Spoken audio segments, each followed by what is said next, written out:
Hello, hello, hello, hello, hello, hello, hello. Mic check 1 2. Mic check 1 2. Mic check 1 2. Mic check. Mic check. Mic check. It's a bit low today. It's a bit low. What's going on here? One sec. One sec. One sec. One sec. Mic check 1 2. Mic check 1 2. Let me go. Let me go. Let me go. Filters. Gain. Bear me 1 second. Bear me 1 second.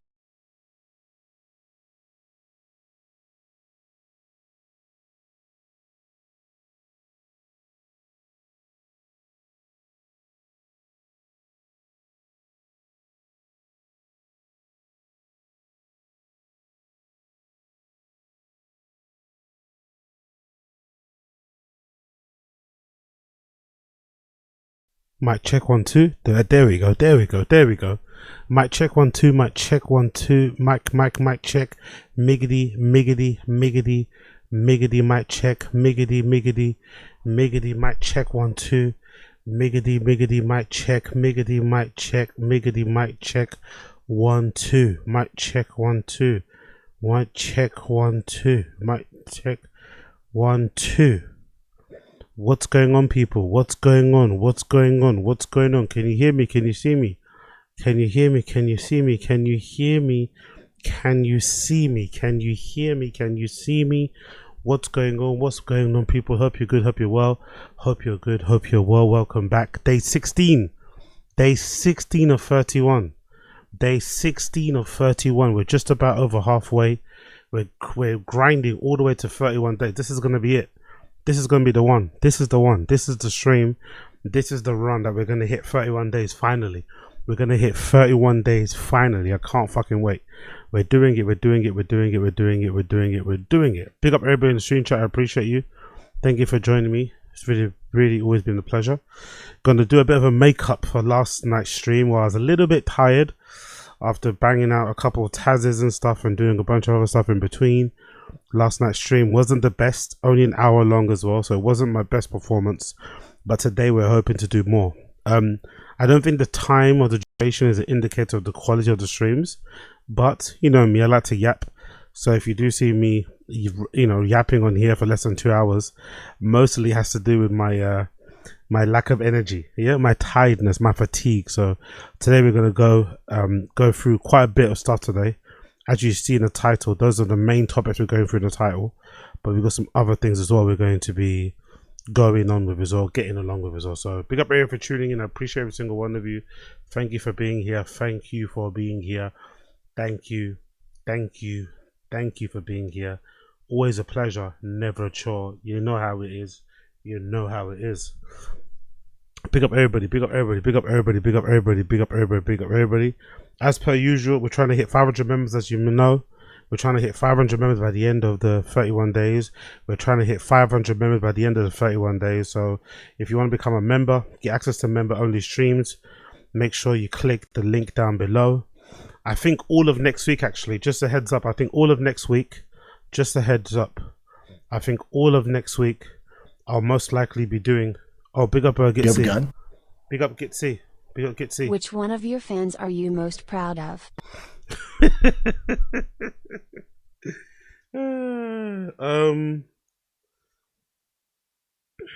Most proud of? I'm not proud of anybody. You know how much I hate that fucking proud question thing anyway. I fucking detest when people say they're proud of people. Who am I most proud of? Nobody, really. Honestly, generally nobody. I fucking hate the proud question. It grinds my gears. It triggers me so much. I don't know why. I think because I've been nah, let's not get into all that shit. No, I'm not proud of anybody, but I'm happy for everybody here, whatever you're doing in life, and I'm also glad that you choose your time of the day to come over here and fucking, hang out with me. You could be anywhere else in the world, but you're hanging out with me, so I appreciate that. But proud of people, it's a bit weird. I think you should be proud of your parents, proud of your friends, proud of some random black guy talking on the internet. I mean, I ain't doing anything that impressive, to be fair. I'm not doing anything that impressive. I'm just chatting shit on here. But big up Gitsy, appreciate you. Big up Gitsy. What's I gonna say? I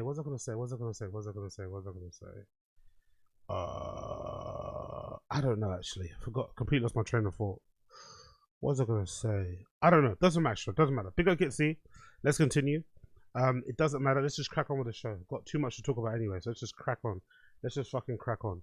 First things first, right? Did any of you guys watch the Apple keynote? Did any of you guys watch the Apple keynote? Did any of you guys watch the Apple keynote? I did, because I'm a bit of an Apple fanboy. Don't get me wrong, but I also enjoy watching, you know, or discovering or finding out about new tech. And I was really impressed by the iPhone Air. Like, I really want one. I don't think I'm gonna bother with the iPhone 17 and shit. I've got a 14 Pro Max at the moment, which I use quite a lot, obviously, which I use all the time, sorry, and I'm actually happy with. I don't really need an update for that, to be fair.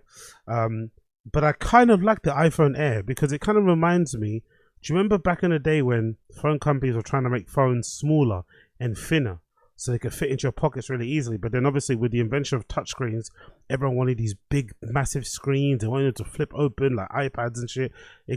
Phones have become too big. My phone being a good example, right?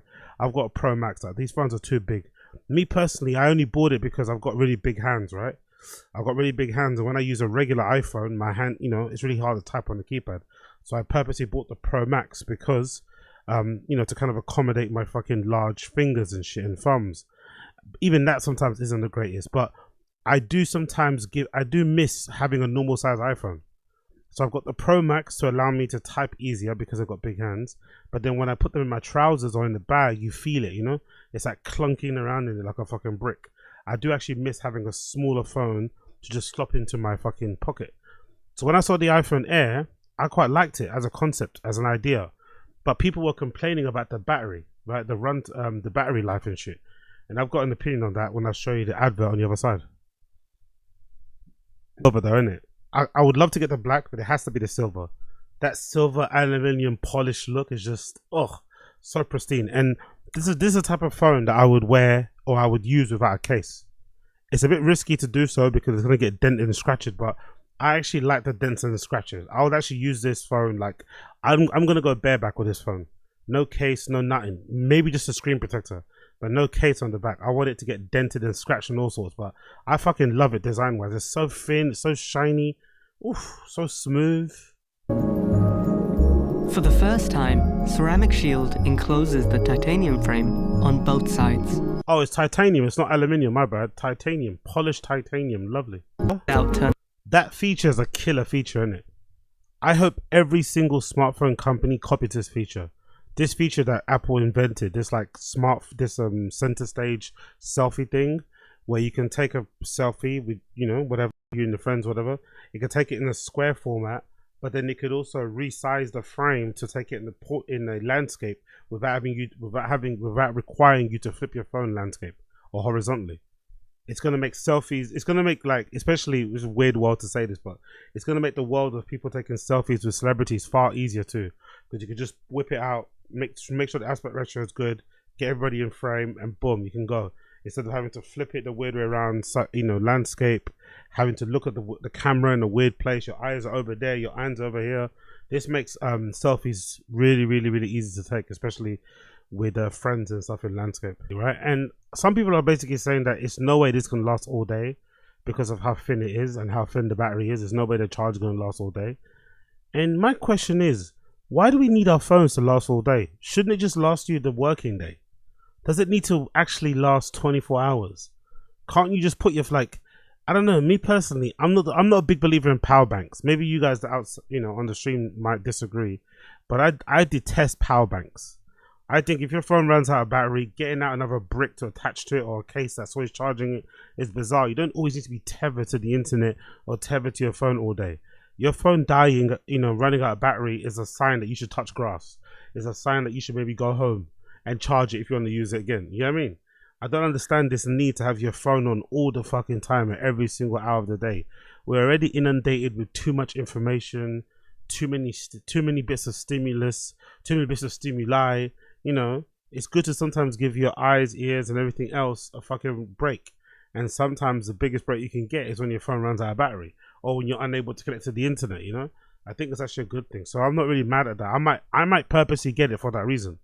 I might get it for the sole reason that most likely the the battery will probably run you for like 10 hours, right? Especially if you include social media use, phone use, whatever else it may be. It'll probably last you 10 hours. But if it runs 10 hours, then I'm all good. I'm all good. I'm all good if it runs 10 hours. I'm all good, because then if I need to go home and charge it, I'll go home and charge it. I'm not going to be fucking panicking that I don't have any charge and buying a fucking power bank to charge it so I can make sure that I'm connected to the internet so I can update my Twitter and Instagram and Facebook. It's like, it really isn't that serious. It really, really isn't that serious. The other thing that I really liked was the AirPod Freeze, or the AirPod Pro Freeze, because they've got this really cool live translation feature that I think is going to change the world of travel. This is going to make Passport Bros' life so much easier. All the Passport Bros in the world have probably got a massive boner watching this fucking AirPods free promo, because if that live translation shit works the way they're saying it works, woof, it's going to change those guys' lives.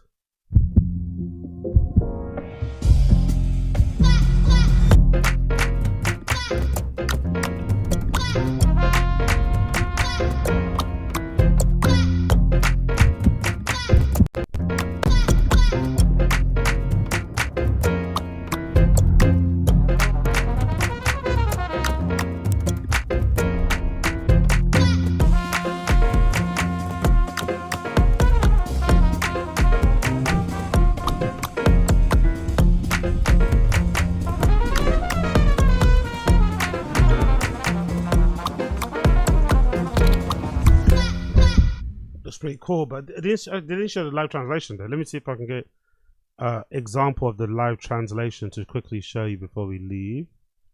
But I thought the live translation was really cool. I thought it was a really cool feature. AirPod Pro live translation. There you go. I thought this was a really cool feature. Did they have it? Okay, there it is. Right, is that the one there? Live translation. Where is it? They don't have a video of it up yet. Okay, at the moment. Maybe you have to watch the whole thing to see the live translation feature then. It should be somewhere around here. Bear with me a second. AirPods Pro. There you go. Let's ability. Where is it? Show me the live translation. Because Come on, show me the live translation. we'll have the world and who speak will help you. Yeah, there you go. Here you go. And people speaking to you. Pro 3, you will have the world's best active noise cancellation of any in-ear wireless headphones. Transparency enables you to hear your surroundings, and now your own voice and people speaking to you will sound more natural than ever. And to help connect with those near you, we're bringing the magic of AirPods to the way you communicate across languages with live translation powered by Apple Intelligence. So cool, man. Now, when you are this is honestly, legitimately one of the best features I've ever seen. Maybe this is direction that you're probably going to see a lot of AI companies go into when it comes to hardware, but this is amazing. If it works the way they're saying it works on the ad, just imagine the incremental developments and advancements in the future. But if it works the way they're saying it works on the ad, it's going to change the lives of millions of Passport Bros out there. It's going to change their lives instantly. together with someone. It might actually prevent people getting drugged. It might weirdly prevent people getting drugged if this works the way they say it's going to work. Who speaks a different language. Like exploring a market abroad, AirPods Pro will help you understand them in your preferred language. Using a new simple gesture, live translation begins. Translating Spanish. While ANC lowers the volume of the person speaking, so it's easier to focus on the translation. Hola, bienvenida. Hoy todos los claveles. Hello, welcome. Today, all the red carnations are 50% off. And it doesn't just translate So individual cool. words. The meaning of each phrase is translated for you. When you need to talk, just speak naturally. I'd love to take some of these to my sister for her birthday. I'll buy 8, please. Your iPhone displays your words in their language. That's a bit weird though, right? That exchange, just standing there with your fucking phone in your nose. That's like when people are deaf and they're like, I'm deaf, you know, with a little sign. The little screen up to the fucking person is very, very strange. and can even read them out loud if needed. Vale. Live translation is even more useful when both people are wearing AirPods Pro. Not gonna lie, considering how loud Spanish and Italian people talk, you might be inundated. You might actually faint. You might have an aneurysm. You might have an epileptic fit.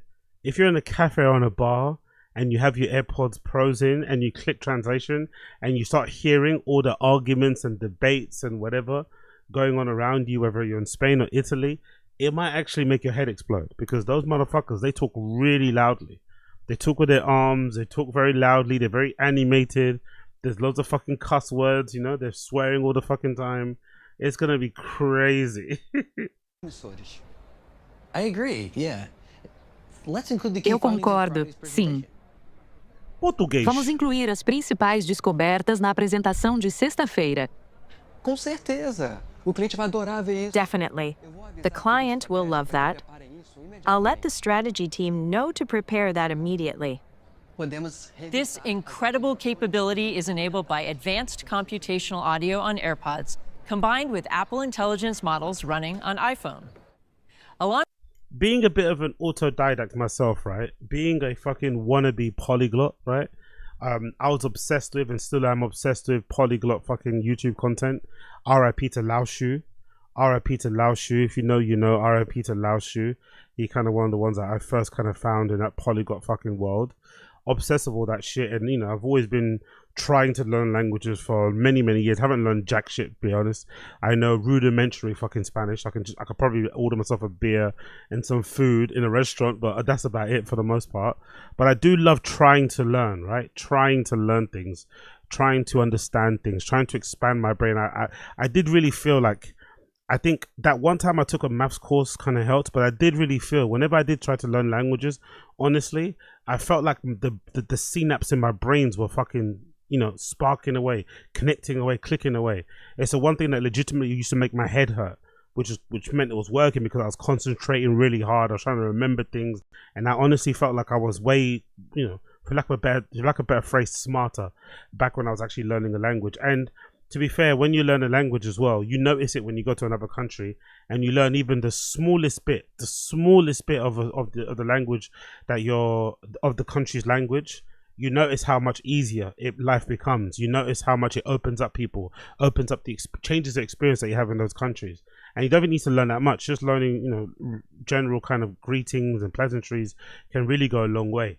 So all that to say, it would be really cool if they could implement AI or use AI in a way that would allow you to learn languages, learn them easier. As much as I like this feature, I like this fucking thing, I like this product, it saddens me because it means that people won't really care about trying to learn a language. It'll turn into is it Star Trek? I think Star Trek has that, right? Star Trek has that, where I think Star Trek they have an in-ear monitor, or they have an earbud. I think it's Star Trek. They have an earbud that automatically translates whatever language the person or the alien species from another distant planet civilization is saying into whatever language they're in. You know, that's what it kind of does. And I think their star on the front is like a speaker, so that it can translate back to the person. But whatever, we're eventually going to get to that place. But I wish there was a way. I honestly wish there was a way for us to just learn languages easier, as opposed to just like circumnavigating it by having a live translation tool. You know, most people aren't going to learn it easier. It's like Ozempic, right? Most people aren't going to try and lose weight the proper way. They're just going to get on Ozempics. But it would be really cool if people could. I would love to see it. I'd love to see a whole world full of people trying to learn other languages, expanding their mind, traveling to different places. But unfortunately, I guess because language learning is so hard in the beginning, at least, I think people always say once you learn a couple of languages, the rest become a little bit easier because, you know, it's the same sort of format. Some languages share similar grammar, you know, structures and whatever. It gets easier over time. But learning that first one, getting over that first hurdle is really difficult. But I guess we live in a world where people are trying to make things easier. So it makes sense that we are doing what we're doing now. But I wish we could be learning these languages instead of just trying to, you know, circumnavigate everything. But hey, what do I know? Nothing. Absolutely nothing. Let's continue on. I also want to play this clip. This is courtesy of Legion of Skanks clips. Legion of Skanks sat down and discussed the John Reap arrest.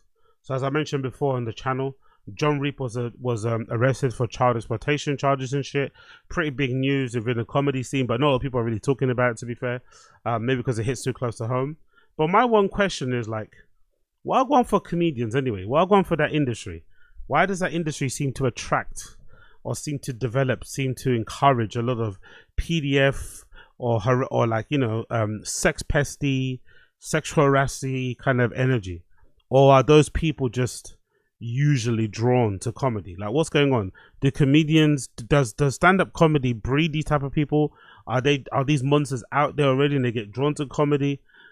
Or is the other thing that these guys kind of just dorks and geeks who probably didn't get no action in school or didn't get no action when they were growing up, and then when they get a bit famous, they start to dabble into all sorts of manner of heavy, dark shit to fulfill their whatever needs. I wonder, but either way, I'm curious to hear what these guys have to say about the John Reap arrest. You know who had a worse weekend than me? Oh. John Reap. Oh. Yeah. Did he? I think so. No, dude. Guy's probably got a spank bank for weeks. They can never take his memories. Yeah, well, no one, unfortunately, Last Comic Standing doesn't have the arms we thought it did because no one knows who John Reap is. But he was a comic who won Last Comic Standing a few Which years seemed ago. like a really big deal at the time. It was a lot. It was a big deal. It was in a I remember watching it like in high school. I forget if it's part 1 or 2. You know what's funny? Podcasting made these guys stop caring about Last Comic Standing, innit? Do you remember? They used to, is it JFL? They used to always talk about it, innit? You'd hear these guys talk about going on fucking the Tonight Show, the This Show. But podcasting, the amount of money these guys make doing podcasting, it suddenly made them stop caring about Just for Laughs. It made them stop caring about being in TV shows, stop caring about being actors, because they're just making so much money sitting in front of microphones like I have right now, just chatting shit. Why would you bother auditioning? Why would you bother, you know, coming up with a banging set, performing for people on stage, all this mucking shit, if you could just be on a podcast talking rubbish? Why would you do that? By the way, big up the gollywog, man. Jesus Christ. Big up the gollywog baby mask on the baby there. Fucking hell. Big up the gollywog baby mask, right? But then they'll have this toy on their desk, right? Which is, you know, it's a little bit racismo it's a bit racismo coded, but it is what it is. They'll have a toy like that on their desk, but then they'll get shocked. They'll be surprised if someone black punches them in their nose. If they get called a racist, right? They'll be like, it's just a joke, man, just a joke. Oh, really? You just happen to have racist toys just lying around in your desk, right? That's part of the bit. That's the hashtag comedy, right? Okay, cool, man. No problem. No problem. No problem. Big up the little racist baby. Of Harold and Kumar, the funniest fucking scene that Part we 2. always love. Was it part 2? Yeah. With the Cyclops son, the Cyclops kid in the basement. I'm not remembering this scene. Oh, it's I fucking love best those scene. movies. I don't Bring up that scene. I It's love so those fucking movies. funny. The only scene I'm remembering is when they drove accidentally into Newark. I thought it was the funniest thing ever. And they go, a great scene. all right, we're in Newark. They go, maybe Newark's all hype. And then they go, hey, look at those two guys. They look like a dorkier version of us. This place ain't and so then someone dangerous. just comes sprinting up, running, and hits him with a baseball bat in the head. It's just such a great That didn't sound that funny, Dave Smith. Not gonna lie, you didn't sell that too well. Not gonna lie, he didn't sell that well. It sounded kind of shit. So Cyclops scene's this guy great. John Reap won Last Comic Standing, however many years ago, and I think you knew him. Yeah, a long time ago. And you said you agreed with him about everything. Wait, whoa, Dave. Pump the brakes on that. Not everything. My God. No, we were friends. Like, I heard you guys were in an email chainmail. No email connections whatsoever. Please. I heard you guys were dark web buds. It's strange, dude. I mean, we comics all growing up and working together, and like we would go to his house for a Super Bowl and stuff like that. No shit. Yeah.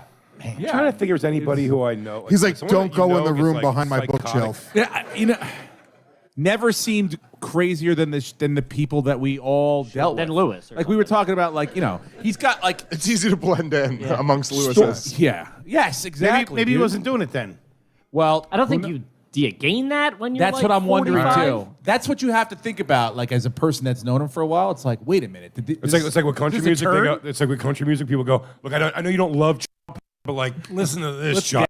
Yeah. And you go, oh, okay, all right, I deal with like that. You finally saw that turned you. You're like, this is pretty sick, actually. Yeah, he goes, okay, You're singing you know in what? the car. Listen, I get it. Yeah. Is there more like this? Because this is my jam. Yeah. So, but what exactly happened with this guy? He got caught with. I like how the crowd ain't laughing that much. They're kind of uncomfortable, isn't it? Even though the whole point of the show is to be offensive, right, and to kind of push the edge, push the envelope, be a bit edgy, the crowd's kind of uncomfortable. They're talking so much about child PORN, they just cannot handle it. they're like it's very squeamish. They're kind of nervously adjusting their seat. They're fidgeting a lot. No one's really laughing too much. Plus, the jokes aren't really that funny, to be fair. If you're gonna make, child P jokes, you should be funnier. But the crowd isn't finding this too funny. What I didn't give much detail on it. Don't call him this guy. He's got a name. Yeah. John, Steve's friend. No. Reed. So, Mr. Ranzini, would you say that you guys were good friends? Godfather of Steve's 2 children. Mm-hmm. This is a rough week for me to get interrogated on this, okay, guys? Yeah, this is really bad. He's been to your house? Yeah, I mean, like, yes. His prints are everywhere. And you guys did like Christmas and holidays together? No, not He would How long did you guys live together? He would babysit while the Renazizis went on vacation.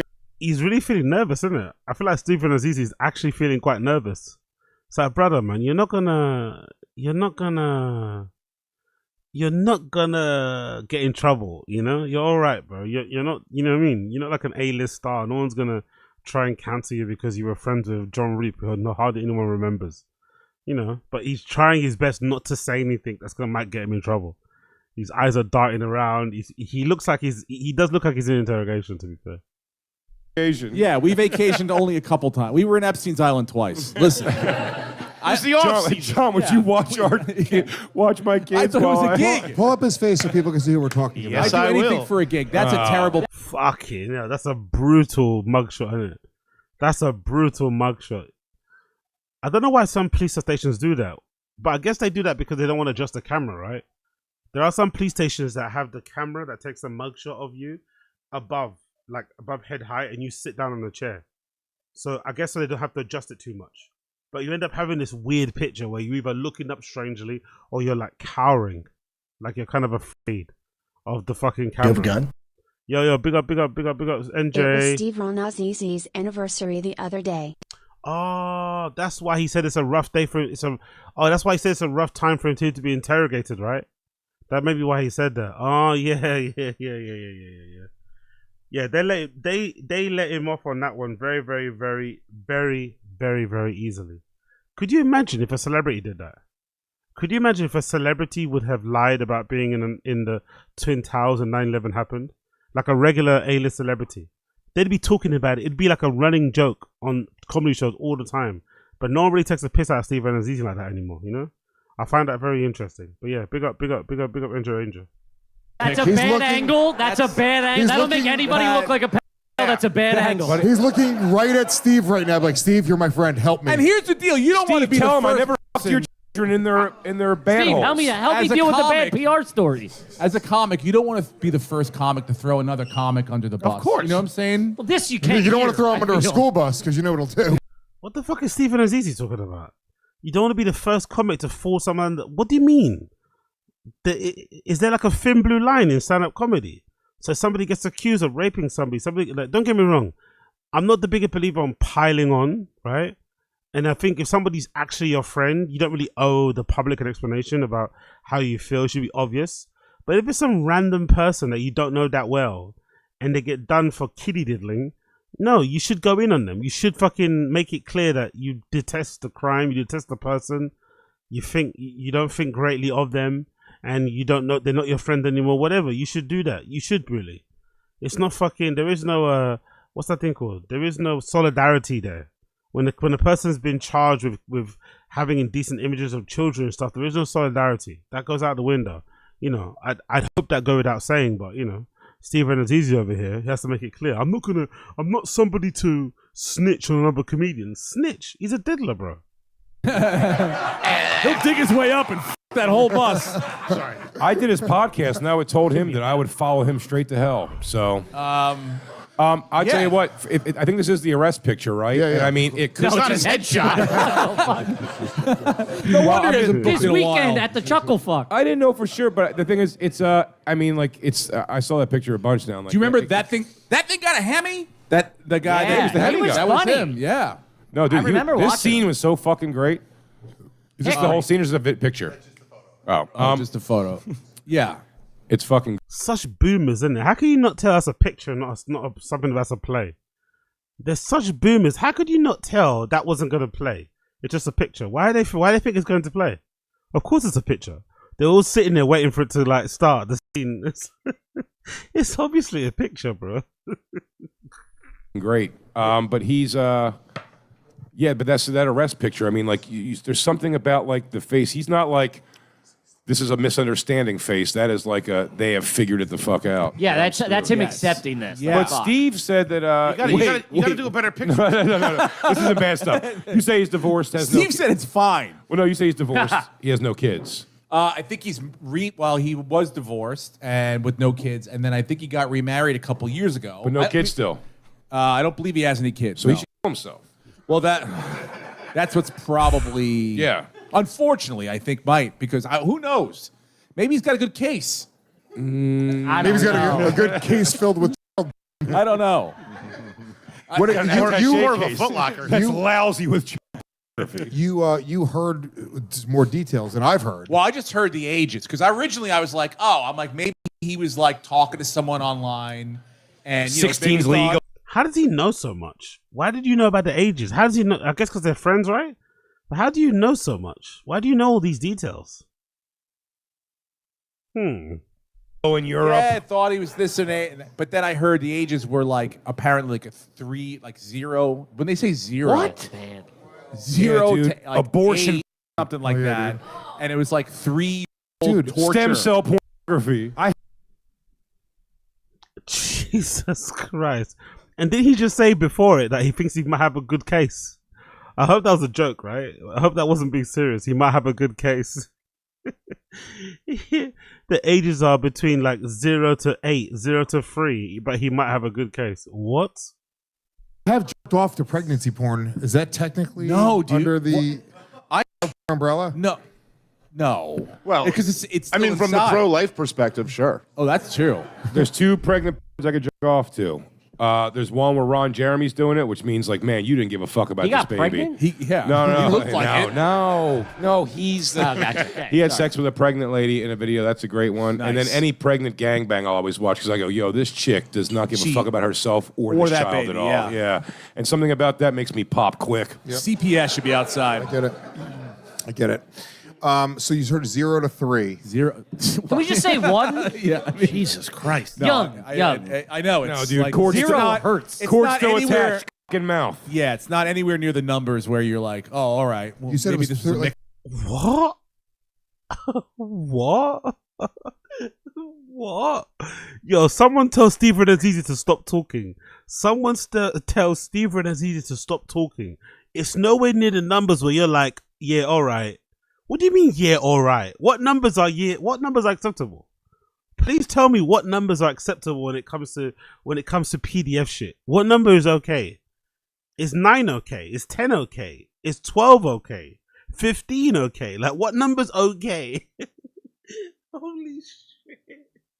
Holy shit. Attached. Fucking mouth. Yeah, it's not anywhere near the numbers where you're like, oh, all right. Well, you said it maybe was this is a like mix-up. torture. Yeah, all right. It's a mix-up. What? It's nowhere near the numbers where you're like, yeah, all right. Maybe it was a mix-up. No. Anywhere near the numbers where you're like, oh, all right. Well, You said it maybe was this is a like mix-up. torture. That's what I. There isn't a mix. When has there ever been a mix-up when it comes to somebody being accused of PDF shit? Like, when's there ever been a mix-up? A mix-up? I've heard. What are your sources? You don't have to reveal your sources. No, I've just like for Facebook. I think it was those 3 Asians that left. Yeah.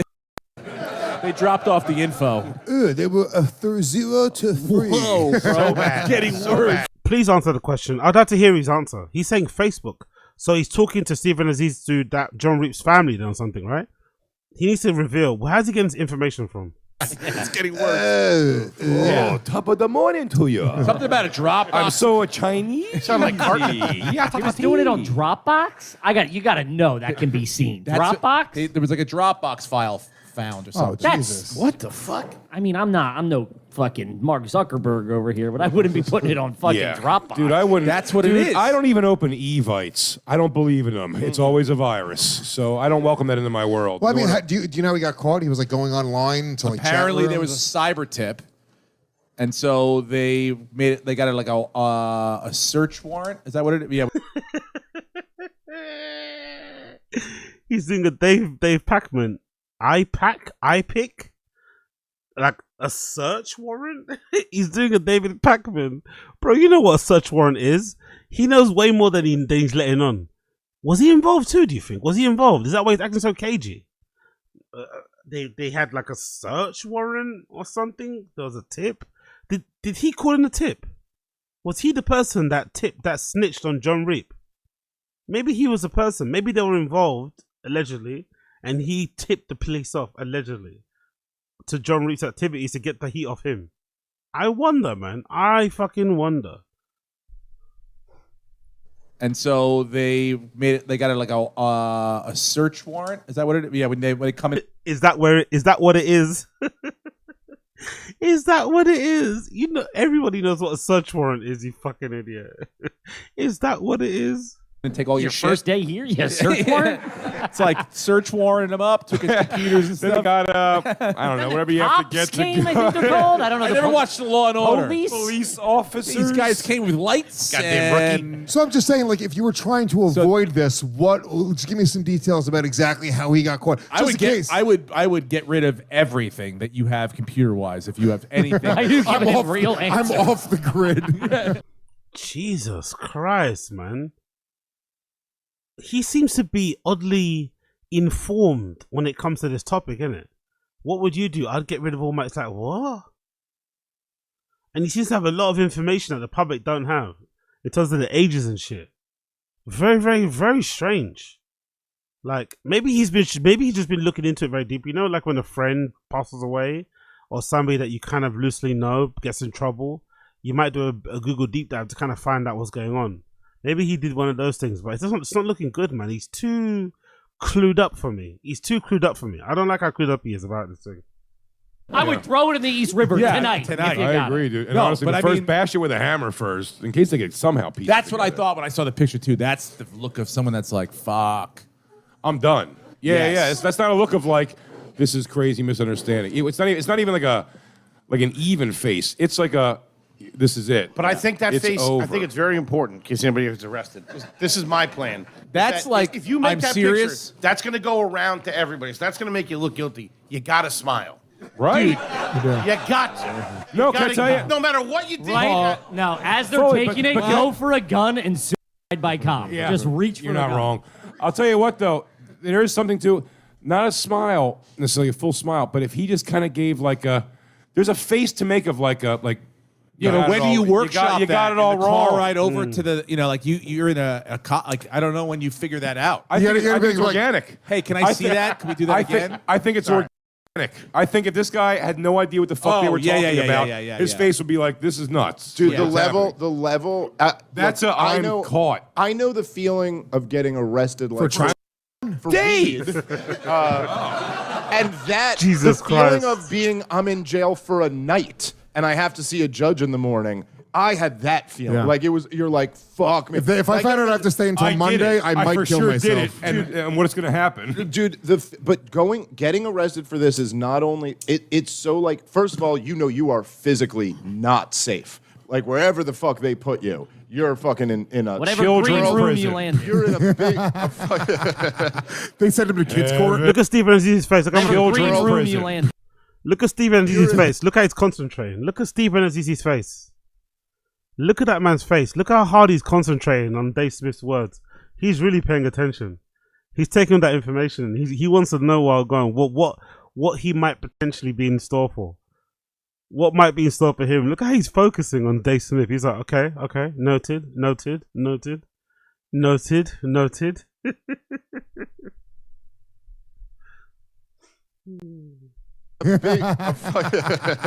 They sent him to kids' court. Heaven, I'm in heaven. It's, dude, there are things where, like, it's also the type of crime where you could commit a crime, like, you could fucking stab a dude to death, and your friends will still probably be your friends. Like, those be like, apparently not my friends or my audience. Who'd you stab? Some guy sticking up for the honor of his woman that you decided to kill? He Gomez'd them. Maybe a friend like stabs someone to death because they wouldn't let him walk through between them them, in yeah. a concert. But like this is a thing where like no one's on your side. Everyone's going to abandon you. Violence is going to happen to you. I don't want Renazizi as a friend. Renazizi threw him right under the fucking bus. I knew it. I knew you were going to say G Mike, everybody, That's modeling what I our feel. fall collection. It's tough.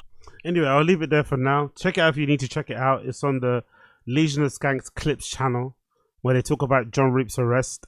Steve Renazizi comes off very, very sus in this clip, I'm not going to lie. He seems to know a little bit too much information about the case. For somebody that doesn't really count John Reap as a friend, he seems to know some really, really specific detail, like the ages of the victims in this fucking case and all this other supplementary information. He seems to know too much about the case in full, so he's looking a bit sus, but you know, they try their best to make it funny. None of it was funny really, and it just makes you question even more. Why does it seem to be so much PDFs in comedy? What's up with stand-up comedy that attracts so many people, so many men that like to touch up women or do whatever? I wonder what that's all about. Next clip, we've got another clip courtesy of Inside of You Clips. This is that podcast with that guy, I forgot his name again. He played somebody in the Superman series. I think he played Lex. Yeah, he was one of the good Lex actually. He was actually a really, really fucking good Lex. Michael Rosenbaum, that's it. Michael Rosenbaum, Inside of You. He was a really good Lex Luthor in the Superman series. He sits down with Bobby Lee, and Bobby Lee talks about his bond with Santino and why he's never going to push the red button. So let's hear what he has to say. But looking at him, he's definitely an 8. I think he's a good-looking guy. I think he is too. Yeah, he is. He's got a good. He's also very athletic. He's charming. Yeah. But looking at him, I would definitely go 7.5, 8 for sure. Yeah. Yeah, he's better looking than me. Yeah. No.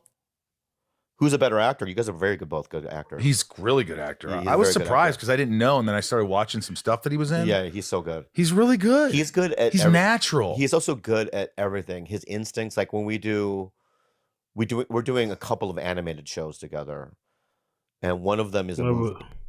I think it's with Hulu, right? I think they signed that deal with Hulu, and it's a pretty big movie. And so they put us, because we're in the animated movie together, like, you know what I mean, in scenes.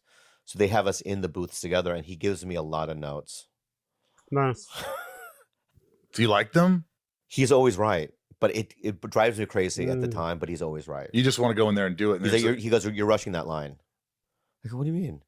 You say it like this," and then I want to go, "Fuck you! I'll do it my way."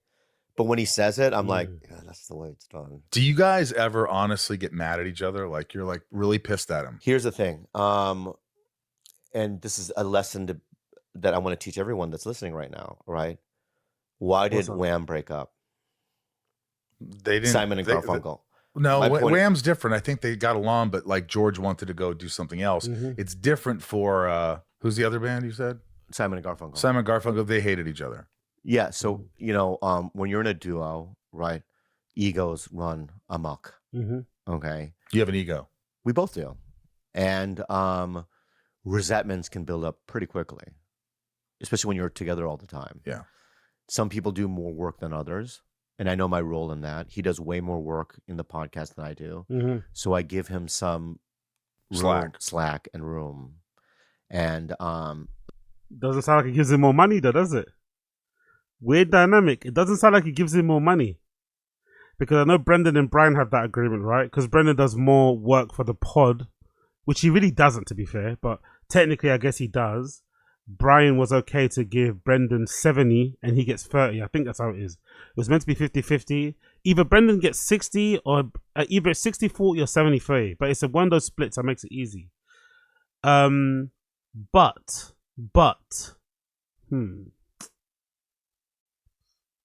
I don't know, it's odd. I've been in that situation before, right?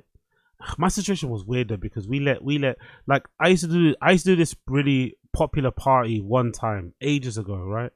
in this now defunct nightclub in Dawson called The Alibi. It was called So Special. It was a really good night. We ran it for like 4 years, every Friday. 4 years, 1 Friday a month, essentially, right? We fucking killed it. We used to make we used to make the bar a lot of money. We were probably one of the highest money making nights of that particular dive bar, and they had loads of fucking good DJs and people playing there.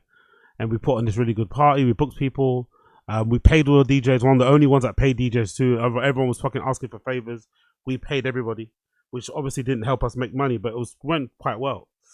Towards the end of that time, when we were at that bar, the manager of the bar kind of reminds you a lot of Adam 22. Really good guy, in a way, but also a little bit conniving, a little bit kind of, you know, he's a little, I don't know, he had something about him, a very Adam 22 energy about him. And he ended up playing us against each other, you know? I don't know why exactly he did it. I don't know how it started. I think we had a disagreement between each other anyway about the direction of the party. And then we couldn't come to an agreement. And then I think he sensed that. No, that's what happened actually. My bad. I think what happened was the guy I was doing the party with, he got offered a chance to do another party by himself with somebody else. And then I remember I was feeling, it made me feel a way about it. But as with all disagreements, we didn't communicate. He didn't tell me he was doing it. I found out on the day, or I found out via a flyer on Instagram. I didn't communicate to him that it made me feel away. That resentment built up, and then over time, the manager, the owner of that bar, played into it, played us against each other, and we ended up falling out. And we haven't spoke to each other since. Legitimately, we haven't spoke to each other since. Really fucking bad. So I think Bobby Lee's right in that way about resentment building up between duos. It's very easy to happen. Most of it is just lack of communication. Lack of communication is really at the heart of most disagreements, and everything can be sorted with a phone call. Like, not a text, an actual phone call. An actual phone call, an actual meet up over a drink. You can sort, especially with men, you can sort most of your issues, but when pride and ego gets in the way, you don't even feel like you owe that person a phone call. Oh, they should be phoning me. Why should I phone them first? They're the ones that did this. But if you put your ego and pride to one side and make the first move, usually the other person is also thankful for it. So nowadays, I can't even remember the exact reason why we don't talk anymore. But I haven't spoken or seen that guy in like years, like, you know, years, decades maybe, which is pretty sad if you think about it. But yeah, Bobby Lee is right in that way. Resentment does build very quickly between duos. You have to really watch out for that shit. Like, for instance, in a business situation, sometimes I'll give him more of a percentage on stuff. Does he ask you? Or do you just say, No, I offer it up. That's good from Bobby Lee. Good self-awareness.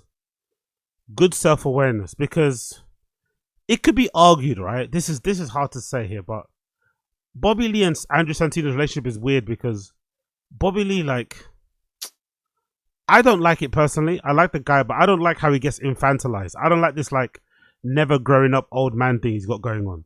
But it is his personality. That is how he is. People kind of love him for it.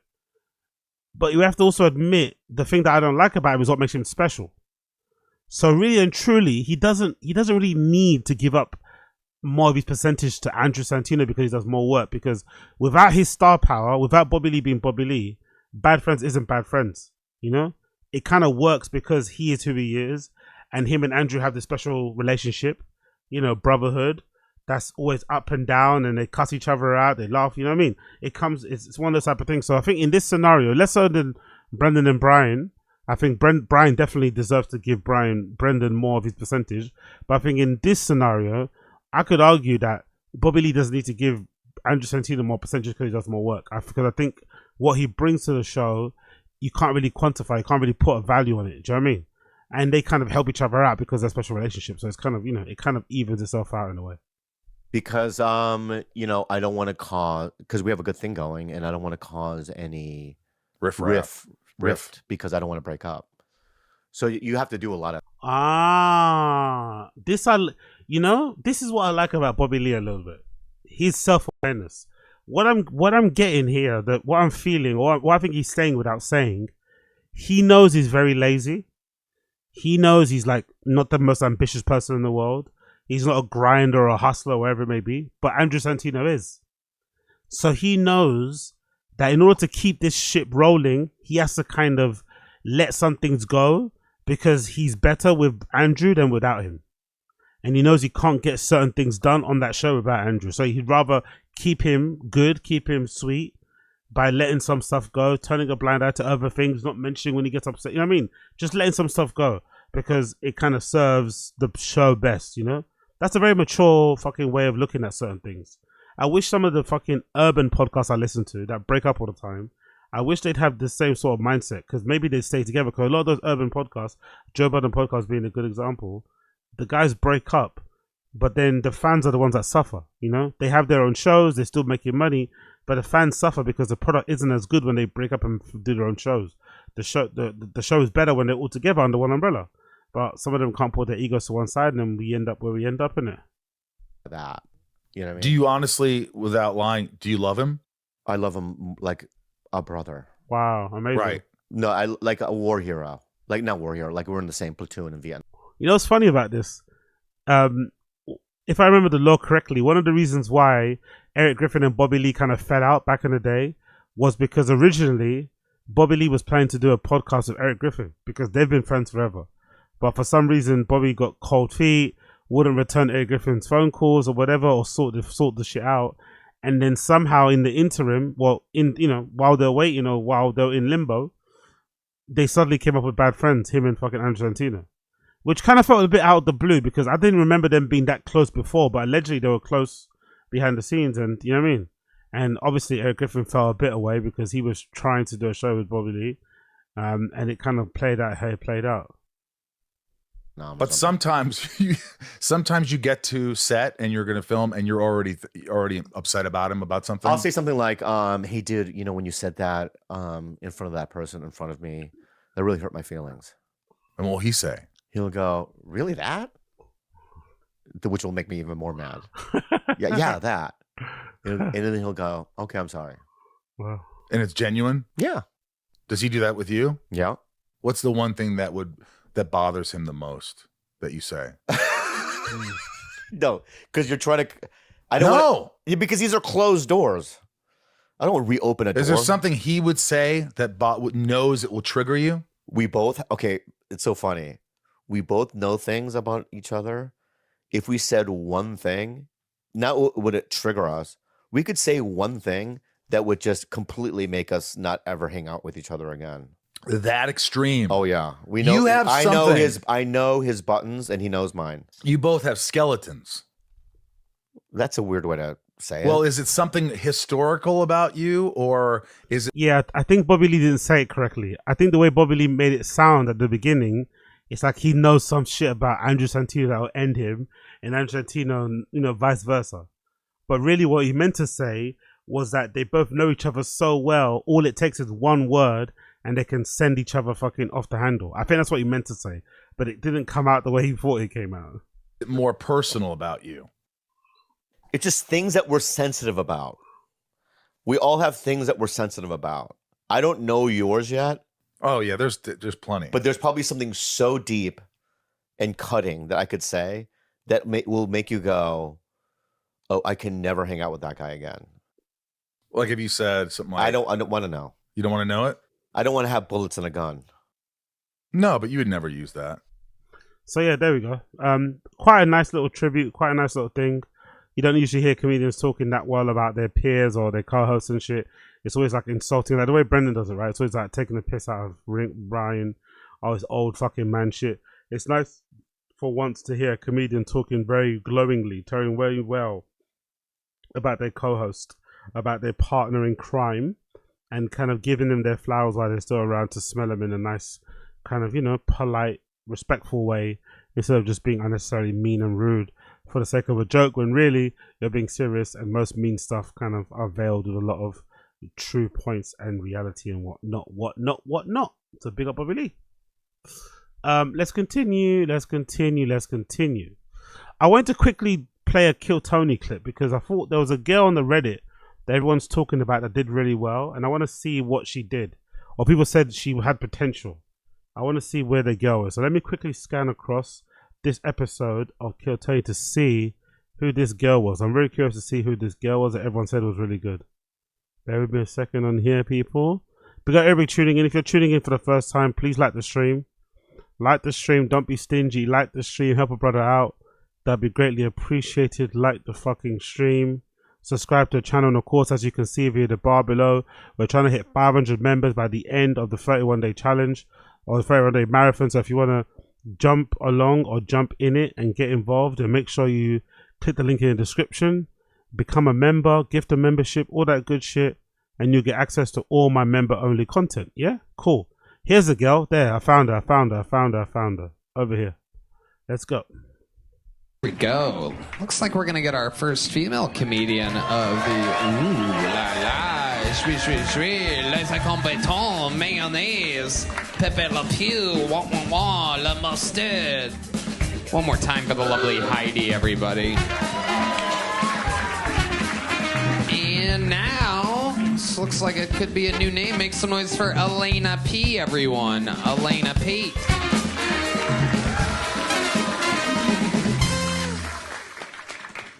Hey, Austin, how's it going? Good. Are we dating? Anyone dating here in the crowd? Okay, Yeah, actually, I don't know why I'm asking. I really don't care. I'm dating a doctor, and he's hot, so I win, you know? But, no, when I told my family and my friends I was dating... Oh, she got my glasses. I had those glasses, remember? I had those glasses. Big up fucking Alibaba, right? Big up AliExpress, actually. Big up AliExpress. These are those fake Balenciaga copies. You can get them from AliExpress. Ali fucking Express. Big up the fake Balenciaga glasses. They work pretty well, to be fair. They give you that nice retro millennium Y2K type of look. Recommend you check them out. Really good glasses copies over there on fucking AliExpress. I should actually get some new ones of these. I usually either get them from Amazon or from AliExpress. Couple of quid. Take about 5 days to arrive. You can't go wrong, really. You can't go wrong. Dating a doctor, obviously, Mom, super excited. Some of my friends were a little bit concerned. They were like, dating a doctor? I'm like, yeah. They're like, haven't you seen Grey's Anatomy? Aren't you a little bit worried? I'm like, yeah, you know, McDreamy, McSteamy. And they're like, exactly. Like, you think he's like hooking up with nurses in the stairwell?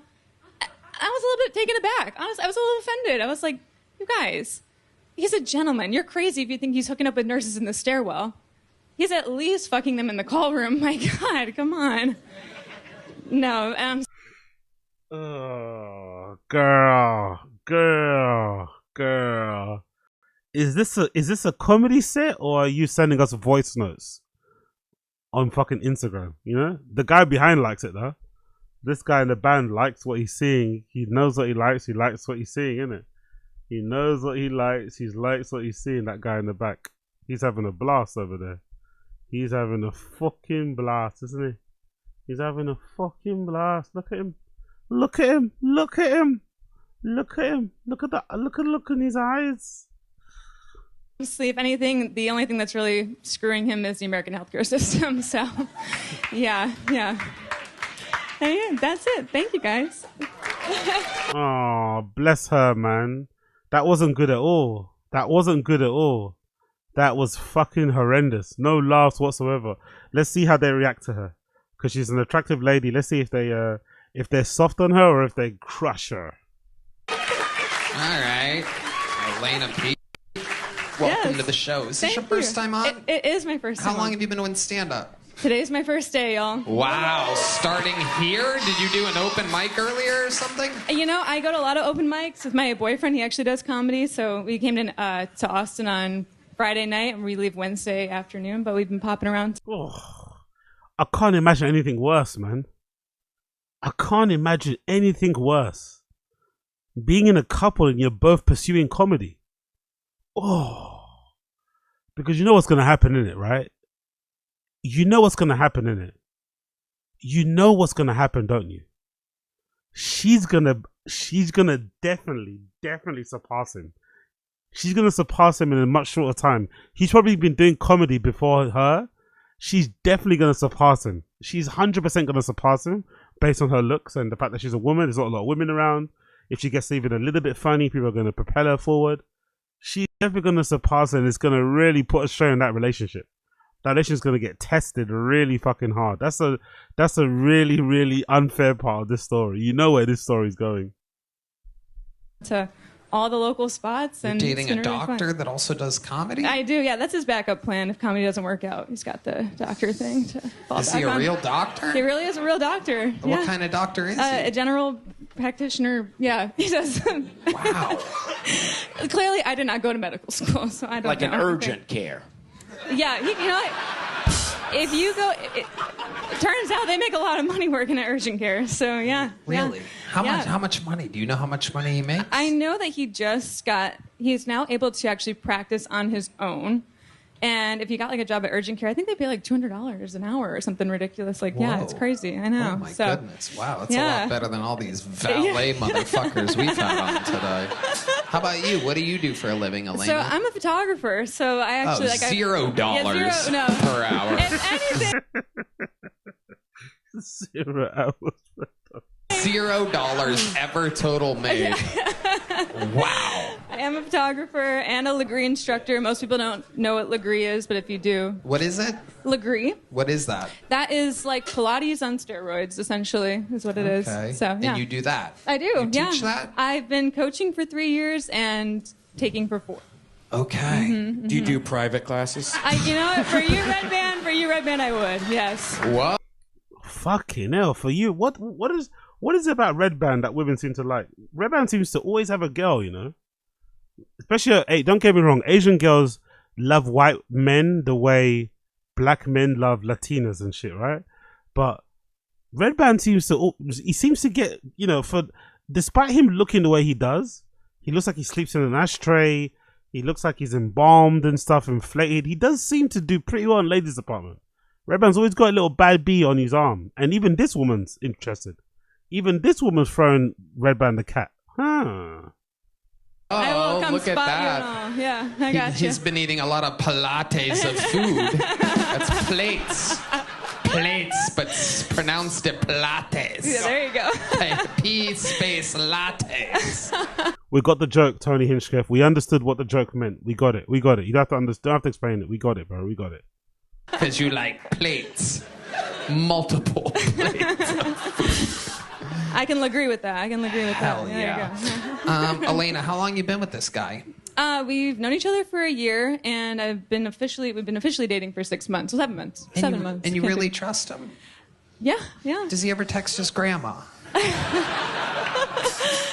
You know, I don't actually know. I think one of his grandmothers is probably dead. The other one alive, I think. I think he's close with his grandma. We'll see. I don't know. I haven't You met guys the grandma don't yet. get into personal life too much, huh? Yeah, I felt like a whole forum if I want to like talk to him really. So that's For the whole $200 thing. an hour, when he's at an open mic, are you going, you're really losing money here, buddy? Yeah, right. No, I like to tell him at least I made more money than he has at comedy shows because I actually get paid as the photographer to take their photos. Ah. Yeah, he's made, nothing really. They're already competitive. They're already being competitive when it comes to their earning potential and salaries and stuff. I don't know, man. This looks like it's going to end in disaster, bro. She's definitely going to get... If she pursues comedy properly, seriously, she will definitely get further than him in comedy. You know it. You know how it's going to go. She's probably going to have a Netflix special in about a couple of years. Jesus Christ. Oh, Martin Phillips is furious right now. I said, oh, yeah, you got him. Oh, you showed him. Yeah, I know. Is he joking or is he like that? Oh, he's probably disabled, right? That's not a joke, right?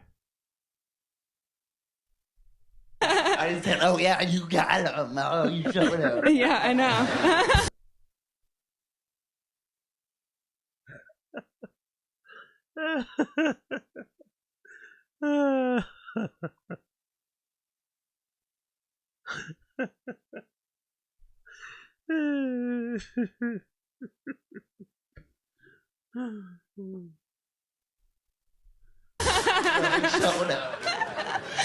Wow. Yeah. So, Incredible. So, where did you meet this guy? we met on a boat, actually, which is, I love your captain's hat right here. Look at this. Is the captain of the boat. Martin Phillips is our captain. Look There at that. he is. Yeah. If anybody's wondering who sunk the Titanic, here he is, everybody. Yeah, Yeah, we met on a boat. It was my friend's birthday that I got invited, and he lives at my friend's complex, so they were like down at the pool or something or another, and he was like hanging out with his friend who was seeing my friend, and they were like, hey, we're going on a boat tomorrow. They told me I was going on the boat tomorrow. Where was this boat at? Where? It's at Percy Priest, so I know Dusty Slay here is from Nashville. Yeah, Hey. I live right next to Percy Priest. Yeah. I was there that day. Yeah, right, yeah. Yeah. I can picture you just standing behind a tree watching the whole thing happening. Yeah. Now that's love if I've ever seen it. Right. The start of fresh love. I'll say, hey, we were having a good time. All so that was a good, right, hey, you know what I mean. Yeah. Two fans here. I love it. By the way, does anyone remember her set? You see how comedy works? Do you remember how shit her set was? Do you remember that she was just up there telling stories like she was sending a voice note to her friend? She did fucking garbage, right? Her set was awful. But do you see how they're treating her compared to everybody else? You see how things are in life? You see how warmly they're treating her? See how giggly they are? How googly-eyed they are? Just because she looks hot. That's brutal, isn't it? She had a terrible, terrible set. The set was garbage, bro. Like, horrible. And they're just sitting there like, ha ha ha ha ha ha. Yeah, you were actually one of the first people I ever saw at Zanies. All right. And it was amazing. Yeah, it was. Yep. See, yeah, he really is a good comedian. There you go. Yeah. Wow. And urgent care. She's actually a fan of comedy. Like, I don't even know who that guy is in the middle. She actually Dusty Slay, I guess, right? She's or somebody. She's actually a fan of comedy for real. She might be a comedy groupie, you know.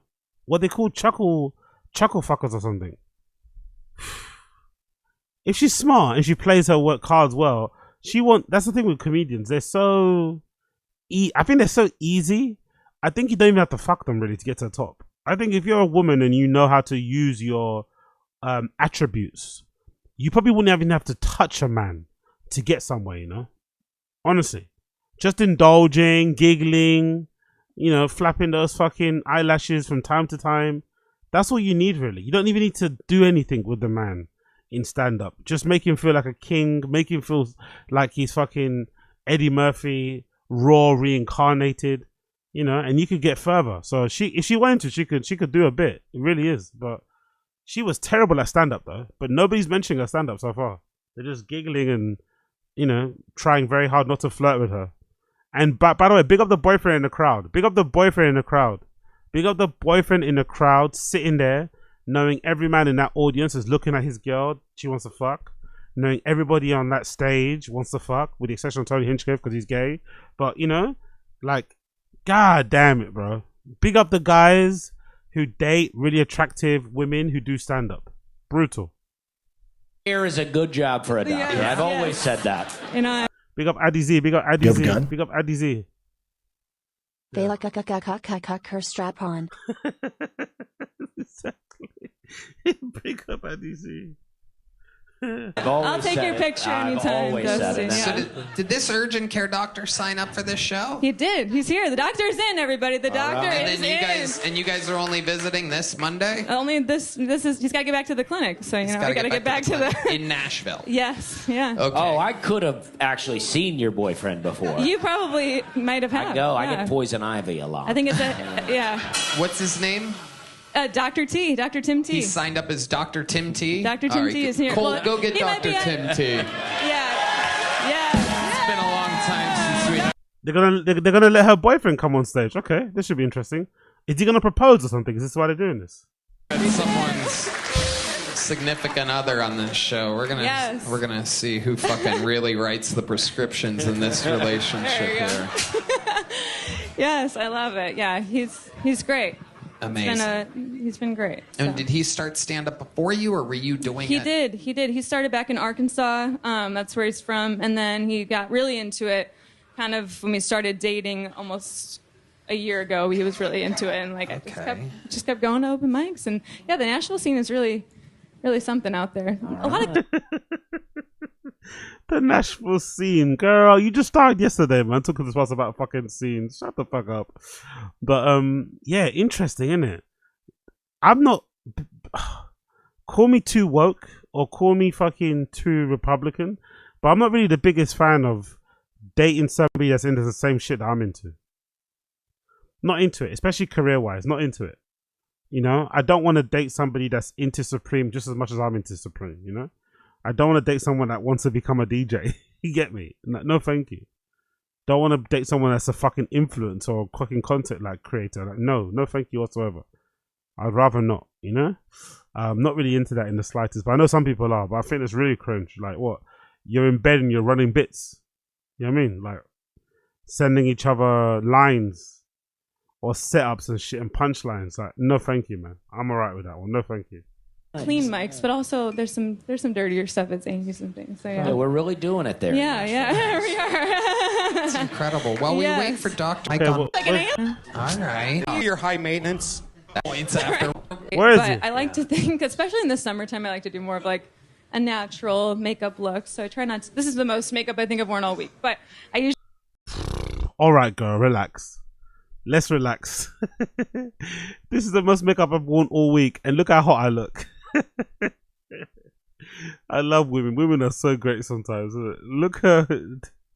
That very subtle humble brag. A natural makeup look. So I try not to... This is the most makeup I think I've worn all week. But I usually try and do like a tinted sunscreen. It's 4 Keep it pretty. hours, perfect. Yeah, right. All right, great. I gave myself a good half hour. Oh. At least, yeah, a good half hour. So Let's ask the doctor. that's yeah, right, yeah. What? At least, yeah, a good half hour. So Let's ask the doctor. that's yeah, right, yeah. The doc. Oh. At least, yeah, a good half hour. So Let's ask the doctor. that's yeah, right, half hour. Oh. At least, yeah, a good half hour. So Let's ask the doctor. that's What? Sorry, what? Excuse me? Huh? yeah, right, yeah. The doctor is in. I've gotten a word. You could just hide out behind the horn hide. players in front of the drums over there. Put that mic in the mic stand. As I introduced you, the guy, ladies and gentlemen, that not only does comedy with Elena, not only dates Elena, but has sex with her as well. Ladies and gentlemen, this is the Kill Tony debut of Dr. Timmy T, everyone.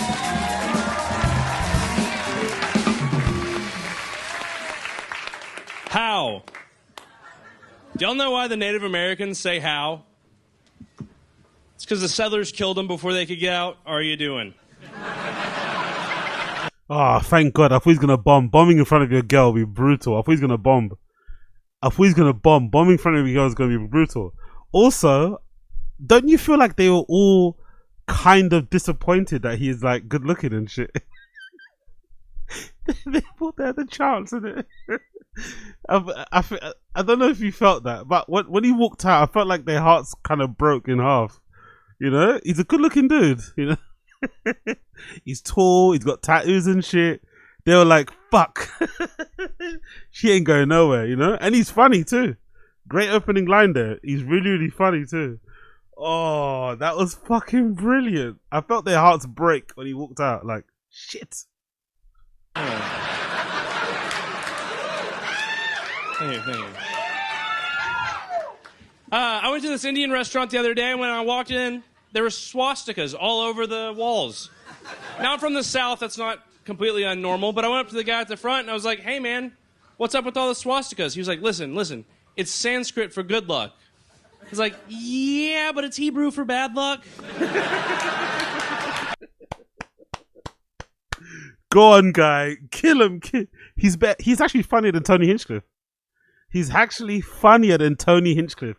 So if Tony was straight, he couldn't fuck her because he's funnier than Tony. He's definitely more good looking than Red Band, and he's funnier than Red Band. So he kills it across the board. I love it. I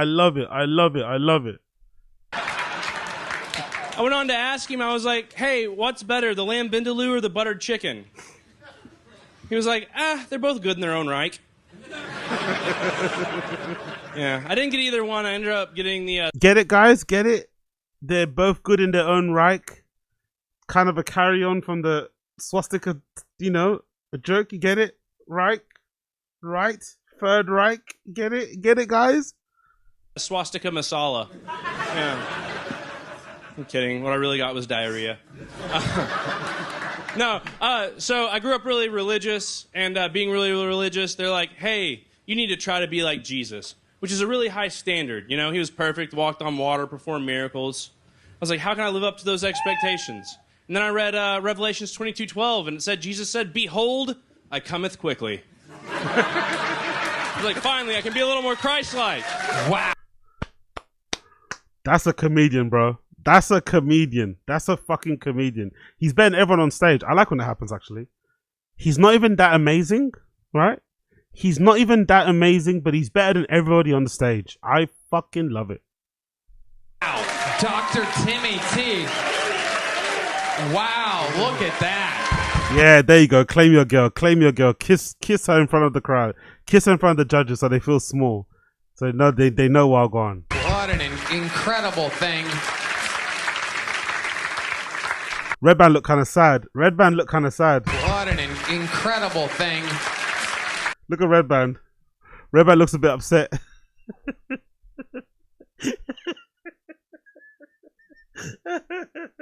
He's mad. He's sad. We got Kino Casino. Look at him. Red Band looks distraught. Fuck. What a stud you are, huh? Look at you. Just a good-looking doctor. You're funny. You got it all going except for that fake-ass... Of course, Tony Hinchcliffe, the only gay guy on the table, would mention his looks in it. You see what I thought? You see? Of course, Tony was like, wow, I'd fuck you. Forget your girl. I want to fuck you. Girlfriend over your shoulder. I'm kidding. I didn't realize Pedro Pascal had a Down syndrome little brother. I love it. You're adorable, Dr. Timmy T. Welcome to the show. Thank you. And how long you been doing stand-up? Like 2 years, like a year, seriously.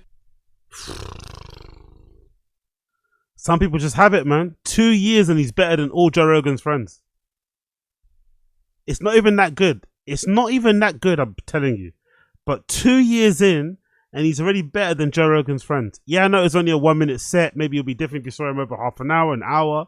But that 1 minute was better than most that I've heard from the JRE-verse, right? Most that I've heard from the select 250 assassin, Navy SEALs, Green Beret, Sniper, FBI, CIA, Foreign Legion, that KGB.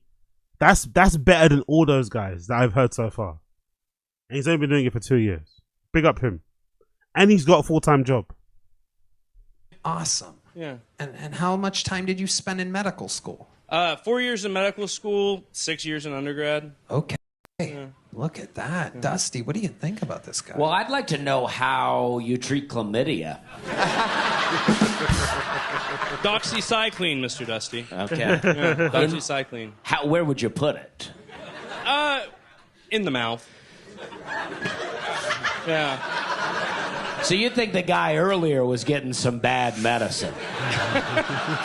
I am unaware of what you were talking about. Right. Yeah, but probably. Okay. Amazing. Dr. Timmy T. So you're a general practitioner? And yeah, exactly. Big up Brian. He's doing this in his free time, not full time. Exactly. Big up Brian. And more proof that regular guys, regular men and women are funnier than full-time comedians who hang around all the great comics. Iron sharpens iron. They're in the green room. They're in the parking lot of the Comedy Store and all this malarkey. But look, some regular dude who works as a fucking legit doctor, by the way, right? A woman who also has her own job. And these guys are funnier than these guys. Who would have guessed it? Who would have fucking guessed it? All right. Yes, sir. You cover Yes, it sir. all. What's the craziest thing you've ever had walk into your urgent care or whatever? Oh, I had a man whose penis was rotting off. Oh, wow. Yeah. How did that happen? He ended up having surgery. He had erectile dysfunction, and he got one of those like penis pumps put in. Oh. But he lied to your doctor. Never lie to your doctor. He lied to his doctor and said he wasn't smoking. Yeah. Wait, you can't smoke cigarettes and use a penis enlarger? Well, fuck.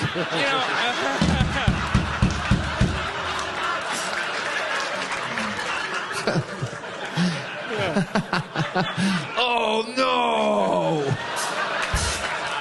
I'm gonna need to see you behind the curtain in 30 minutes. Okay. That is weird. Tony trying really hard here. Because like all my whole life, I would like say, "Do you smoke?" I'm like, "Yeah, not really," because you don't want to say that for the insurance or whatever. They should tell you no. Any doctor that sees Redman walk into their fucking clinic, right, into their room, and he says he doesn't smoke, and they believe him, they deserve to be struck off. They deserve to have their medical license revoked. If any doctor sits in front of this fucking guy and believes him when he says, "I don't drink and I don't smoke," you deserve to be struck off. You deserve to lose your license. Like, because look at him. Of course he drinks and smokes. Look at him. No, if you do, just say yes. Can you explain why? Oh, I can probably already tell. It probably restricts the blood vessels. That's right. That's right, Tony. God. Smart guy. God you are a damn smart guy. I really am. Oh, that's a bit patronizing. You are a smart guy. That's a little bit condescending and patronizing there. You know, I think I could be a doctor too. Probably. Yeah. If I can be, you probably can. Doxycycline. That's Ouch. Another backhanded compliment there. If I can be, you can be. Ooh. what I would just give everybody for everything. We'll call you Dr. Cycling. There we go. There we go. You're a real fucking guy. What do you do for fun, Dr. Timmy T? Oh man, I like to play sports. I play basketball, pick up basketball. Wow. Yeah, I have bonsai trees. Yeah. Ooh. Yeah. You really Tony's falling in love. Tony's falling in love. Tony's falling in love. Forget the girl. Forget the fucking girl. Tony's falling in love. Like, tell your girl to go home, man.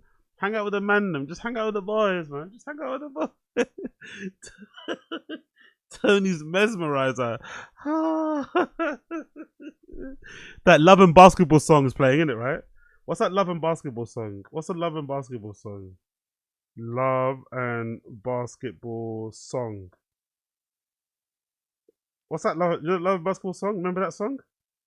Maxwell. Woman's Worth, right? Yeah, is it Woman's Worth? Is it Woman's Worth? Maxwell, right? It's Maxwell. That's the one. It's a Maxwell song. That's what's playing in the background. This is, where is it?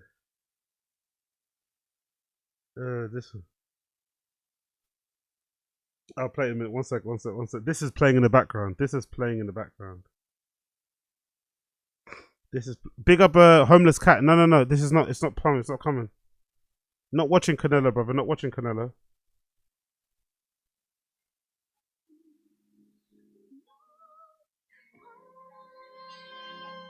That's what's playing in the background.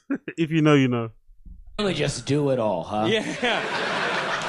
Me and my girlfriend have been building Legos lately. Aww, yeah, amazing. Yeah. Wow. Good clean fun. Are you 8?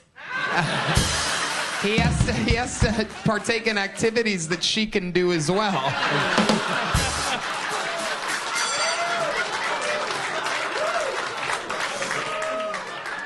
Wow. Tony Hinchcliffe negging the girl so he can bag the boy, huh? Negging the lady so he can bag the fella.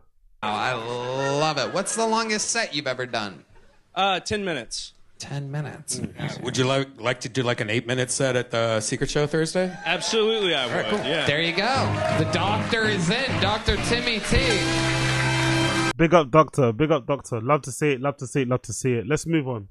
Big up the doctor. Big up the doctor. Everybody tuning in right now to hear the sound of my voice. If you're tuning in right now and you hear the sound of my voice and you like what you see, you hear what you like what you like, make sure you like the stream. Press the like button down below. Do me a favor, just press the like button down below. Don't have to do anything else, but just press the like button down below. Let the algo know you're enjoying the show. Let the YouTube overlords know that I'm a decent streamer. Decent. Not the best, not the worst, but decent enough to kind of play in the background while you're eating, while you're finger banging yourself, while you're fucking digging your finger in your ear, while you're fucking spitting crumbs out of your mouth across your room. Let the algo know I'm decent by liking the stream. Like the stream.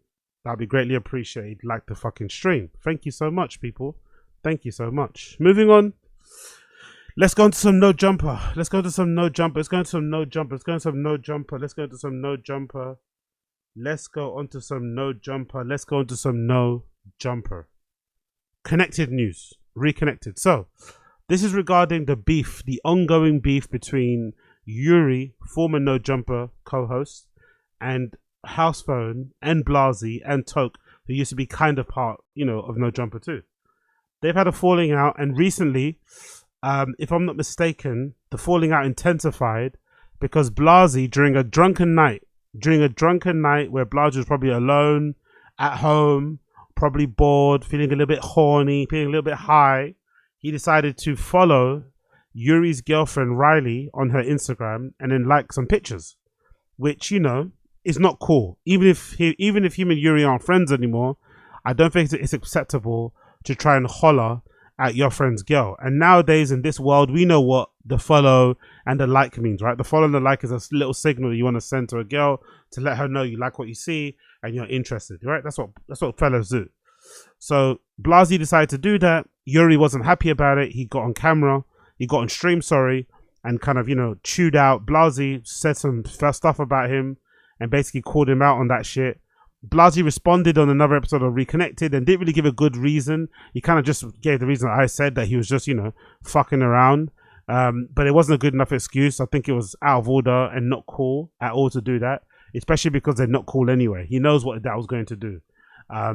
And it kind of makes him look like a shitty friend as well, trying to move to your friend's girl.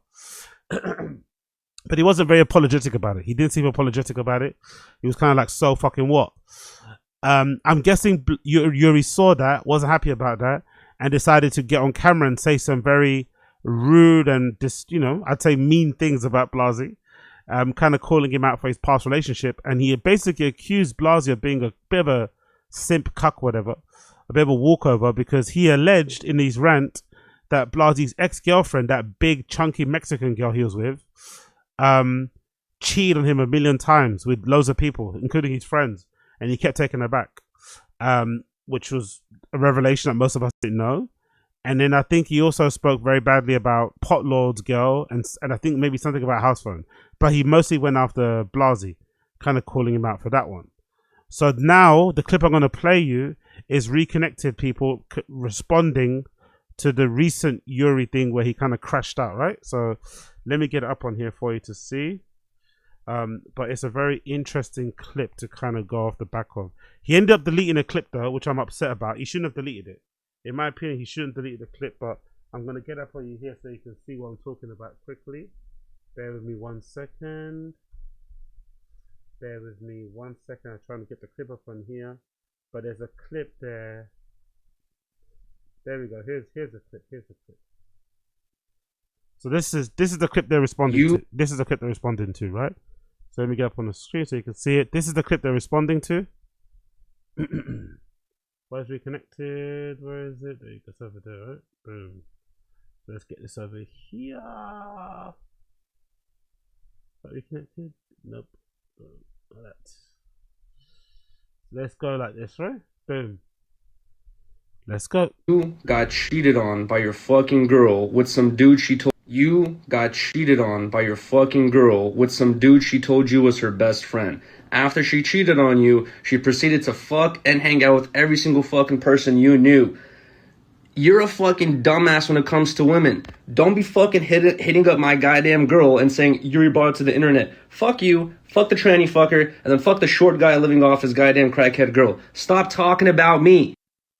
Cool. So that's what he said, right? Killed all of them, but most of it went after Blasey. And I think he was right to do that because Blasey should have never tried to follow his girl, should have never liked her pictures. I think that's incredibly rude, disrespectful, and just a bit dirty behavior from a former friend. Doesn't matter if you're former friends, that doesn't give you a right or a reason to holler at his girl. So they responded. I want to hear their response. So y'all recently got dissed, man. Oh. No, we for sure got this. Yeah, I got Look dissed. at me. Who? Oh no, You I got dissed too. I got this, and then Household got this last minute. But how you gonna say y'all? He dissed you too. I don't even hear that shit anymore. I don't even care. Yeah. This me? No, he ain't dissed you yet.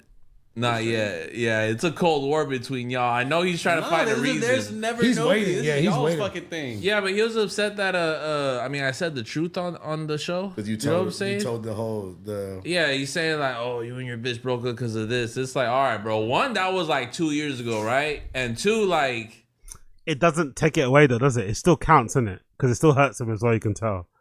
because that girl went on a world tour after she broke up with. Because I think that girl, that like curvy, chunky Mexican girl he was dating, who a lot of people were calling a gold digger and whatever, she turned out to be one.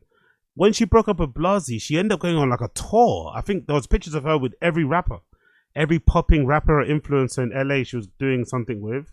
She was in videos with. She did some content with Adam. I don't know if they fucked her. Adam 22. I forgot that show that he does with his girl. But she did an interview there, so she was doing a lot. So that must have hurt. So I don't think I don't think you could say just because it was 2 years ago it doesn't count. It still counts. Who gives a fuck? Ain't you supposed to do that? You the sick one who's still dating a bitch after getting cheated on. Oh shit. And secondly, bro, like, man, there was a. By the way, that's the rumor. That's the rumor. There's a rumor that allegedly, which is brutal, by the way, right? And I don't know why anyone even needs to know this, but it's really sad because they used to be friends, and that's a really sad thing. I think it's one thing for me as an outsider to be commentating and speculating and gossiping, for lack of a better term, on this kind of talk. But these guys used to be friends, innit? And they're airing out all their dirty laundry like this on streaming stuff for people. Like, it's just not necessary. It's just not cool. But I guess it's happened in friendships, isn't it? When you love each other as friends really deeply, when you end up breaking up or when you're falling out, or when you end up having a falling out, or you end up not fucking with each other anymore, it does end up turning very spiteful, very nasty and shit. It's just a shame they end up that way. But allegedly the rumor is that Riley had an abortion. That's the rumor. That actually might be the reason why they were arguing so much. Because remember there was a time when Yuri and Riley were arguing a lot, like really all the time, fighting. I wonder if one of the reasons why they were fighting so aggressively, so hard, so often, was that there was something that was unsaid on the streams because it was embarrassing for both people. It was embarrassing for Yuri, it was embarrassing for Riley, so they didn't say nothing. But I wonder if that was the main reason why they were so kind of like at each other's throats. But the rumor was that Riley allegedly cheated on Yuri with somebody, and that person got her pregnant, which is why she had to have an abortion. And I think some people are suggesting that it might be the person in the gym, because Riley's kind of, she was trying to work out and stuff, and because I don't know if she was trying to work out with people taking the piss out of her weight, but whatever, regardless, she was working out a bit. She met somebody in the gym, and that person ended up getting her pregnant, allegedly, which is kind of rough, innit? I'm not really someone that gives too much shit about stuff, but I don't think I could take somebody back after that, Being with a girl and they fuck somebody else and they get that person, I don't think I could come back. I don't think I could be okay with that. I'm not gonna lie. So Yuri's a better man than I am. Bitch in our DMs that were similar. You know what I'm saying, Yuri? And you knew she was in your chat. That's all I'm gonna say. Like, I mean, we gotta elaborate on this. I don't know if you're linking up with the bitch, but like Eskimo bro type shit. Yeah, nah, we for sure. Oh, me and Yuri are Eskimo bros, and you can put him on a lie detector. He is not gonna be able to pass that bitch. You going YSL? Jesus Christ! Big up Yuri though. That makes Yuri looks good. That makes Yuri look quite good. Yuri's an Eskimo bro with Blasey, and Blasey's what? So what's he insinuating? Is Blasey insinuating that Yuri fucked that chubby Mexican girl that he was with? Yo, Yuri's got a decent little record, innit? There's a rumor that he may have fucked Skybree, right? Now they're saying that he might have fucked this like curvy Mexican girl that was with Blasey. Fucking hell, Yuri's actually coming out this looking quite good. Big up Yuri. Oh my God. I mean, you want us to talk about shit that's not on the internet? I mean, I could take it there. I mean, Oh my. I just feel like at the end of the day, it's like I just don't respect the like trying to tell him to get on a lie Hold on, detector hold on. test Can and I- ask if we are Eskimo bros. All right, can I? That motherfucker's sick. That's all I'm saying. You just repeated the Maybe same- I'm a little sicker. You just repeated the same thing. Let me say what I was about to say. Good. I just feel like the only thing I don't respect is just like, nigga, you got all the shit to say about everybody after you moved 8 hours away. Like you want to? No, that's not fair though. That's not fair. And again, I don't like to fucking defend Yuri, but let's be real. Yuri's chilling, man. He doesn't really talk about these guys. He just responds. Blasey's the one that poked at the bear. He's the one that followed Riley's account and started liking pictures. We know how possessive, we know how crazy, we know how in love Yuri is with that girl, and probably vice versa, right? He doesn't play when it comes to Riley. Everybody knows that. So when you do that and you're not his friend, or you had a falling out, you know he's not going to take that well. You know he's not going to take that well. Like, Blasey was dead wrong for doing that. Dead wrong. As a former homie, as an actual homie, whatever, he was dead wrong to do that. So Yuri replied, and I don't think he was out of order in his reply. I think he was warranted to reply. So I think it's unfair how they keep characterizing him as, oh, you moved away, you're pussy. He might be still pussy. I think two things can be true. Is Yuri going to fight anybody? No. Right? He's not going to. We see how Yuri moves. But is Yuri wrong for being upset about how these guys are moving? I don't think so. I think he's entirely in the right here. You talking so tough. You got all this crazy shit to say. You would have never said that to my face, first of all. You would have never, and I'm not acting like some gangsta ass nigga. You would have said it by now if that was the case. You waited till you moved 8 hours away to drop that joke. Okay. You waited to say whatever you wanted to say about. But is it a joke though? Or is it true? It's kind of true though, no? I don't think he fucked the transgender person, but he got his dick sucked by them, innit? I think that's the assumption. That's the kind of, that's what's been suggested on the internet, right? Allegedly. So it's not really a joke, is it? I guess the jokes are somewhat truthful, but it's not untrue. Blasey. Now I'm not gonna sit here and like I look like that was. I'm gonna just be completely honest. You were out of pocket for liking this bitch's picture and all exactly. that shit. Whatever. Exactly. But they don't really emphasize that enough because I think they're all dogs. I think they're all a bit scummy. So I think that's why they don't really talk about it too much. But Blasey's the one that set this off by liking her pictures and following the account. Don't do that, bro. That's not cool. That really isn't cool. If the roles were reversed, he wouldn't like her either. I don't think that's cool at all. There's a reference to it. Cool, I felt that. The Kiki reference. But look, I'm just saying, it's like, a good callback. I'm just saying. Blasey's a bit of a piece of shit on the low. I like him when it comes to business, talking about entrepreneurism, right? Whatever that fucking word is. When it comes to running a design studio, doing design for clients and shit. When it comes to just hustling and, you know, being a young man out here getting to the money, you know, helping out his friends, employing people, all that good shit. But he seems like a bit of a snaky snake, you know? He seems like he's on that snaky snake vibe. I didn't like whatever. I understood why he was mad or whatever. Cool, whatever. But nigga, don't be trying to come on the internet and pop it and all that shit when like nigga, we all know you're not gonna do shit. We all know that you not like. He didn't say he's gonna do shit though, did he? He just said stop talking about his girl. You know? Stop. He didn't really say he's gonna do shit, did he? He didn't really say he's gonna do shit. That I'm not like that. None of us are like that. We not on some. So like, nigga, don't be trying to come pop it. We like all know that we Eskimo bros, gang. Take the lie detector test today. Apparently, we I got all a know band. this now. I got a band on it. Okay, listen. I'm just saying, no matter what, it's just like, look. Again, like I just feel like niggas just be losing the plot. At the end of the day, it's like, bro, no matter if I fuck with him or not, like I don't fuck with him. I don't have no hate towards my heart for the nigga. I really don't give a fuck. Like the only time that I'm reminded of Yuri is when I randomly check my spam and my email and fucking Kick be telling me that this nigga is live. That's the only time that this nigga pops up in my brain. But hold on. Right. Let me just end it off. I just feel like if we was cool at one point, I'm not about to go on some weird like smear campaign about you when like you didn't have none of this shit to say about us in our faces. No, but you guys keep talking about him too, man. You guys keep antagonizing him. I watch Reconnected every week. There's always throwing in some slick jokes. Honestly, I watch this fucking stream when it's live. I watch this show when it's fucking live. They do throw slick jokes. Just leave the guy alone.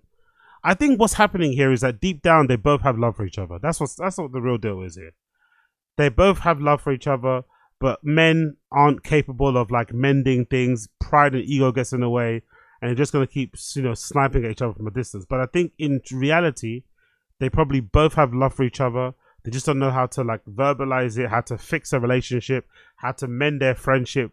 So they're just gonna keep sniping at each other. But I think if these guys shut the fuck up, if Reconnected stop talking about Riley, stop mentioning Yuri, Yuri won't say nothing. He's just been responding to what they've been saying. Yes, he crashes out more into some crazy stuff, but I think he's within his rights. He's been minding his business. He doesn't bother anybody, to be honest. Yuri doesn't really bother anybody apart from the people he bothers when he goes on the street, when he does his IRL streams. He doesn't really bother anybody. He just does his own thing. So I think he should be left alone for this, you know? Like, what's his biggest crime, really, to be fair? I was thinking about it the other day. What's Yuri's biggest crime? Yuri's biggest crime is treating his girlfriend badly on stream. And the only reason why people care that he treats his girlfriend badly is because they think his girlfriend's hot. If Yuri's girlfriend was a torta, if Yuri's girlfriend was clapped, no one would care of how badly he treats her on stream, you know? People only care because they think Riley's hot and they also don't think Yuri deserves her or something, you know? They kind of all want her instead. That's why people kind of are weirdly invested in what they do. But really and truly, you know, when you look back, yes, it was bad at the time. I think I reviewed it myself, but, you know, people treat their girlfriends badly every single day. You know, I'm sure those guys around that table have people in their lives they treat badly. Like, it's not that big of a crime, really. She's a grown-up as well. She's staying with a guy. You know, she's the one that's happy to stay with a guy that publicly fucking screams at her and embarrasses her on stream and shit. You know, they were able to move past it. So I don't know. I don't really get why people are that obsessed with them in that regard. Like, they don't really bother anybody, really, if you think about it. How dare you, Yuri? Because check it out. The last 2 engagements I had with him was, let's break it down to August of last year. Okay. Hey, here's fucking like $300-500. Trash over here and fix this computer. Pushes up. I'm nodding out. I'm nodding off at my crib. He's like, where you? I'm like, bro, you know what? Keep that money. Like, don't even trip. Don't even trip. Take that money. All right, thanks, man. Are you flexing being drugged up and not being able to handle a situation? No. What I'm trying to flex. Okay. Big up. That's needed to be said by what's his name again? Ryder. Big up Ryder. That needed to be said. Big up Ryder. My bad. So I didn't mean to interrupt. Please continue. That was the second to the last time I had engaged with him. Okay. The very last time he slept over my crib. What we talking about? Okay, I remember that. I was there. Yeah, even what? Even that. This ain't no Airbnb. No, listen. Even that. Now Blasie's trying to flex on Yuri by talking about money and cribs and shit. Like, this is awful. Like, if Yuri's such a bum, if Yuri's such a loser, why are you trying to holler at his girl? Usually people's girls are an extension of them or a reflection of them. If you're such a bum and such a loser, why are you trying to holler at his girl? Okay, so the whole thing, me and him got into it, right? Now, arguably, we could say that argument was probably the reason why he's gone, and that was like the beginning of the end, right? But again, if he was that mad at what I said to him and what I said to him in his face, nigga, again, you wait till you move 8 hours away, then you got all the shit to say. Then you. Nah, to be fair, he was saying some shit to you in your face too. Maybe he didn't say the stuff about tranny fucker and stuff, but he was saying some stuff. And also, that's Yuri's MO, innit? He's not gonna ever fight. Like, you know how he is. Housephone is not exactly a fighter as well. Adam22 says some pretty shitty things in front of him. He didn't lay a single hand at Adam22. Let's be real. You know? Adam22 says some pretty fucked up shit. Did some fucked up shit to Housephone. And Housephone didn't even land a punch on him in anger. Didn't do anything. Threw a cup at him. Like, come on, man. Like, no one's bad here. No one's bad. No one's fucking a fighter. Everyone just chat shit. Like, just leave each other alone. Let each other fucking live and stream. It's not that big of a deal, really. Want to react. Now I'm a tranny fucker and all this other shit. You never said none of that to my face, bro. And if you was that mad, you would have said that right then. Yeah, I think out of all points to say something like that, it would be while someone's yelling at your face to go home and yell at you. I would have been like, out of all points to start talking like that. If we want to keep it a beat, that's when you should have dropped that right then. I would have fired on you, but then whatever, you feel me? It would have been what it was, you feel me? It would have been what it was instead of you, like, I don't know, bro. I would have fired on you. Come on, man. This is honestly, this is really, it's really sad and lame how this has all turned out, innit? They were all friends. They used to always get along, and now look what they're at. Ugh. Oh, that's like, bro, I'll put a pallet of Tito's on the lie detector test. Yes, that you guys are asking my bros. Pallet of Tito's is hilarious. I'm so curious who it is. I know exactly. No, it's deplorable. Is it? I think I honestly know. No, you wouldn't. So you're there's only me and Yuri. That's crazy. Yeah, I shouldn't be that excited. Don't tell, bro. It's only me and Yuri. Like. That's why I'm just like, I don't know. I'm not trying to. Who gives a fuck? Listen, I'm not above, like, you know what I'm saying? Like, I'm not trying to take the moral high road on everything, but I'm just at a point in life where it's like, Really? nigga. No, I'm just saying. I'm at the point in life where, nigga. I like Ryder. Big up Ryder. I like Ryder. Ryder's got some nice little jabs and bars he's throwing in there. Big up Ryder. I like Ryder. You have isolated yourself from everybody. You are just at the crib, miserable, on some weird ass shit. How do they know he's miserable though? Just because don't get me wrong, the isolation's a bit weird, right? Every time you get Chris, to be fair, that episode of Reconnected, maybe House Phone overstepped by being a bit too rude and shouty and shit.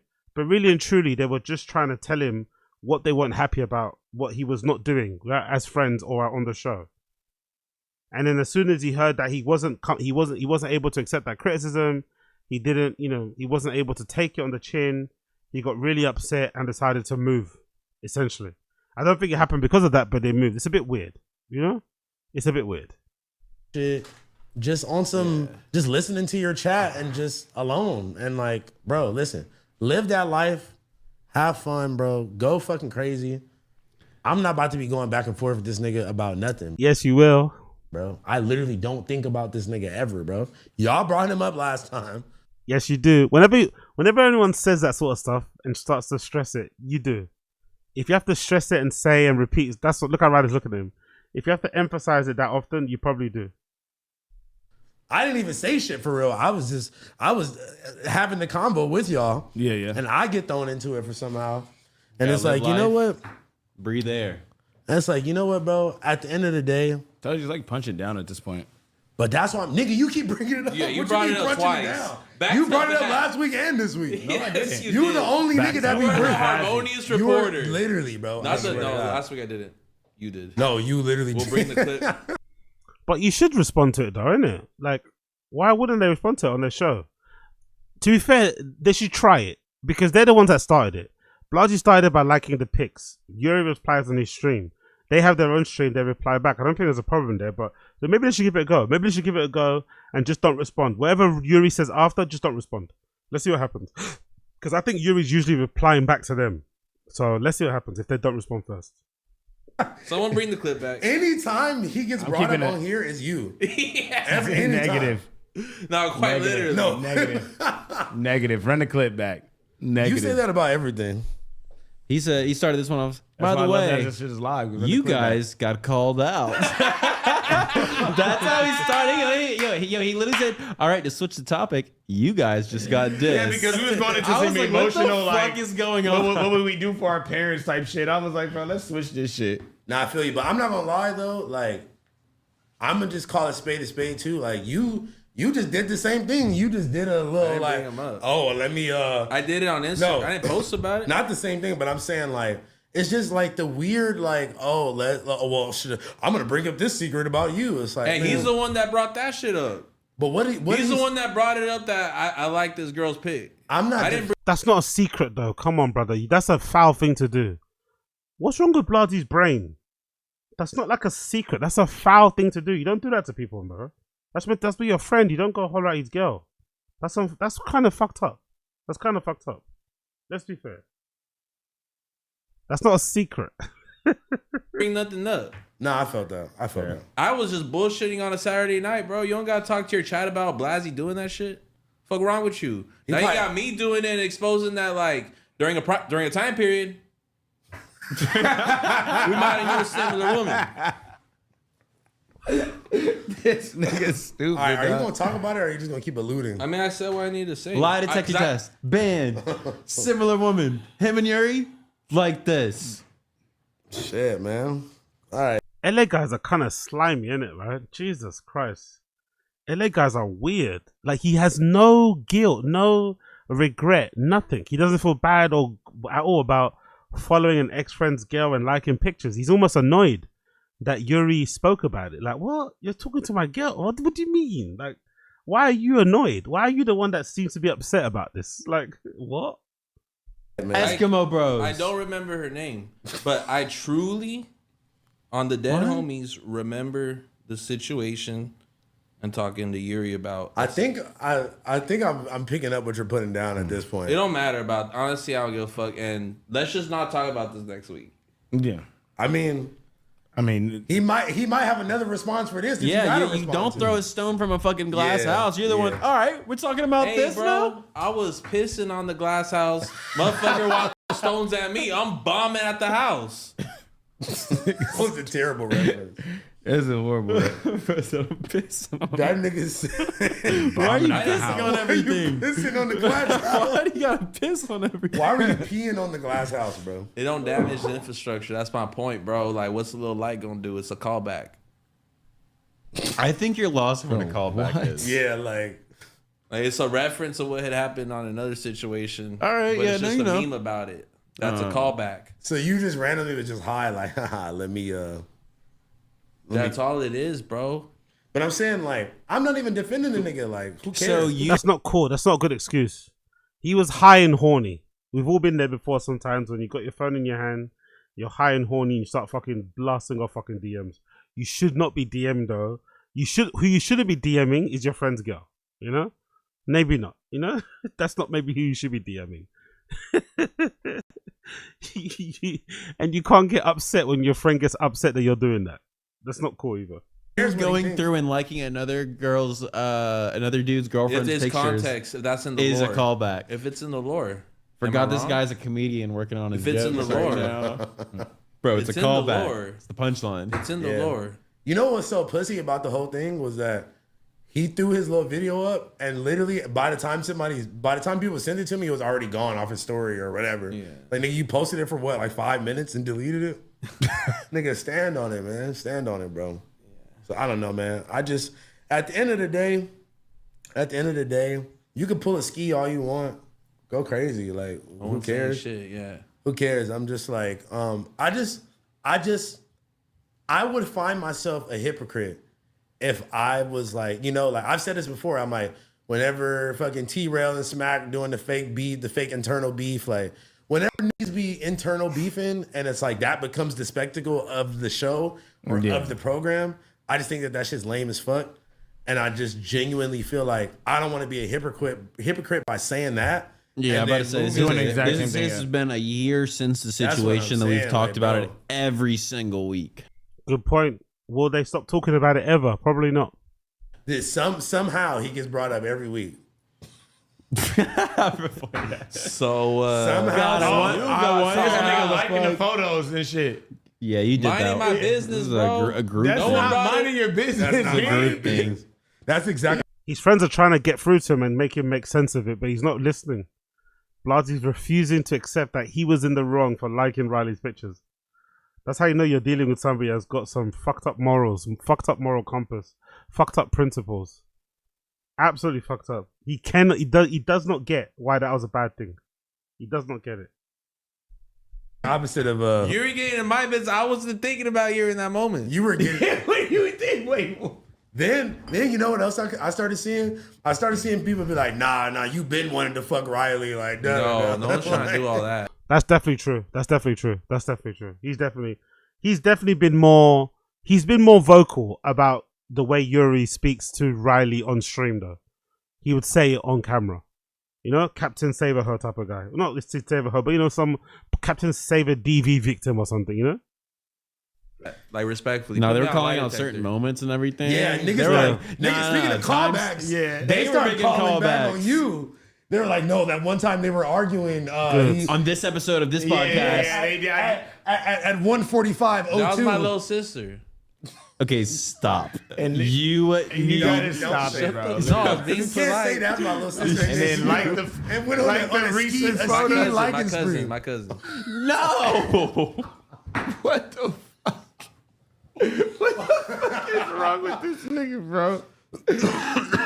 I'm just saying I had her, but that wasn't. No. Bro, you had her on an 80-inch. So you loaded up. All right, bro. now you're getting this. You guys do it. The jokes write themselves. I'm not. You had her loaded up on an 80-inch.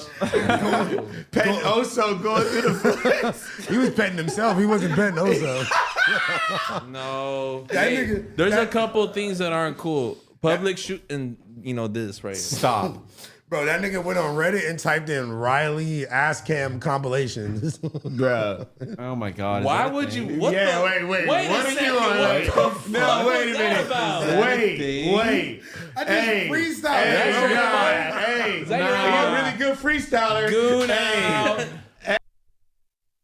Is Riley really that hot, or are these guys just dealing with very average-looking women? So Riley kind of stands up because they at the center of all of this is really Riley when you think about it, innit? They're all weirdly obsessed with Riley, and they just can't let go of the idea, or they just can't. They can't accept that Yuri has her. You know, they all want. They like that's what's at the center of all this. It feels like. I wonder if Yuri probably still be their friend if he wasn't dating with Riley. You know, that might be the center of all the issues of these guys. That they just can't accept that a guy that they think is a loser, a guy who they think is probably ugly, a dork, seems to have one of the hottest girls that they've all fucking seen in their lives, it seems like. Because they're weirdly obsessed with her. Very, very much so. Maybe she looks incredible in person. I don't fucking know. But I just think as friends, it's a bit odd, isn't it? Like, it doesn't matter what your friend's girl looks like. You shouldn't even be looking at them that way, you know? They shouldn't even exist. You have a gun? Big up Addy Z. Cheerleader effect. Yeah, probably that. She was a cheerleader, right? As well, right? Maybe that's why. She was probably a cheerleader as well. Maybe it's a bit of that there, but I don't know. Big up Black America in the stream chat as well. I think he used Bit Riley to get Yuri's attention. Yeah, good point. Okay. I see that. This stream isn't helping regardless. They're obsessed with their friend's girlfriend. Okay, thank you. Big up Black America. I didn't even see your comment before I said what I said. I didn't even see your comment before I said what he said, but I'm glad we're on the same wavelength. I'm glad you're kind of seeing what I'm seeing. It's like, I think the real person that everyone's obsessed with here is Riley. I think everyone on that table wants to fuck that girl. Everyone. It's fucking bizarre, man. Really, really strange. But hey, here we are. Hey, that's a really good freestyle. Hey, no. I know you wasn't talking. You was trying to diddy them into a foursome so bad. See, now he projected. Now he projected because he just said it. That's very true. That's very true. Toke definitely was trying to fuck Riley as well.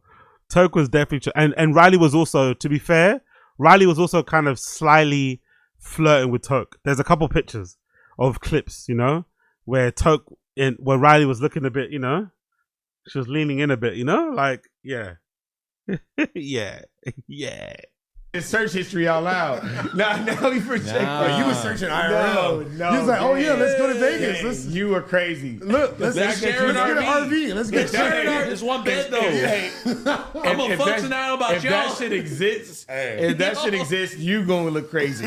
No, it's on the internet with you. No, well, first of all, it's on the internet with you.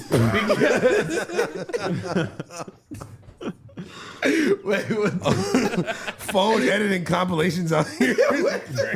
Not you posting them. Nah, that's crazy. Yo, all right. We just put it. We putting a pin on. We that, lost the plot. Nah, the plot is it? Because you guys just keep adding new plots. I feel like you guys. I'm like, wow, really? That's what y'all be doing?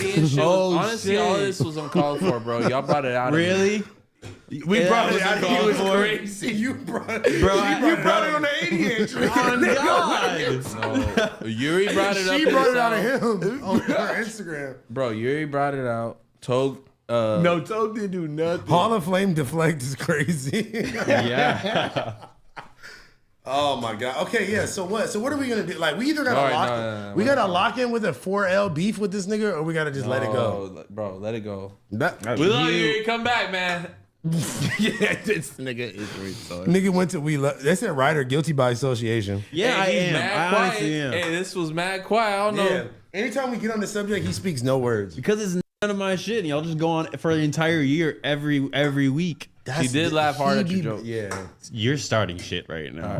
What the fuck are you? Yeah, he gonna get on your ass. Yeah, I heard about that. I didn't know that even happened. Biggest gossip bros. Oh my God. Yeah. And yeah, there we have it, man. There we fucking have it. It'll never end between them. It will fucking never end because they all seem to be obsessed with fucking Riley. They all seem to be fucking obsessed with Riley. And I personally don't understand it. I don't get it in the slightest. I really don't understand why they all seem so obsessed with Riley, right? I really don't get it. I really don't get why they're all obsessed with Riley. I don't understand it. I don't understand why they all seem to be so obsessed with Riley.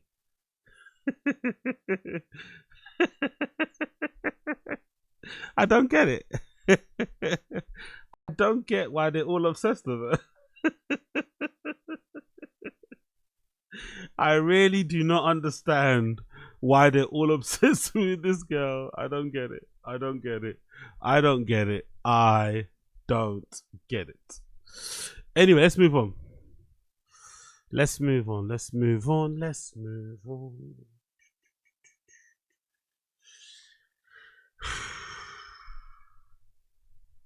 But the question has to be said, what do you do? What have you guys been in a stream chat? Let me know in stream chat. Have you ever been in a position where you've had a friend in your friendship circle that's dating a really hot girl that you also like? What do you do in that situation? Don't you just suppress your feelings or just ignore it? Like, it's not that big of a deal. You don't think about it too much, do you? These guys can't seem to get out of their minds. Like, we've all got eyes, right? We can all observe that Yuri. We can all observe that Riley's an attractive woman, right? We can all see that. But if you're the friend, you don't really need to just move on. Just, I don't know, suck it up. You're not with her, innit? What else can you do? You know? I don't really get the issue here. Riley likes black dudes. Exactly. I don't know about that. Riley be on Earth in 2026? I don't think so. She has a dump truck. Yes, indeed. Big up Black America. I had a pretty friend in Louisiana, red-boned, straight hair in the 90s South. All of the boyfriends were ugly losers because they treated her like a prize. I don't know Riley and US history, but I think it's strategic dating. Okay, fair play. Circle back when things don't work out. Nah, I'm not really for that, to be fair. I'm not really for that. But what do I know? I don't know jack shit. Let's move on. Let's move on. Let's move on. Let's go Tim Dillon. So, this episode of Tim Dillon's show was really interesting, people, because Tim Dillon seemed very serious, very perturbed, and very affected, it seems, by the killing, the assassination of Charlie Kirk, which is interesting because Tim, you could always count on Tim to be very dumb, very silly, very unserious, and make a joke out of everything, right? He doesn't seem to take anything seriously. Just the other day, he was joking around about the stuff happening in Gaza and shit, joking about going to perform in Saudi Arabia, joking about everyone in Saudi Arabia probably being a slave, joking about somebody's hand getting cut off and fucking turning the other way, or looking the other way for the sake of money. He doesn't take anything that seriously, right? And some fans, sometimes myself included, when certain news things come in, when certain topics come up in the news, and Tim Dillon just acts like aloof and doesn't give a fuck about it and tries to make a joke about it, you know, it can sometimes put you off a bit. Like, what's this about, man? Like, why are you speaking like this? But you know, over time, you get to understand him. You kind of like him for that because he's a proper comedian in that way. He's not trying to opine in a serious way. He's not trying to give you some sort of lesson. You know, he's just gonna say what he's gonna say as a joke because he's a comedian. He's gonna try to make light of a serious situation across the board. But when it comes to the Charlie Kirk situation or the Charlie Kirk assassination, this is the one time that I've heard Tim be serious. He's not joking. He's not laughing. He's not making a mockery of it. He's actually shook up and serious about what happened. But the really odd thing about this clip I'm going to play for you at the beginning of his show, he's admonishing and kind of criticizing people who are taking joy or celebrating the fact that Charlie Kirk died the way he died. And he doesn't understand why people are mocking him. He doesn't get it. And it's interesting because he doesn't understand why people are mocking Charlie Kirk's death. He thinks it's not cool. He thinks if you do it, there's something wrong with you. He thinks you can't do that to somebody because he has children. But the thing that's really confusing to me is that healthcare CEO guy who Tim Dillon took the piss out of and dressed up like him during a Netflix comedy thing, right? He dressed up as the ghost of this healthcare CEO that was killed by that Luigi Mangione kid, right? He didn't seem to care about that guy. He didn't care about that man and his family, because I'm sure that man had a wife and kids. So it's a problem when Charlie Kirk dies because of the things that he said that people didn't like, which is still not cool, but let's be honest, that's the reason why he died, right? Because of the stuff, his rhetoric that he was spreading out there. But Tim Dillon has no problem with a CEO of a healthcare company getting gunned down in the street, who probably, if we're honest too, it wasn't really probably his call, some of the policies that get enacted or the decisions. Yes, he played a part in it, but there's probably things set up in the company before he even joined that were in place to ensure things get done in a certain way that hurt people in terms of healthcare cover and shit. But he probably wasn't the sole person to blame. There's probably a whole bevy of people to blame. But he took the piss out of that. So I just find the hypocrisy and all that stuff kind of interesting. But I understand that most likely the reason why Tim is taking the Charlie Kirk assassination harder is because Charlie Kirk speaks and says stuff with his words and is political. And Tim Dillon is also somewhat political. So Tim Dillon probably sees more of himself in Charlie Kirk than he does in the healthcare CEO guy. So he probably feels like, oh, he could be next, you know? So he's a bit scared. He's a bit, fearful, worried, all that sort of stuff, which is understandable. But this is the most serious I've ever heard Tim Dillon speak during his podcast, especially when a tragic event happens in the news. He's always making light of it. He's always joking about it when it comes to people getting bombed, people getting assassinated, whatever. He's always making light of it. But this is the first time I heard him very, very, very, very serious.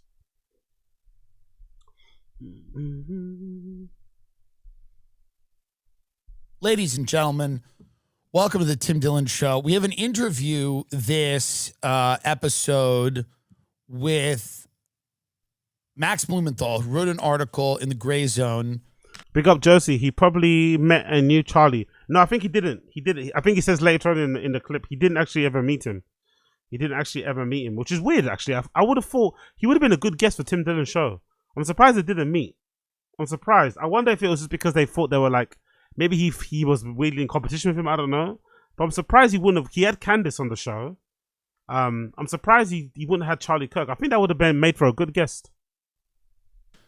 With Trump insiders talking about where Charlie Kirk was mentally in the last few weeks and months of his life and the things he was feeling and the pressure he was under. I didn't know Charlie.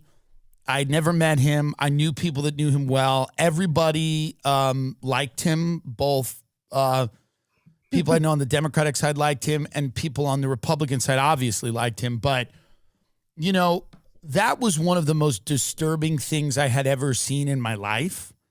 The man is a husband, a father. Just as a aside, the most disturbing thing I remember seeing recently was at the beginning of the Ukraine war, right? At the beginning of that Ukraine war, when Russia first started bombing parts of Ukraine and shit, I remember watching this video. I'm sure some of you may have seen it. It was in Kiev, right? Or Kyiv, how you pronounce the city over there in Ukraine. And there's a camera outside of a building, a block of flats or something, right? A camera pointing in the direction of a car park. In that car park is a girl wearing a white coat with a fur on top of it, with riding a pink bike. And she's riding the bike in a circle. You know how, kids do, right? So most likely her parents are probably looking at her through the window and stuff, but she's just riding the bike. What kids do? Riding it in a car park in that little area. And then all you see is a car pull up and this lady and a man get out. And they get out and they walk along the street. And then as they're walking along the street, they pass this girl where she's riding her bike in the car park. And then 2 seconds later, you see a missile hits, right? And the missile hits, the camera goes grey. The smoke clears in a couple seconds later. And then all you see is the bike on the floor. You don't see the girl. You don't see the man, the woman. They've been obliterated. All you see is the bike. Super chilling. And then you find out later on that I think that was like a missile strike from Russia. And they took out 2 people who were like, operatives, I guess, for the Ukraine government or whatever, maybe that man and woman. But it inadvertently ended up killing some like 9-year-old girl or something. That was one I was like, shit. Like that sat with me for a while. That clip. It really fucking did. But again, it's just crazy how desensitized we are from all this stuff, because the Charlie Kirk shit happened the other day and we've all kind of collectively moved on, We've all collectively kind of moved on. I think for me, the first time I saw it, it was very arresting, seeing all the blood splatter out of his fucking neck. But then I started watching tons of other angles and videos of it. And every clip made me more and more numb to it, to the point where it didn't really bother me at all. It's kind of concerning, that sort of shit. Same goes for that, unfortunately, that girl, right, Irina, of the bus, who got stabbed by that crazy black guy. Same thing there. Like, there's so much horrible shit online that you don't really, like, you know, nothing really moves you anymore because we see it all the time, which is really fucking bad. Even if he wasn't, he's a human being. He's sitting there, he's engaging in conversations with people, and he was brutally murdered in front of his wife and children. I'm not a sanctimonious guy. I dressed up as a dead healthcare CEO on Netflix. I'm not someone who is out there being a purveyor of good taste, but I just don't understand how, after witnessing that murder, you could be gleefully celebrating this attack. I think you're at a very bad place spiritually, you know, in your life. If you're again, that's not fair, man. I don't like this. Like, I feel like we're being like gaslit or we're being manipulated too. Like, why are they all ignoring the fact that this guy says some stuff that would hurt people's feelings, that would make people really fucking angry, to the point where they would want to punch and hit? Like, why do these guys not understand that that happens in the real world? Like, why do they think in a real world people just like argue and debate back and forth? Sometimes you say something to somebody and that could be their trigger and they want to hit you. They want to punch you. They want to push you. They want to kill you. Like, you can say things to people that will make them want to fucking harm you in a really, really, really lethal, drastic, fatal way. It's not cool. It's not fair. It maybe even isn't even fucking civilized, but this happens in the real world. Like if anything, I think America is the home of fuck around and find out. I think in Europe we're a bit more affable. We're a bit more like chill. We can turn the other cheek. We walk away. In Europe, I think we walk away for the most part. We try and de-escalate. But I think in America's the home of fuck around and find out. Like, you know? So I'm surprised in the home of fuck around when you find out, Tim is so like, you know, I can't believe it. It's our brother. Come on, man. Come on. If this was Theo Von getting assassinated, fair enough. God forbid, by the way. Touch wood, fair enough. But like Charlie Kirk, let's be real. Let's be real. Celebrating the murder of a person like that. I mean, again, this wasn't, you know, a lot of what I do on the program, we make fun of the news, we make fun of what's happening. A lot of it's dark comedy. So I don't go out there and police people's reactions or tell them what to say. But if that's the first reaction you have to that video is to celebrate this, or, I mean, you can't be doing great. You know what's funny about these big up Super Jello? Talking heads are afraid of themselves, for themselves, sorry. It's not about Kirk's violence, it's for the plebs who deal with. Exactly. You know what's really funny? Those journalists, right? I forgot what paper it was in Paris. Do you remember that time where those when terrorists stormed the Paris headquarters of some paper or a magazine that painted a really disrespectful image of the Prophet Muhammad? Because you obviously it's against their religion to do that. They published some pretty, you know, let's say rude or offensive comic book strip thing, and this terrorist group rocked up to their headquarters in Paris somewhere with AKs and shit and just like sprayed everybody in there, killed a bunch of people. And if I'm not mistaken, you know, that was obviously a message to tell them don't do that fucking again. And those journalists, you know, Charlie Hesbo, that's the one, Charlie Hesbo, those journalists continued. They said, fuck it, we're not being, terrorists are not going to stop us, not going to silence us. So those journalists, right, who saw their own colleagues killed right in front of them, blood probably all over the fucking office, have more courage than comedians. And the person that was killed wasn't even a comedian. This is their own. Those journalists had probably more of a reason to quit journalism, to maybe never cover stuff concerning Islamic states and shit anymore. But they were brave and said, no, we're going to stand up in the face of these terrorists and we're going to continue reporting what we're going to report in. So random journalists in Paris who write for a magazine have more courage than the 250 comedians who are all now cowering. They all now look like they're afraid, worried, pensive, reflective. Because I've not seen, the only person I've seen let their nuts hang is Ben Shapiro, you know. I think Ben Shapiro is the only person who I've heard say, I'm not stopping the college tours. I'm still going out there. Fuck you. You know? But I don't even think he said it in the fuck you tone. Everyone else is kind of scared. Myron from Fresh and Fit is scared. Hassan Abi seems kind of scared. Nick Fuentes seems kind of scared. Destiny seems scared. But no one, the only one I have heard who's not really scared and standing on their shit is Ben Shapiro, weirdly enough. But yeah, this is interesting. Interesting reaction from Tim Dillon. You can't be doing great. If you know, if you're celebrating the murder of this man, I don't think you're at a good place in your life. And, you know, like I said, I saw the video. I watched it one time. I would not rewatch it. I found it to be, I didn't know what I was watching. I was on a plane to Austin with Louis, actually, and he was doing shows down there. And I saw this video, and I was like, it was maybe the worst thing I have ever seen. You know, when I picked up my phone, it was unbelievable.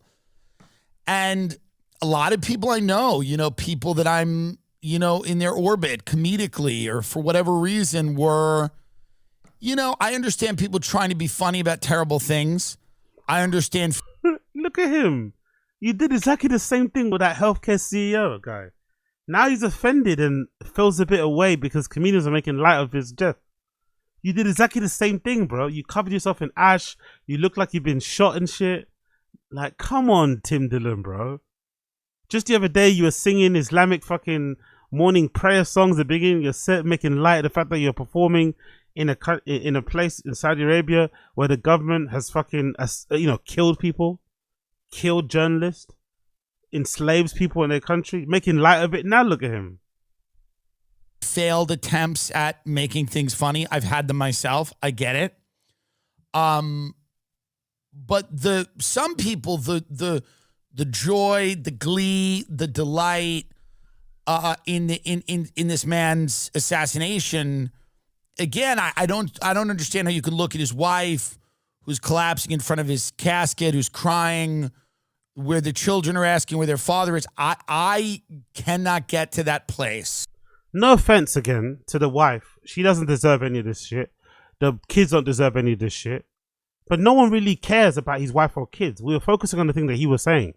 He did a good job also to kind of separate himself from his family. He didn't really use his family as a meat shield or whatever.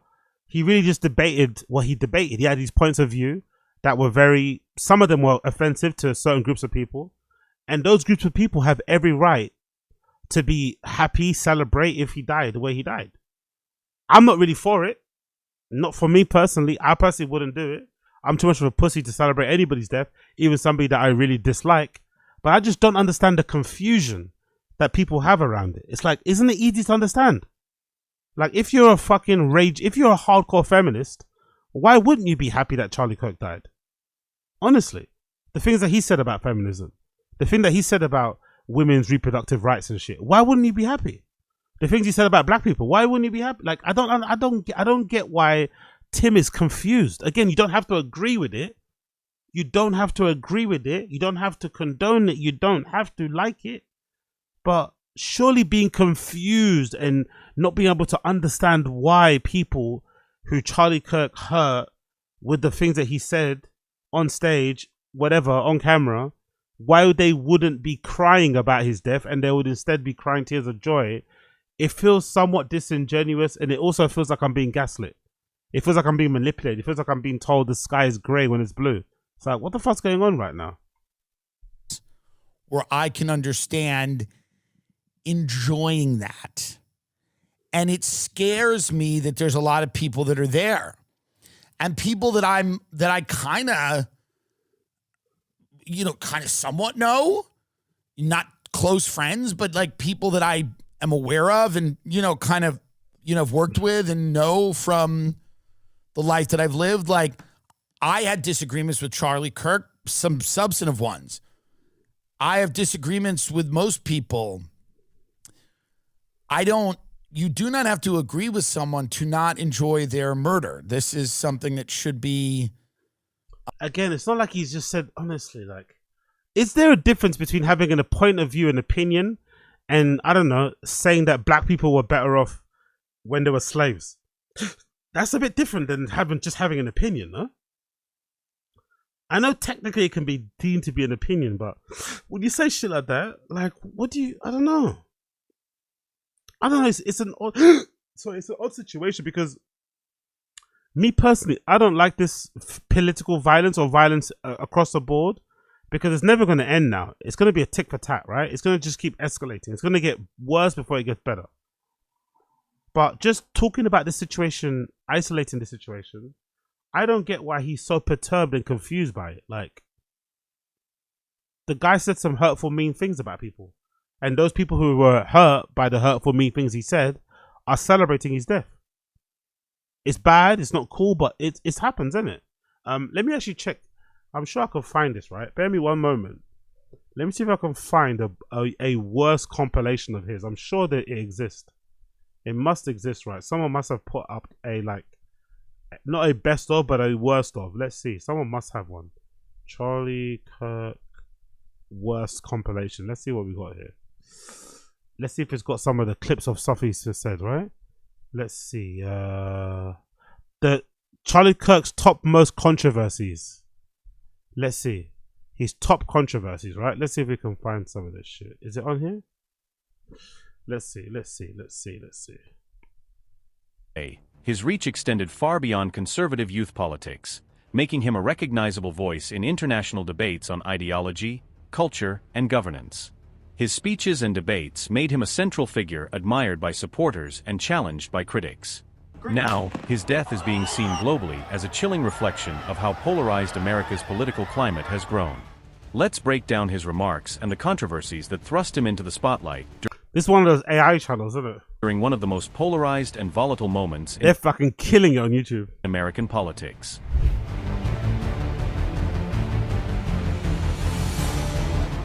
Charlie Kirk often made inflammatory remarks about Indians. On September 2nd, he wrote on X, "America does not need more visas for people from India. Perhaps no form of legal immigration has so displaced American workers as those from India. Enough already. We're full. Let's finally put our own people first." Again, sounds a bit, sounds whatever, but on paper, it's not that bad, It's not that bad. It's just a tighter immigration policy, which is standard, for a Republican person. On September 5th, he claimed social media accounts were being paid to attack Trump's tariffs on India. He said, "You have to wonder if this coordinated activity promoting the interests of India should trigger FARA registrations. Who is paying them and how much? We need answers." That same day, he praised Trump for considering a block on outsourcing to India. He wrote, "President Trump is reportedly considering blocking American tech companies from outsourcing their work to Indian companies. Good. Invest in this country first." He also reposted another commentator accusing Indians of violating H-1B rules. Kirk added, "I have just now heard about the illegal India payments to influencers. Tariff! !"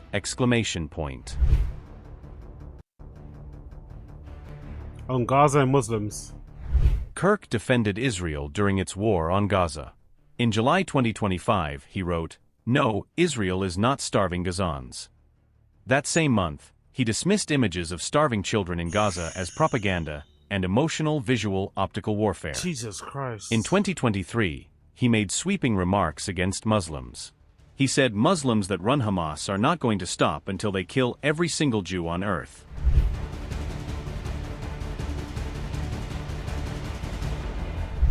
Charlie Kirk was a staunch defender of the U.S. Constitution's Second Amendment, to the extent that he justified Americans' deaths caused by gun violence. At a 2023 Turning Point USA Faith event, he said, "I think it's worth to have a cost of, unfortunately, some gun deaths every single year so that we can have the Second Amendment to protect our other God-given rights. That is a prudent deal. It is rational." Ironically, his last words on stage also touched on gun violence. When asked about mass shooters, he countered, "Counting or not counting gang violence?" Tough, that, innit? Live by the gun, die by the gun. That's a tough way to go out, bro. After advocating for others to have guns, for the state to not take away people's guns, for people to be able to defend themselves and their family, and then for you to be taken out like that. Ay, ay, ay, ay, ay. On September 8th, just days before his death, Kirk said on Fox News that young women do not value having children. This is one of the reasons we are seeing a fertility collapse in the West. He criticized women who voted for Kamala Harris, saying, "Young women who voted for Kamala Harris want careerism, consumerism, and loneliness. Trump voters, young men, they want family, children, and legacy." In August, he targeted Taylor Swift and stated, "Submit to your husband, Taylor. You're not in charge. You've got to change your name. If not, you don't really mean it." To be fair, so far I've not heard anything that bad. Not gonna lie. This video is a little bit of a clickbait thing. Nothing in this video has been bad enough to warrant somebody smoking you, to be fair. You know, let's be honest, this isn't that bad so far. You may not agree with these points of view, but it's not enough for you to kind of want to, do you know what I mean, fire at somebody from 150 yards. Like this doesn't sound like it.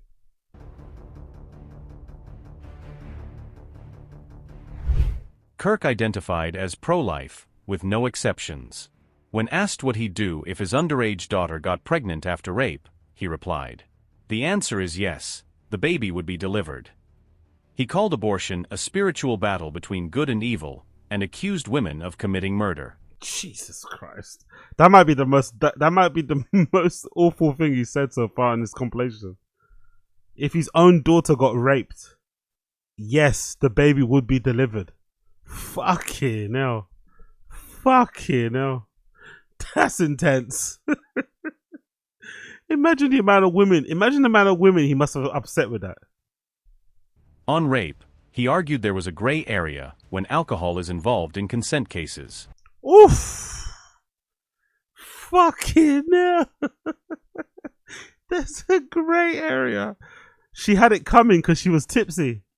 She had it coming because she was drunk or high. She had it coming. She should have knew better. Fucking hell, Charlie Kirk.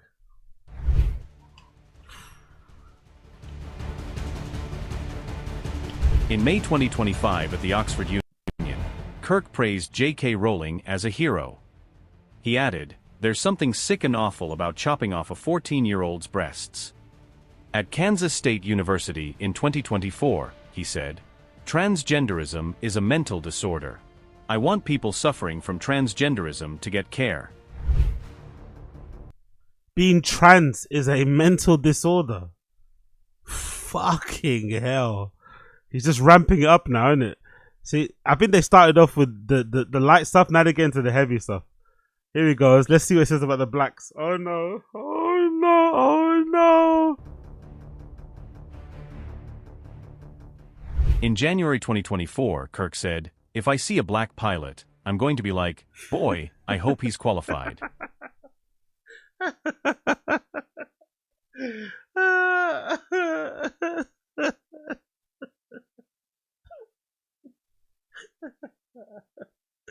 Yeah, he's a good stand-up, isn't he? He was a good stand-up. He was a good stand-up, man. If I see a black pilot. It kind of sounds like a Louis C.K. bit, doesn't it? Not gonna lie. Doesn't Louis C.K. have a bit about that when it comes to pizza, right? I swear Louis C.K. Hold on, I swear he does, right? Louis C.K. pizzeria joke, right? Is it free fat? If there's like free black women working, I swear Louis C.K. has a joke about that.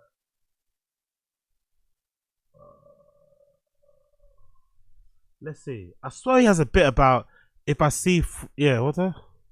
Parenthood to end, so I can go eat all the ice cream in the freezer that they have no idea is. I swear he has a joke about a restaurant. About is it black Italian restaurant or something? Is it black pizza shop? Let's see, pizza shop. I swear it's one of those jokes, right?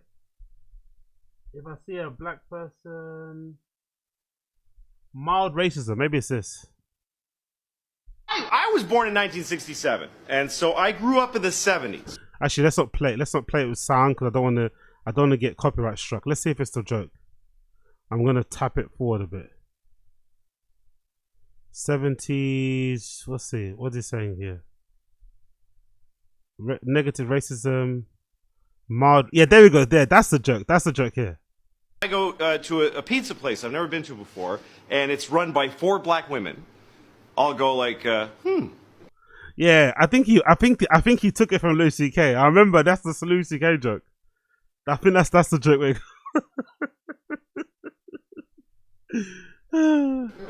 See, it's very mild. It's extremely mild racism. I'll notice that. But basically, what Charlie Kirk said was racism. Still, still counts. You don't usually see that 4 black women running a pizza place, unless it's called 4 Black Girls Pizza or something like that. Like that's the whole point of the place.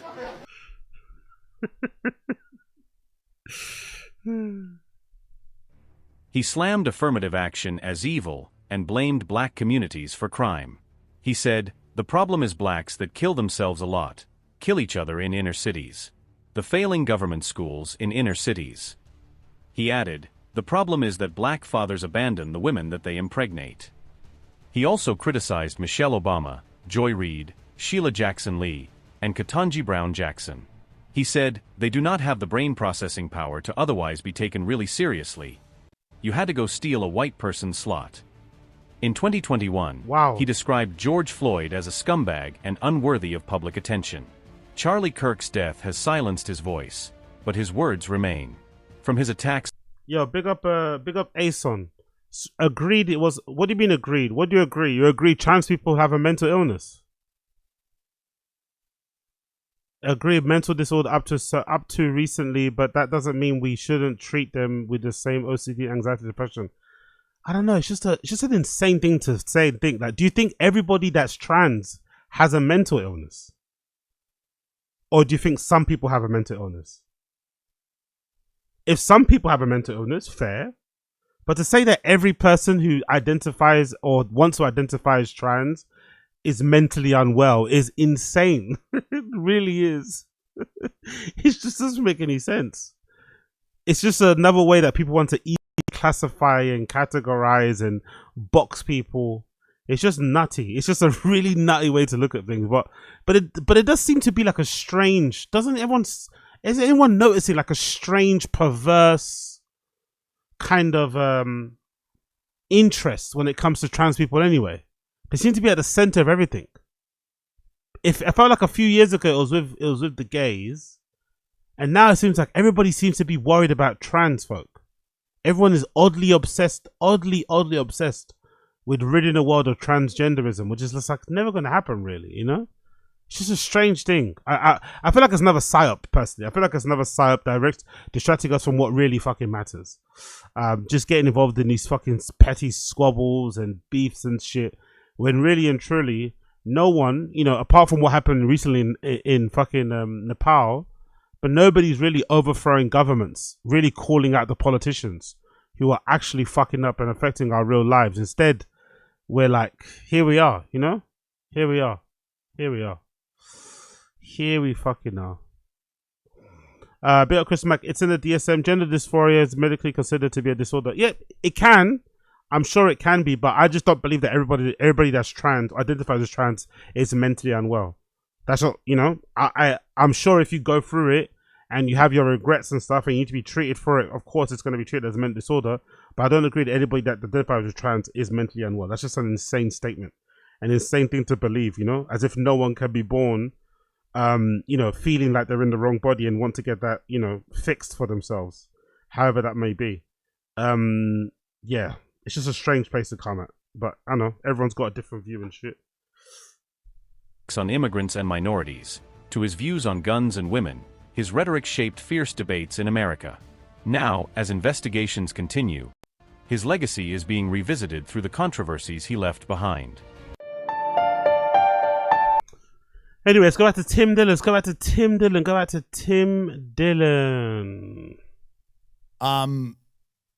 Obvious.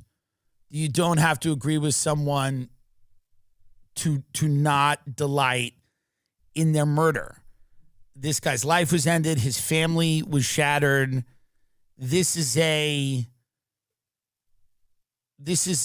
inhumane. And I understand that this is what's going to happen inevitably to people as the country drifts into this kind of schizophrenic. By the way, I don't remember what episode it was, but maybe it was the one where he justified going to his gig in Riyadh. But he was making it seem like, hey, the world's going to end. Tim is very black-pilled in that way, which is kind of why I like him, to be fair. Because I'm a bit black-pilled sometimes when it comes to my outlook in life. But he was on his kind of like black pill rant, basically saying, hey, the world's going to burn. Just take what you can from the world as it's burning, because there's no stopping it. It's going to fucking turn to you know what I mean? Which is, I think, again, a black pill nihilistic way to look at things. And sometimes hearing that all the time can be a little bit dour and a little bit, just not cool. But now that Charlie Kirk has died, suddenly he has a problem with that outlook. Suddenly he's questioned. Suddenly he now doesn't like just accepting the world's going to burn, because that's the thing he didn't think about the first time he said that. If the world is going to burn, it's going to burn chaotically.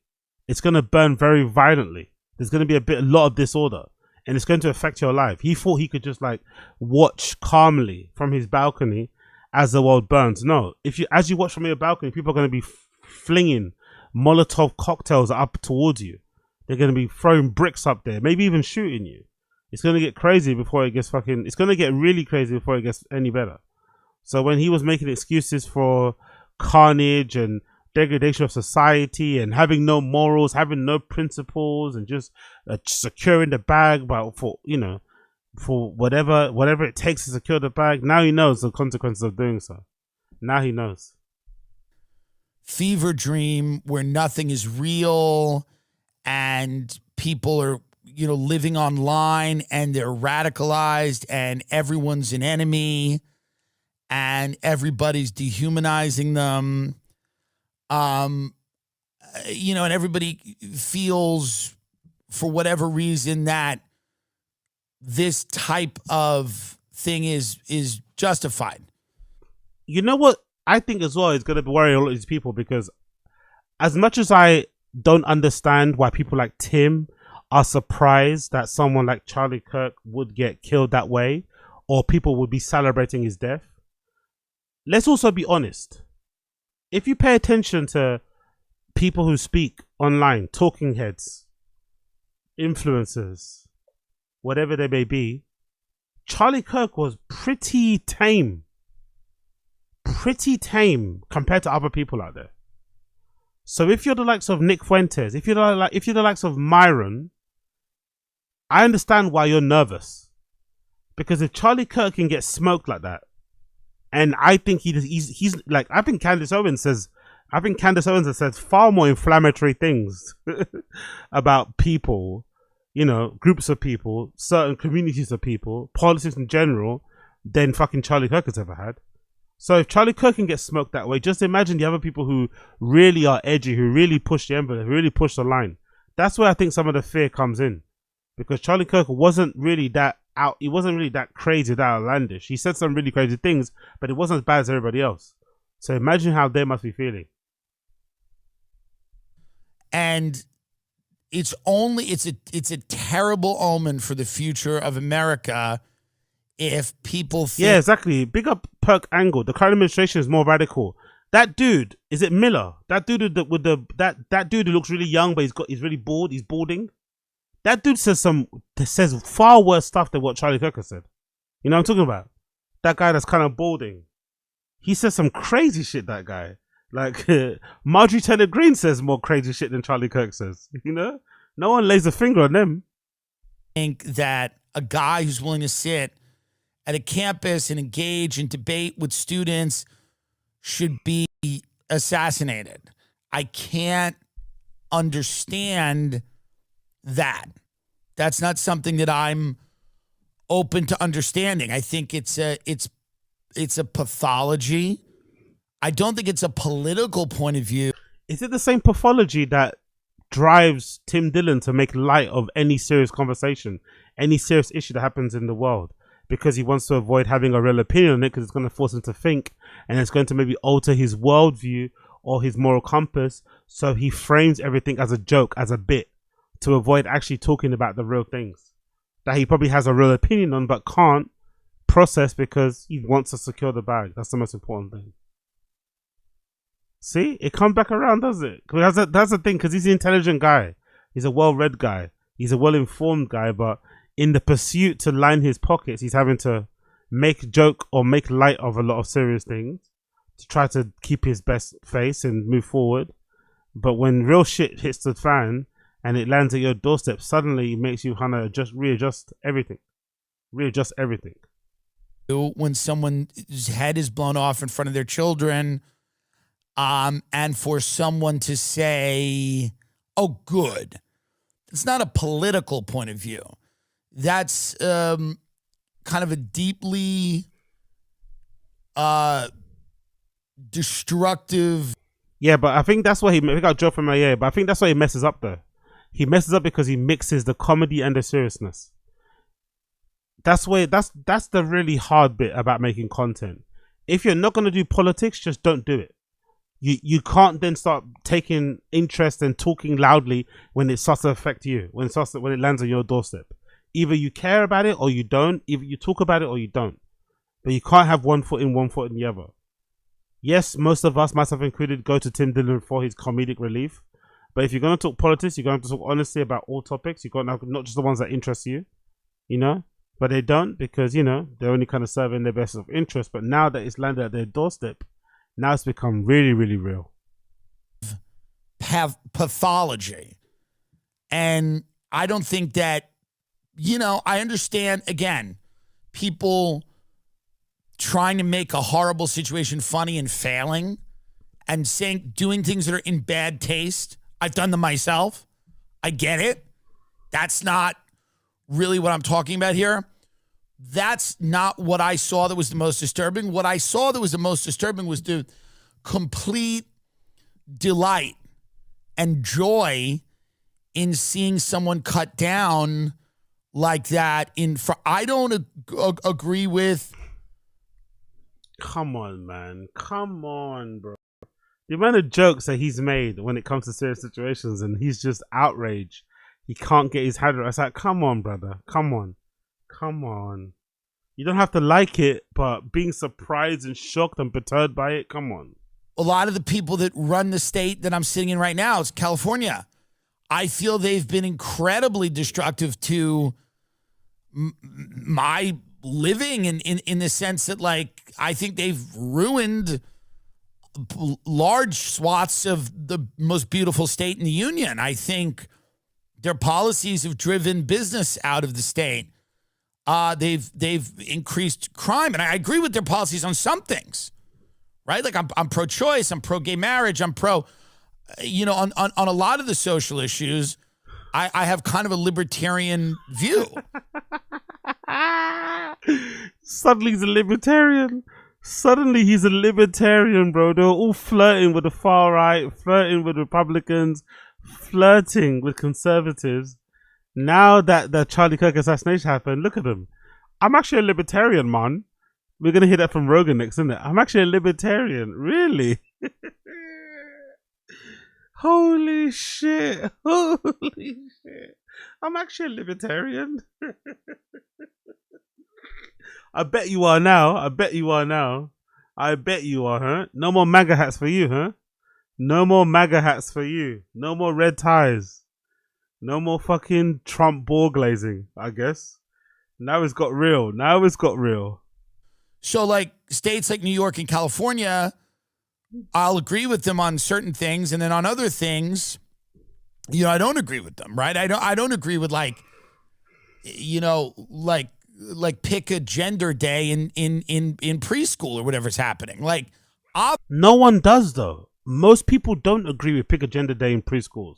It's probably happening in a handful of places that most people's kids don't go to. Honestly, I hate how they take, like, surely if you go to like a liberal school or you're in a liberal state and they have progressive, rules and policies and shit, maybe leave there if you don't want your kid to go to a school where those things are spoken about. It's not that difficult, really, But then these guys will take these examples of these schools that are that have progressive policies because they're in a liberal state, whatever it may be, and they'll apply it across the board. That doesn't happen everywhere. It happens in places where it happens at. If you don't like it, move your kid to a school where that's not the thing. It's not that difficult. It's not like they're acting as if like trans and gay people are driving around in white vans, abducting kids and women and shit. Like, come on, that's not what's happening, actually. Come on. Obviously, there's things that I don't agree with at all. And I would never want any of the people that I disagree with to die. I would never want any of the people who I politically disagree with on any issue to be shot in front of their children. I don't understand. Think of the children. You didn't think of the healthcare CEO's children, did you?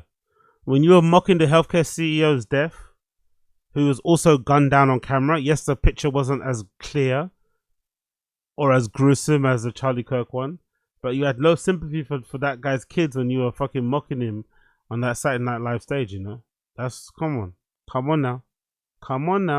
You're at a place in your life. If you're enjoying that, you're at a very bad place in your life. You're not at a good place in your life. Of course. I mean, that's all I can say. I don't know many well-adjusted, happy people with their own children, their own partner, wife, whatever, girlfriend, boyfriend, a dog you like. I mean, anything that you love or care about. I can't imagine someone with that type of life seeing that guy's body tense up and then and slump down, watching the last moments of his life and gleefully celebrating it. It just, to me, is I don't understand. I can't. I was looking at some. Yo, big up Ashley Cummins in the chat. Wagwan Ashley, Wagwan Princess. What's going on, Queen? Hope you're good. Some of these things kind of shocked, and I'm not a sanctimonious guy. I'm not a guy that is offended by much. I'm almost offended by almost nothing. That's why we like you. And now all of a sudden you're offended by this because that guy speaks and you speak, and you're worried that you might get. Okay, we get it, but relax, bro. Relax. Not nothing, but when you're a person who's done comedy for years and you've been in this fucking world for years on the internet, you can't really be, sensitive. It doesn't work. It's not, it would be the death knell for whatever you wanted to do in any type of public life if you were sensitive or if you internalized everything or took everything to heart. I mean, that being said, when you see somebody, treating this like it's Christmas or, some of the reactions I've seen are from people that are deeply, deeply, deeply, I guess, depressed, or they feel hopeless or helpless. So basically, everyone that's cheering Charlie Kirk's death is a bum. Can't they just be people who had felt offended personally by what he had said about them as a group, as a race, as a whatever, and when he got killed, they felt some level of pleasure because they didn't like the things that he said about the people that they represent or they're a part of, the community they're a part of. You don't have to like it, but I think it's a fairly easy, explanation that makes some bit of sense there. But for some reason, he can't wrap his head around the idea. You shouldn't ever go there in any circumstances ever, which probably for the most part everyone can agree with. But come on, man. Let's be for real. And they're reacting in a kind of in a state of rage, and they're not And in that, they're denying their humanity, and they're not. By the way, is Tim Dillon wearing like a quarter zip top, Thinking about things like a human being. with no t-shirt underneath? That's a bit mad, isn't it? He's raw dogging that fleece, isn't it? He's probably raw dogging that top, isn't it? There's probably no wife beater, no t-shirt, no nothing underneath that top. That quarter zip. He's just raw dogging the entire thing. Bit strange, that, isn't it? Maybe it shows how nervous he is. US Open hat, raw dogging the fucking Polo Ralph Lauren fucking top. I don't like that. I understand not liking someone. I understand thinking their policies make your life harder. I understand having fundamental disagreements with people. Fundamental disagreements, by the way, not like little things. I understand that there's people in my life I have fundamental disagreements with on major issues, big issues, and I still remain friends with them because he's not friends with that one aunt, though, is he? He's not friends with that one aunt that he kind of rips into. Remember that one episode where he ripped into his aunt that said something about him on Facebook? He's not friends with her, I don't think.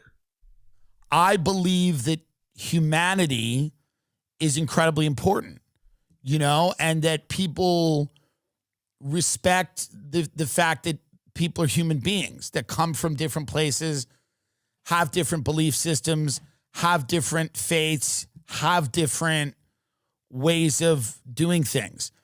And, and Charlie Kirk was not a crazy extremist. He made inflammatory statements. A lot of people make inflammatory statements, but... Inflammatory and also offensive statements. Hurtful statements. Let's be fair. Inflammatory is one thing. Hurtful and, those are gonna do something to people. I don't agree with it, but come on. If you listen to the context and a lot of what he said, the guy was not like a psychopath. He had a definite belief system that, he sat down and talked with people about.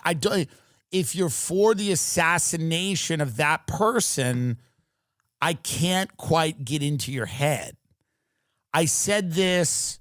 We got Joe from MIA. Who cares? Hurtful to who? Soft ass people. I'm not the soft one. I don't give a fuck about words, to be honest. I've always said I don't think words are violence. Personally, I don't ascribe to the idea that words are violence. Violence is violence. Words are not violence, in my personal opinion. But I know there are people out there that don't feel that way. There are people that don't feel that way. They get very sensitive if you don't say their name correctly. They get very sensitive if you don't acknowledge them in a certain way.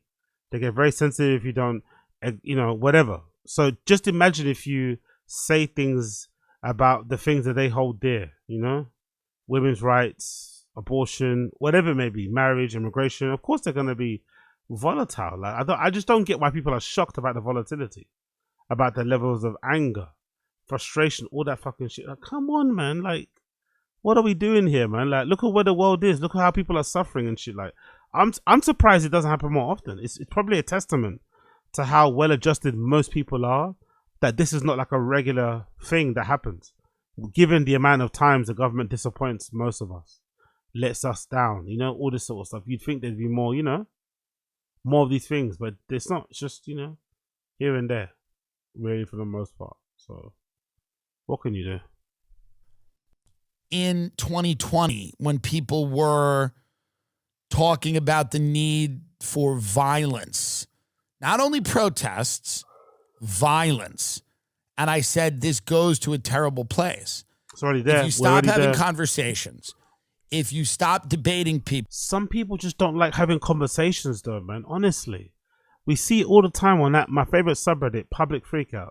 Some people just don't like to talk too much. They just get to the action. So that's why in general, you probably have to mind how you speak and how you move, because one day you could unfortunately bump into somebody who could want to and would put hands and feet on you. You get me? So it is what it is. People need to chill out. Well, if you stop listening to people, or if you stop, America doesn't have to be any one thing. That's why there's 50 states, and people that live in San Francisco don't necessarily have to agree with people who live in Maryland or people who live in Texas or people who live in Wyoming.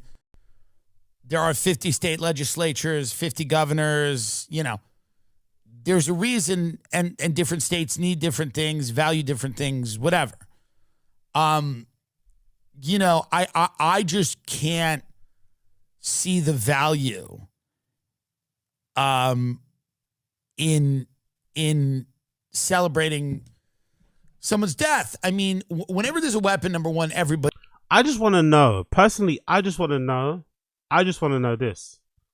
I would love to know how you get from growing up in a household where the mum and dad are together, a proper loving household, pretty much a middle class, somewhat affluent family, where your dad's a police officer, you have family that served in the army, they're registered Republicans.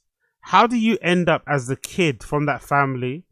How do you end up being more of a left-leaning person, but also feeling angry and disillusioned enough that you would go and shoot somebody like Charlie Kirk and assassinate him?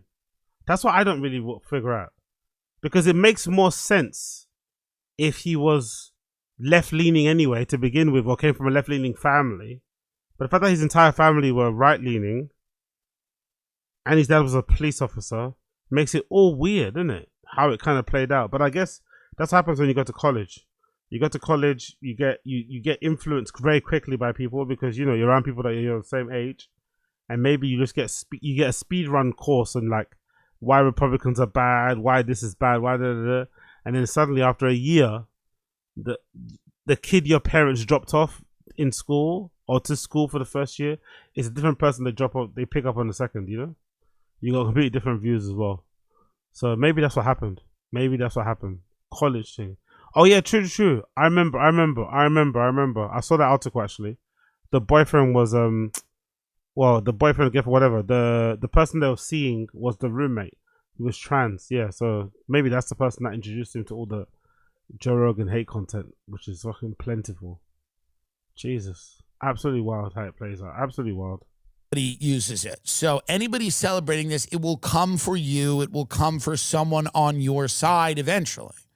I don't understand, but I don't think people are thinking about that. I think it's the raw, visceral feeling that someone that they viewed negatively's life was cut short, and they're enjoying that. And it really is, it's fucked up. The interview we're doing is actually really disturbing. It's one of the more... Anyway, Tim, yeah, I get it, man. I understand. Tim's very scared. Tim's very worried. And people should be, like I said, because I think Charlie Kirk, although he did say some inflammatory things, he was quite tame compared to Nick Fuentes. Quite tame compared to Candace Owens. Quite tame compared to even Steven Crowder. Myron from fucking Fresh and Fit. Quite tame. So if he can get done like that, imagine everybody else. So I think most of this reaction from Tim is mostly based in fear. He's feeling really worried about himself, man. He's really fucking worried about what may happen to him if he speaks the way he does, continues the way he does.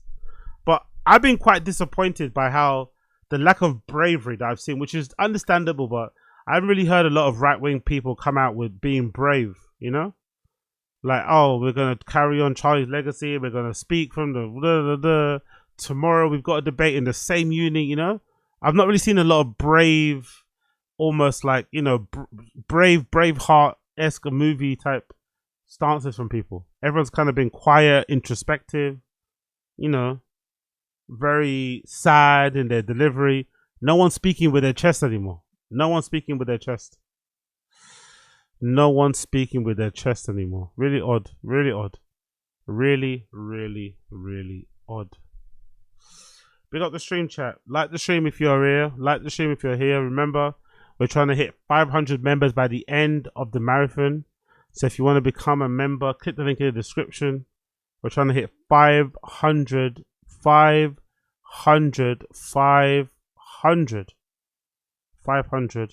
members by the end of the 31 days. So if you want to join, click link in the description, join, become a member, gift the membership, all that good shit. Okay, cool. Let's continue. Let's continue. Let's do this quickly, right? Have you guys heard that there's going to be a RICO? Have you guys heard there's going to be a RICO for radio stations happening soon? Allegedly, radio stations are going to be hit with a RICO because a bunch of radio stations have been accepting payola. This is not news. I'm sure most of you guys know. But I didn't know it was against federal law to accept payola. I didn't know it was that serious of an offense. So allegedly, it's a very, very serious offense, and some radio stations are going to get busted very, very soon because of all that sort of shit. Which makes sense why they destroyed the computers. But let's play the clip. This guy kind of explains it.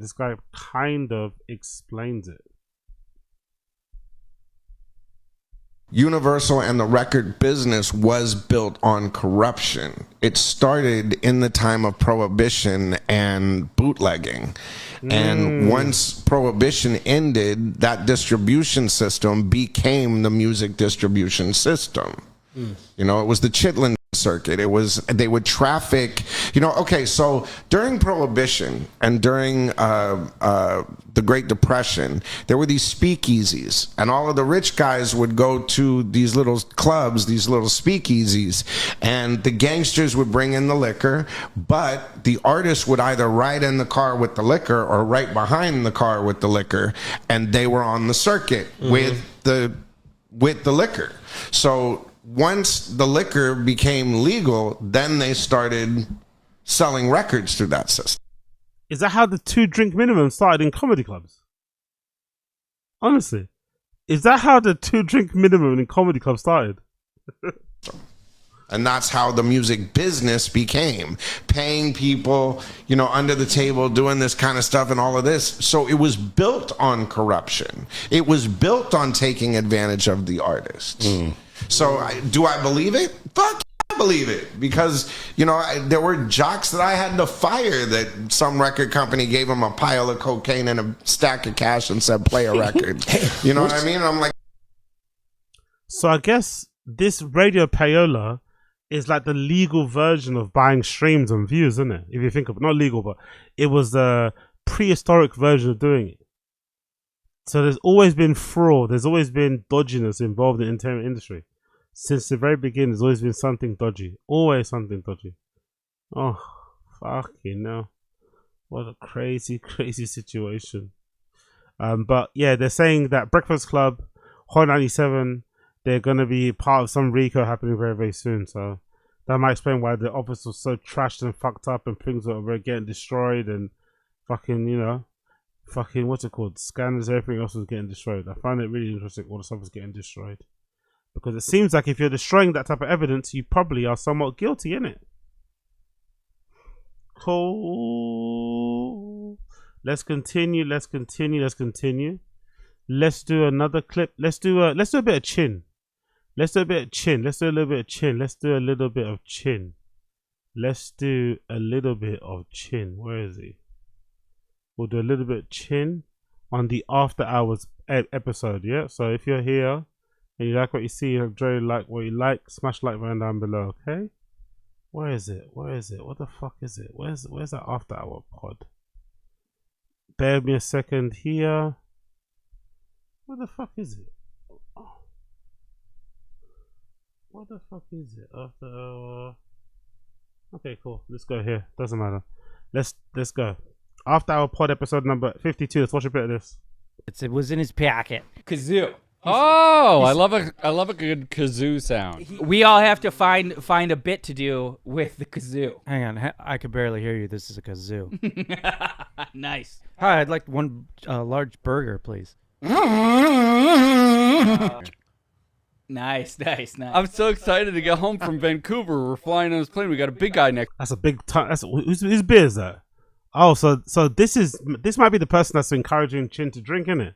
That's a massive beer, isn't it? A large burger, please. That's a big old beer, isn't it? That's a big old beer. Maybe that's the person that got Chin drunk so often.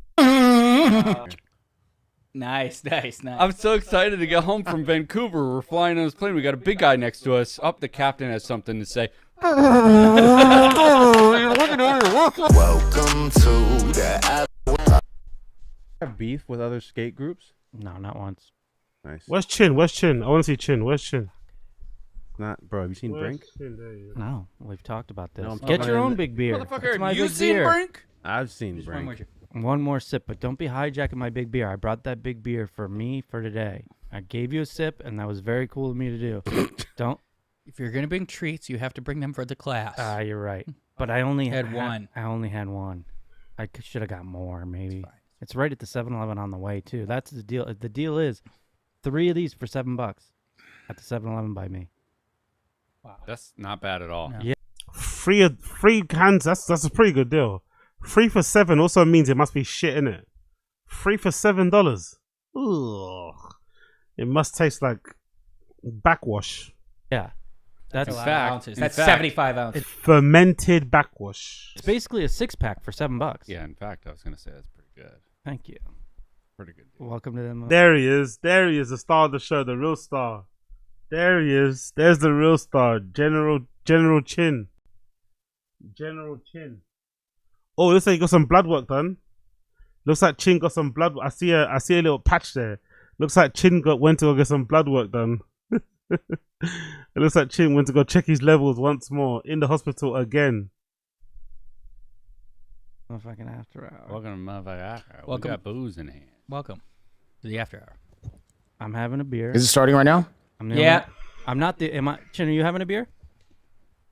No, are we starting? Because I gotta start rolling if we're starting. Yeah. I'm kidding, you fucks. You still don't get my ongoing joke forever. What? What? What's that? What is that a joke? I don't get it. Huh? Good one, Chin. I'm kidding you, fucks. You still don't get my ongoing joke forever. One of these days, he's gonna be like serious about it. Well, are we really actually rolling? Chin who cried wolf. Well, here's the thing. Here's why that joke never lands, and I'll tell you. And this is tough love. Okay. Let's do it. Because in the beginning you were like, "Tell me when to record. Tell me when to record," and we are doing stuff here, and we would not text you when to record. But it's so painfully obvious when to record because it's when Brendan starts talking to Chris and Eric.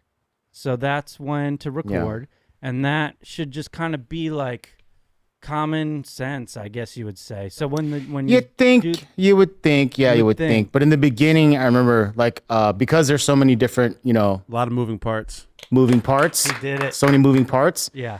Yep. Since there were so many moving parts at the beginning, I remember you guys were like, are you recording?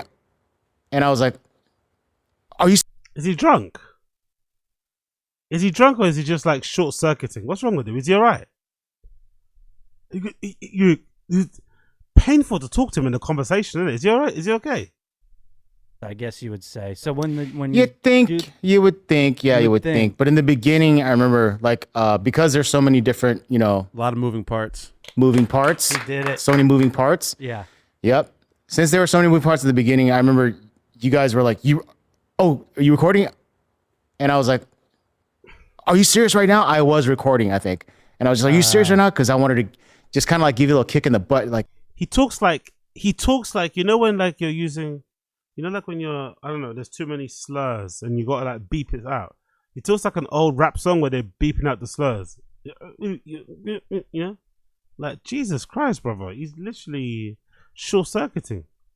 Like, let me know when you guys are actually recording. So, Gotcha. So there's not, especially with you and me case, I got to send you these files. I can't start early because it's going to be too huge and it'll take forever to send them. And you're not going to like it. You're going to be pissed off. I know you case. Well, all right. You're right, Chin. We should. You know what I'm saying? Yeah. The files he sends us are like 45, 50 gigs for one camera angle. That's too much. It's a lot. Yeah. And that's 1080p 30 frames per second. Wow. Yeah. Right, Kev? Trusty C100s. Just we could talk about data rate. We could talk about data rate. Yeah. We could fix the data rate. We can. We can talk about, look. You want to talk about data rate? You want to talk about quick? data rate real quick? Hey, do you have a minute to talk about data rate? Do you have a minute to talk about our Lord and Savior, Jesus Christ? Yes. You got it. Or Verizon just actually asking What's this? Is this a sponsor or something? me if I have a minute to talk about the data rate. Yeah. That's like an insurance salesman going up to your door like, knock, knock, knock. Seamless motherfucking transit. Is it really?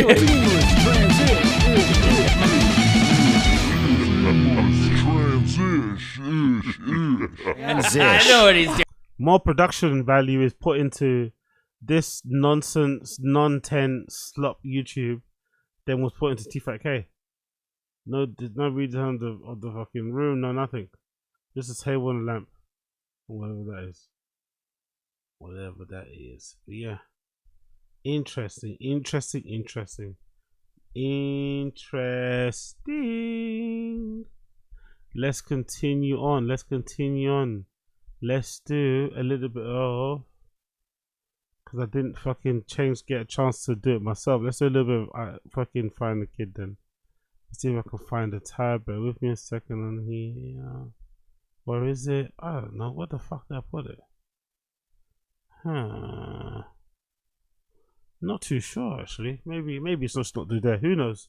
Maybe it's not fucking there. Let's move on then a little bit more. Let's also play a video from, where is it? We need the truth. No, that's not the one. Bear with me a second here. That's not the one either. Where are you?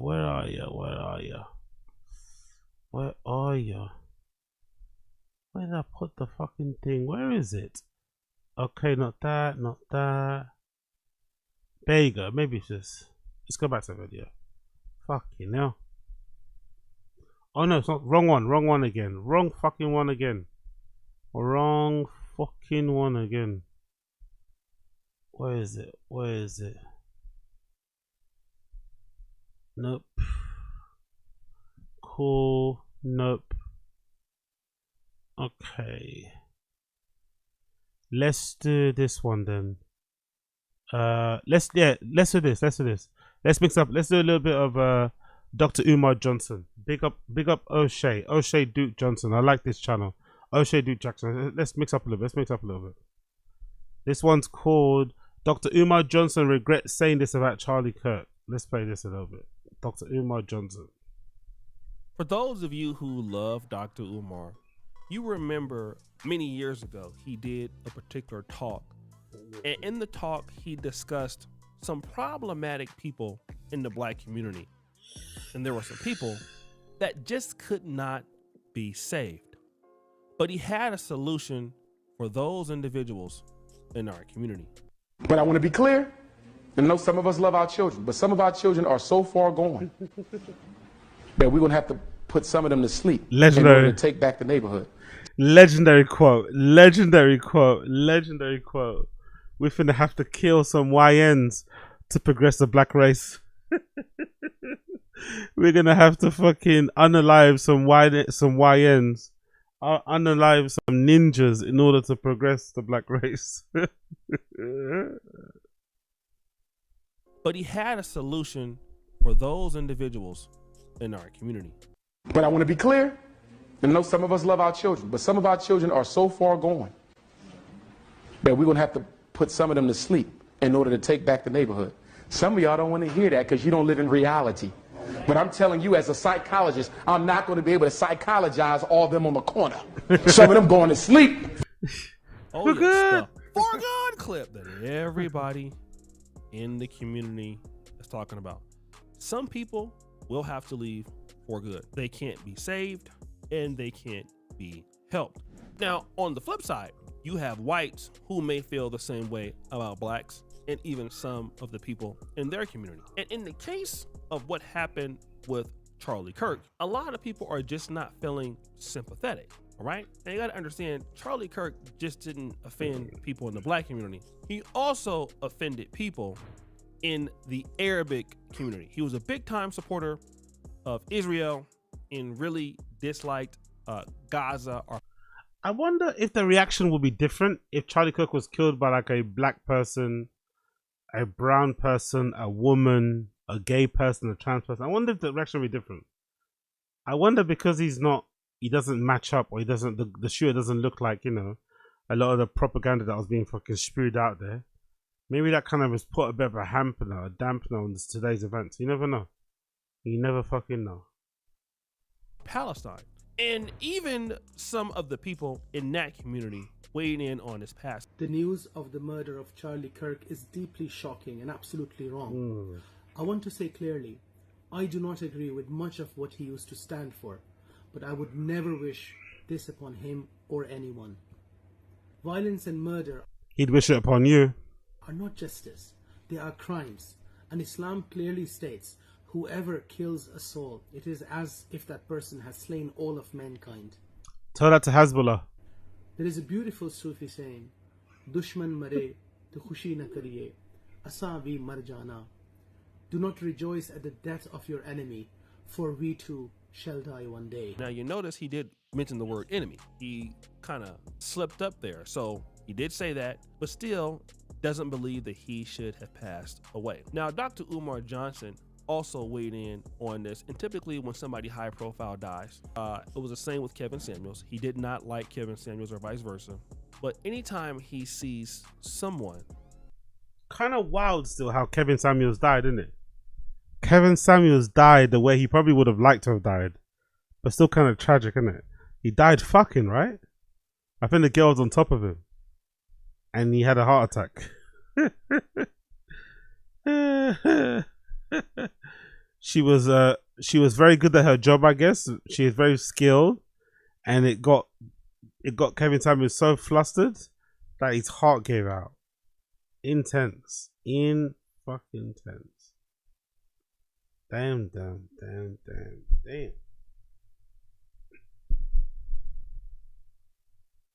that is being mocked in their death, Dr. Umar Johnson will come to his platform and say something. In this case, Dr. Umar Johnson said something that was unthinkable.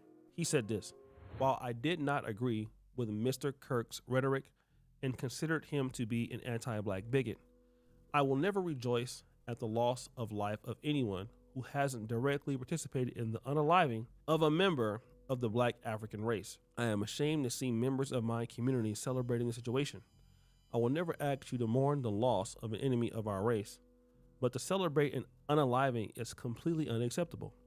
We know all too well that the greatest recipients of political assassinations in this country have been our people. Stop laughing at the misfortunes of others and get prepared. Political assassinations have returned to the United States of America courtesy of the deep state. Now, once Dr. Umar Johnson posted this, it was not a lot of people who were excited about it. Look at this person here. L comment, I'm disappointed. Love and release, you must really need some money. Nascadimony, you could have said nothing. No one was waiting for your take. Silence is the strongest weapon. Now you've alienated your base and still won't gain support from the other side because you're still black. I thought y'all knew Dr. Umar is the least serious person ever who clearly does not give a F about black people. I'm gonna be honest, I did not lose any sleep last night, or no sleep last night. This person goes, I wonder if he would have wrote this if they shot you. Just a thought. Now, a person also made a video and responded to Dr. Umar's commentary. Yeah, and I don't know who told Dr. Umar that he was a spokesperson of all black people, but we need to stop that right now. Why did he feel the need to go on Instagram and tell us that we needed to stop rejoicing that Charlie Kirk is dead and that he had no direct action of black people being harmed? I mean, Google is free, but that's neither here or there. Dr. Umar is a perfect example of what happens when you perform black radicalism. That shit is a performance to him, because when it's times like this and when shit happens, when it's time for you to actually put it in practice, you fumble. Dr. Umar is more worried about the platforms that he's probably going to be no longer invited to if he sits there and seems like he's rejoicing over the fact that Charlie Kirk is dead, rather than being now the spokesperson for black people and talking sense into us. And like he said, there's going to be some people, we're not going to be able to psychologize this from some people. Some people are going to have to be put to sleep for good. Now, I want to weigh in on all of this. First of all, this is customary of Dr. Umar Johnson's behavior. When somebody passes away and they're being mocked, no matter who they are, Dr. Umar Johnson will come to his Instagram and say exactly what he's saying now. This is consistent. This is not Dr. Umar Johnson selling out. This is not Dr. Umar Johnson buffooning for white people. So let's get that clear. This is not Dr. Umar Johnson behaving any differently in which he's always performed. This is him consistently. It has always been his position. But does he know something that blacks don't? And I'm going to tell you why he might be right. Number one, we live in an era where it is okay to make fun of people who've passed away more now than before, with drill music and that culture and dissing the dead. It's something that happens on social media a lot. But here's the problem with that. We have a president that is in office that is the most powerful president I've ever seen. And I mean, like, it's almost like more power every day is being decentralized into his hand. He's almost like a dictator. I'm just going to be honest. That's my take. So, and right now you can't even criticize a Charlie Kirk. Okay, Charlie Kirk was not a politician, but this is how strong they feel. If you criticize Charlie Kirk, now if you're a foreigner, immigrant, what they're going to do is they're going to look to deport you. That doesn't happen any sitting president. That is almost a different, I don't know how constitutional it is, but that's something you expect from an African leader to do. Like we're in the country that I'm in right now, talking about the president badly, don't go outside, okay? It's, you know, you're doing the wrong thing, okay? That's how it's starting to be right now with Trump. And so now he's already been shot at before, okay? And so now he's gonna increase his security wherever he goes. His security detail is gonna be increased.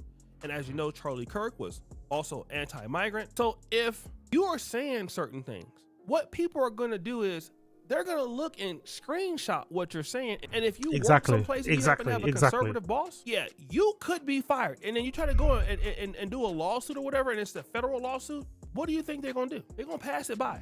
Thousands of people are losing their jobs behind this. And this. Anyway, you get the point. It's just unfortunate, man. The whole thing's unfortunate because it's only going to get worse, and that's the only thing that's really kind of breaking my heart about this. It's not going to end anytime soon. It's going to get worse. They're going to be tit for tat. They're going to be revenge ones. Yeah, I don't know. We live in volatile times, isn't it? We live in volatile times. Look after those around you. I'm going to go toilet quickly. Let me go. I'm going to go quickly piss. So bear with me for a couple of seconds as I quickly go and relieve myself. I'll go to relieve myself. I'll be back in 2 seconds.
Sorry. We're back. Had to make some tea. Getting a bit cold over here. Nice wintertime tea. Apology. Had to go make some quick tea. Tea recharge. Let's get the fucking Earl Grey in there. Nice and black, no milk. Up all that shit. Couple bits of honey. Bear me a second here. Get the tea running. Big up my tea drinkers out there.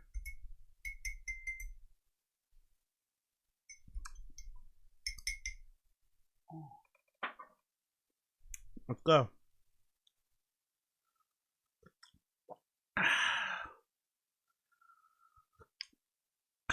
Let's go.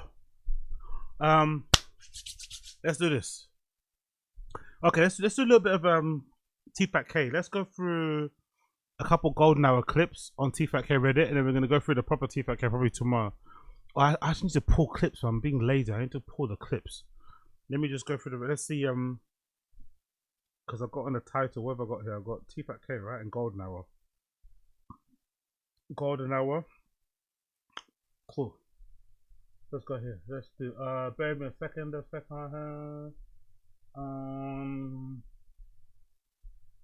for a couple one here. Let's go for.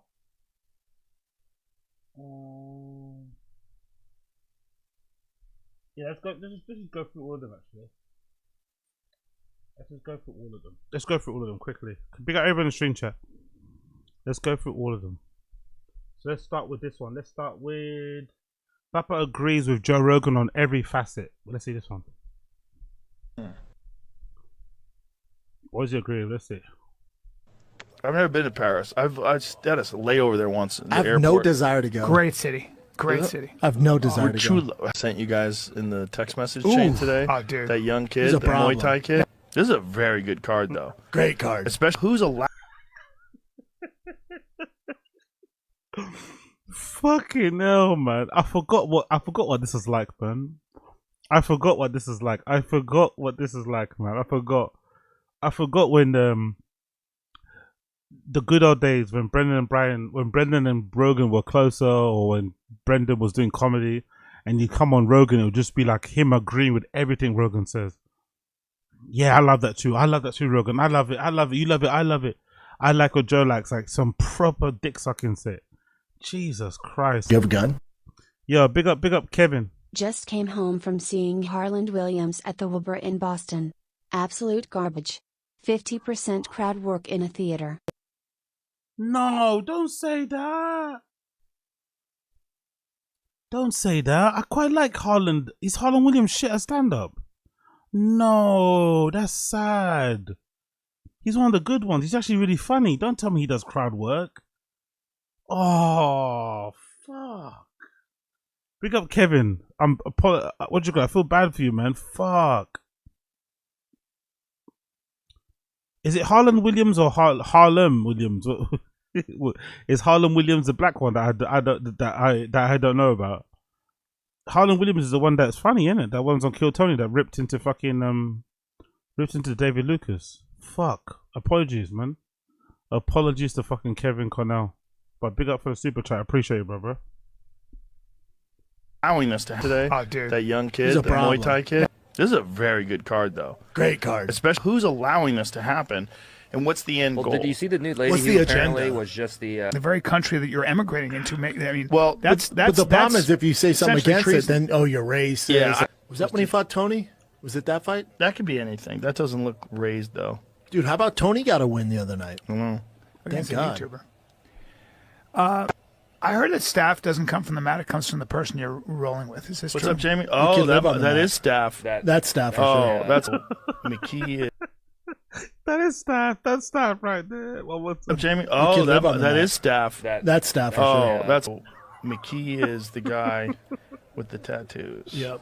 So Paris our friends didn't even have MMA till really fairly Yeah. recently, right? Like Yep. 10 years ago? Yeah. Is he at the mothership? That's a good fight. Diego Lopez, That's a John great Silva. fight. Ooh, Great fight. That's next week. Event's next. Oki and Jones. Is the co-main next? Yep. Nice. Rogan doesn't really like talking to Brendan about the mothership, innit? It's a bit awkward, isn't it? Brendan wants to. I think Brendan brings it up because he's trying to act like he doesn't care, but he probably still does care. But Rogan doesn't seem to bite or want to talk to him too much about the mothership. You know, gets a bit awkward. Nice, that's the one I'm looking for. Me too. Rufy Imavov in this fight, Hamzat. No, I think the winner Imavov in this fight. Oki and Jones. Is the co-main next? Yep. Nice, that's the one I'm looking for. Me too. Rufy Imavov in this fight, Hamzat. No, I think the winner Fluffy and RDR fight. Because I think that's more like it end in a finish. Yeah. They didn't get Look at the way Brian's looking at him like, fucking no. I like to suck his dick, but you're really sucking it, you know? That's what Kylan's probably thinking. I like this guy, but you really fucking like him, innit? Like, you need to chill out. Oh, so fucking good, man. So fucking good. We don't get that much anymore because, number one, Brendan isn't on Rogan anymore as much as he was in the past, even though he lives closer. You know? And number two, their relationship probably isn't the same. Huh? So maybe he feels a bit foolish, he feels a bit dumb, he feels a bit self-conscious maybe when he licks Rogan's ass as much as he did in the past. But yeah, funny situation all around. Funny situation all around. Let's continue. Next one. We all were just so numb. Papa buying bot views at the time. No one ever made a follow-up video. What? After users on Reddit That's all right. noticed that despite her high follower count, she'd received very few likes on each photo, leading to initial suspicions that she might have purchased some of her followers. The unassuming thread, which was titled A Discussion of Lily Jean, began by stating that her engagement is a little more than suspicious, before going on to explain that she averages anywhere from 100 to 1,000 likes per post, implying that almost all of her 1 million followers were completely inactive. The website flanks.com, which stores Instagram engagement data, states that on average, accounts with more than 1 million followers toe holds, Meza. Toe holds. Have an engagement rate of 1.97%, meaning that an account with 1 million followers should be receiving approximately 19,700 likes per post, highlighting Lily Jean's maximum of 1,000 likes per post as suspicious. Jesus Christ. Jesus Christ. Allegedly, Brendan's Instagram account, 1.1 million followers, and he has 0.56 engagement. That is horrendous, isn't it? That is really fucking bad. But again, everyone does it, so I can't really be too harsh on him. Everybody does this. And Brendan did it. I think Brendan bought his followers at, in the past, or long ago, that it probably doesn't look as bad as it does now if you do it, you know? He bought his time ago, which I think kind of helped. Because I think he was originally on like 500,000 or 300,000 followers. Then obviously he went to look like a big shot when the Gringo Pappy stuff came out. If I'm not mistaken, right? That's when he decided to buy some views or buy some followers. I think that's what BGL said. I think so. I could be wrong though. That's a crazy shit engagement. Hi Mark, yeah, there we go. See, hi Mark, here we go. Yeah, this is the one I'm talking about. Be the person that London could this. This is from the Q&A, right? I think, or from the AMA. Sorry, that BGL did back in the day. Hi Mark, did Brian have anything to say about Gringo Pappy being promoted to oblivion on Tfatk and not a word being spoken about Mantis? Yes, we all know that's not fucking cool. Brendan even had the audacity to say it wasn't doing well numbers wise, ignoring the great reception and forgetting, I guess, that Brendan bought views for Gringo Pappy to make it hit 1 million by a certain deadline. The only thing he cared about. A few 100,000 apparently. Oops, and yeah, turns out the fucks your entire channel's algorithm. Fake it till you fail miserably, Papa. Jesus Christ.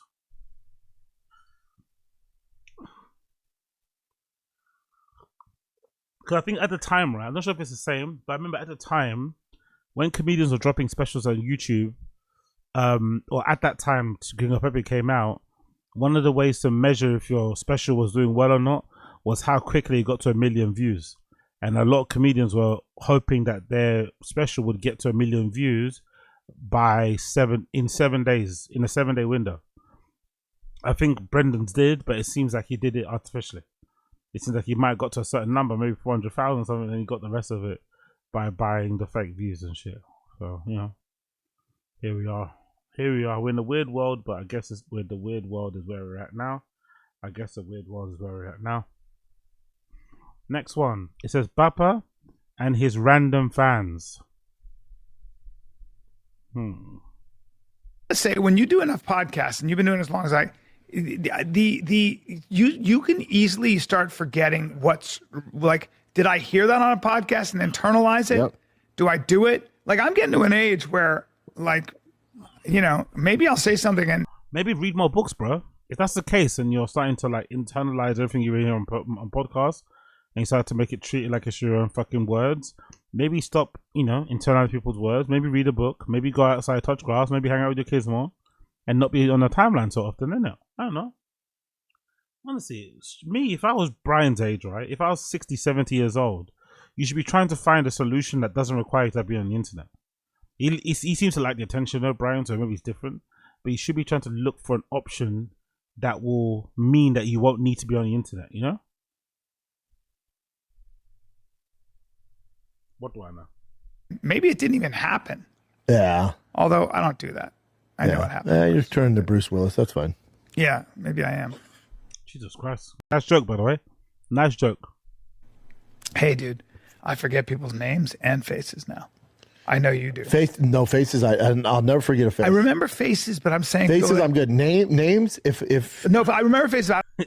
if it's got more than two vowels, you're struggling. I don't know where I know them from. Like, so they'll be like, remember we were like, I've met people who are. Well, if it's a random class with them. fan, but if it's no, I met people. I was an. One also. Honestly, there's nothing better than a tea. There's nothing better than a PG tea. Honestly, black tea with some honey, like that was delicious, bro. There's literally nothing better than tea. Nothing better.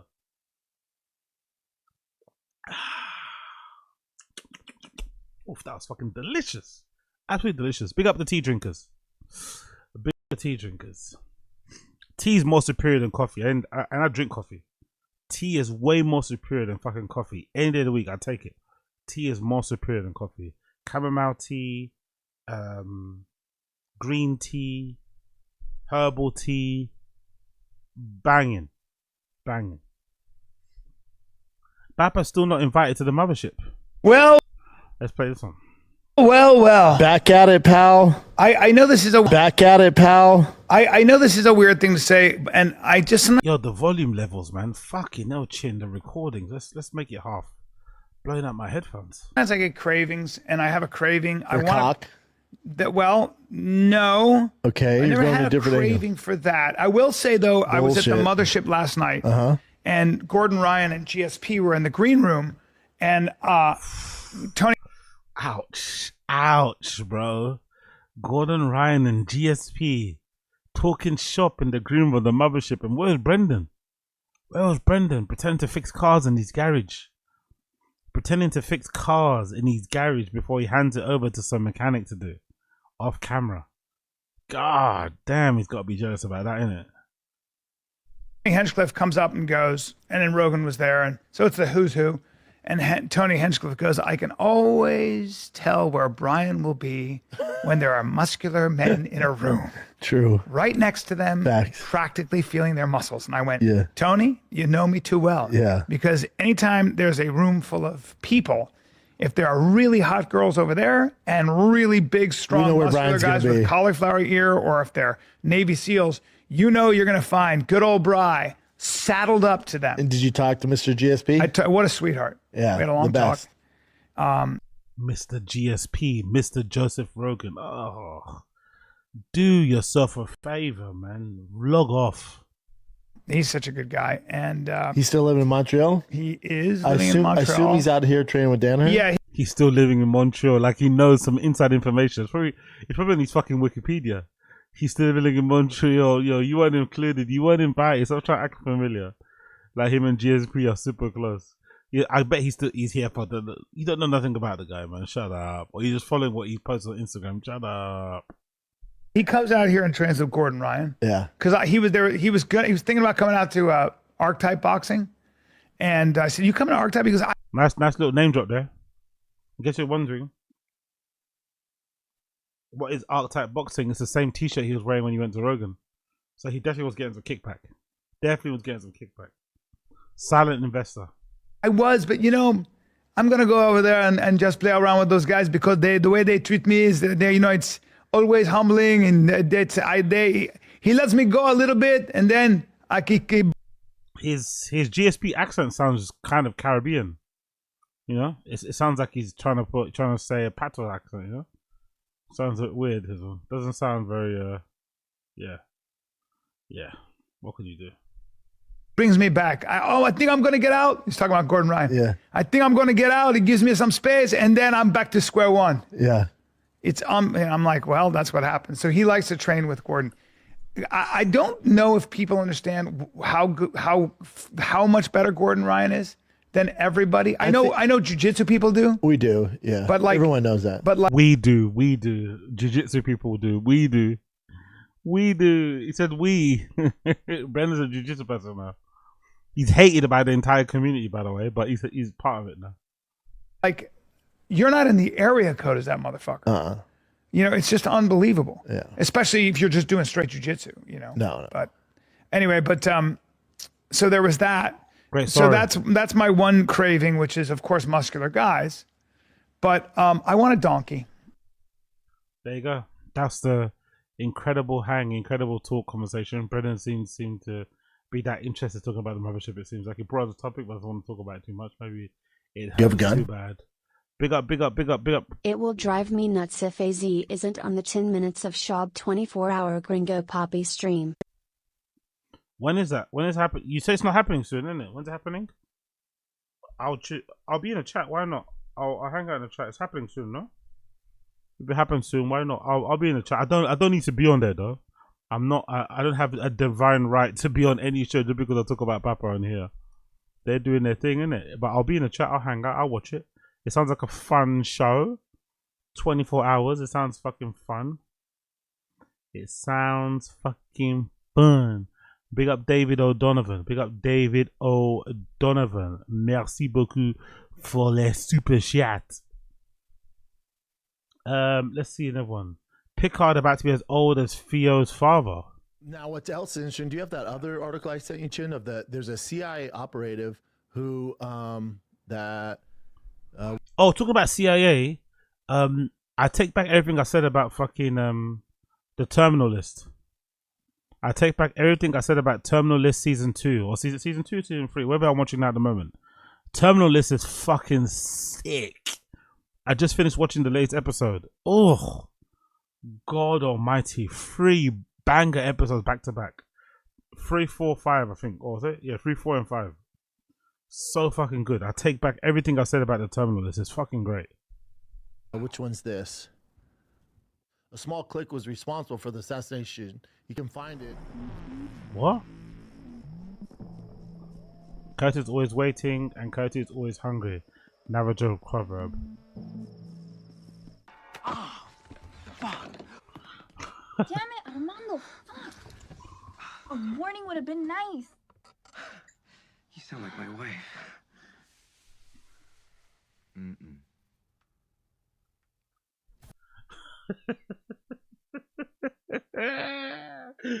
Slow Joe, fucking Academy Award presenting fucking performance there. Jesus Christ. Jesus Christ. This Reddit is fucking brutal, bro. This Reddit is fucking brutal. You know what? I'm gonna get fucking copyright strike if I let it play. Sorry, let me just fast forward. Anything more I need to see here? I don't know. Okay, cool. Can't be playing that. Unfortunately, I'll get copyright strike. Let's go. Quality content only for the hardcores on Patreon. Quality content only for the hardcores. Yeah, I know, Chris Mack. Ignore me. I was just sitting there watching it, not knowing that could get my whole channel nuked. Disney, is it Disney that owns Star Trek, right? Disney, do not play. Yeah. Speaking of advertising, how about our Patreon? Oh, dude, let's get to our Patreon. Dude, I just did the first fan Q&A. You did? Did the first fan Q&A. A lot of great For Shop Show? questions. No, for our Patreon. Oh, nice. Yeah. Good. And you got to do the next one, bud. All right. I'm on it. But yeah, if you haven't seen it, the Patreon. Of course, Brian hasn't done his yet, innit? He's so lazy, bro. He's so work shy, innit? He really is work shy. Because deep down, if you know the law again, look at his fucking stupid foot there. Deep down, if you know the law, you'll know that Brian never really went through the podcast. He really wanted to be an actor and do stand-up more. Or just do acting more. That didn't obviously work out. But now, he even still has the same laissez-faire, whatever attitude. He's never in a rush, doesn't seem to be bothered with anything. He's like, yeah, man. Come on. On is lit, dude, and this can be extra lit because we're gonna bring up Mr. Hands video. We're gonna bring up guys putting peanut butter on their wiener, girls on their vajayjays. That's what we get into Maybe my on the balls. Patreon. You never know. You never know. It's patreon.com/TFATK. You get every show ad free plus extended episodes. Twice a month fan questions. What's that? You get every show at Mr. Hands video. We're going to bring up guys putting peanut butter on their wiener, girls on their vajayjays. That's what we get into Maybe my on the balls. Patreon. You never know. You never know. It's patreon.com/TFATK. FATK. Patreon.com/TFATK. You get patreon.com/TFATK. You get every show ad free plus extended episodes. Twice a month fan questions. I just did it. Twice a month fan extended episodes plus extended episodes free plus extended episodes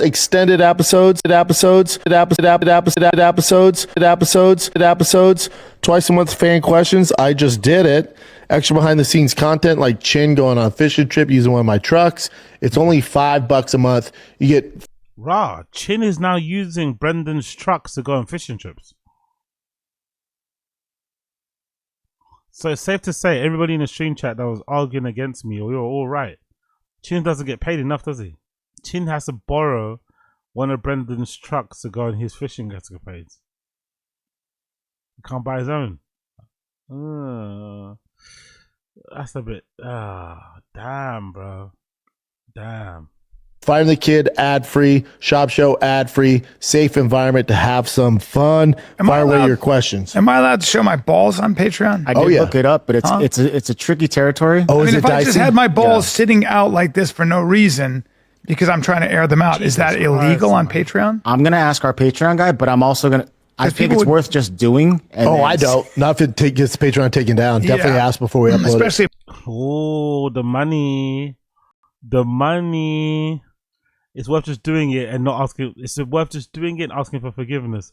Brendan's like, no, it's not. No, it's not. No, it's not. We're not fucking up that platform, please. Ooh. Let's continue. But what we would do is that clip that we have of Brian pulling out his nuts where it was blurred out. I think we just upload that clip uncensored. I don't think we still have the raw of that. Hey, guy. My Just balls do it look way again. better now. Yeah. You know? They get bigger with time. Yeah. We'll just upload a picture of your nuts on there and be like, this is what we were dealing with. Good to just show my whole 3P. Why don't you have the raw file, fucking Chin? On your producer, why don't you have backups of the raw, especially for the last 6 months at least, of all the shows? Why don't you have any? You just delete them. You what? Does he edit the master file? Doesn't even make a copy.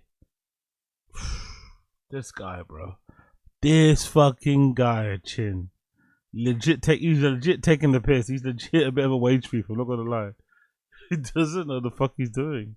Or doesn't even seem to be that interested to go further. I don't know. These sets so people can see what I'm working with. Yeah, so I'm gonna ask about the balls thing and like. Yeah, let's porn. not just upload it and then sabotage the Patreon. That's not worth it. I mean, they're not gonna do it from the get go, but they'll give us a warning. However, I'm with you. We'll ask them first. So, yeah, that and the porn stuff. I think we should be good though. Yeah. All right. What else you got, Chin?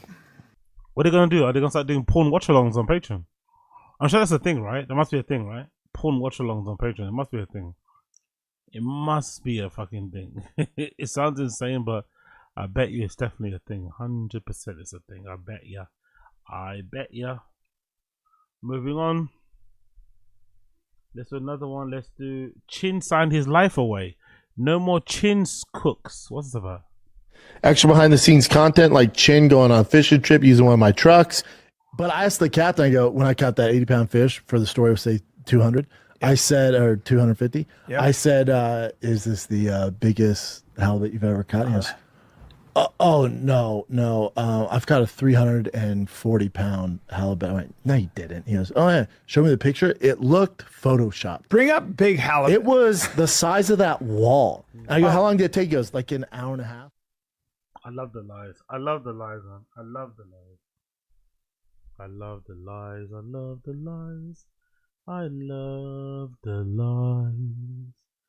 I love the lies.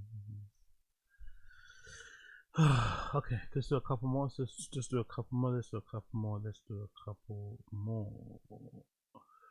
Let's do a couple more.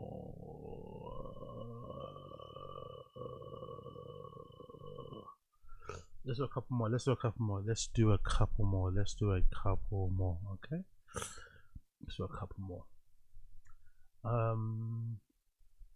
Chink within a Chris one. Aspinall's a new Nungano. What's up, guys? What? Aspinall's a new Nungano. The green Rari was a flip, but I can tailgate now. God bless Aspinall. What a time to be alive, man. What a time to be alive. Green Ferrari era Brendan was peak ego, peak narcissism, right? Peak. Guys, we got a very large and special guest for you. And he's hungry, so I'm feeding him pasta. We're talking Francis Ngannou. Welcome to Food Truck Diaries.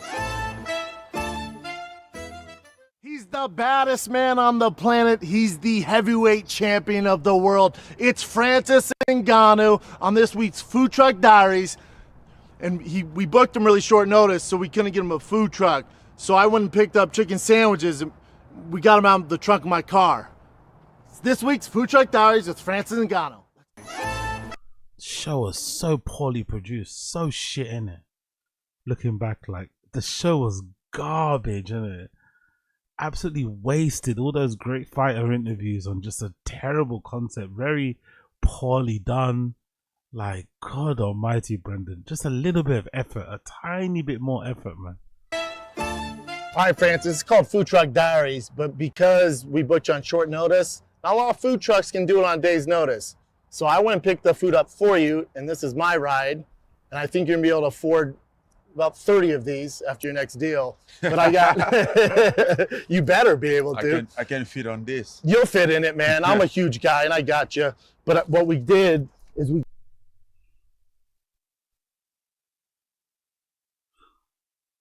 So what was this about then? Was this about the Ferrari, or was this about the food truck, or was this about Francis? What was the show about? Was it about Brendan showing off his car in this episode, or is it about Francis? It feels like it was about the car, innit? It feels like it was about the car. The car was the center, the main attraction in this whole fucking thing, not fucking Francis and Carla.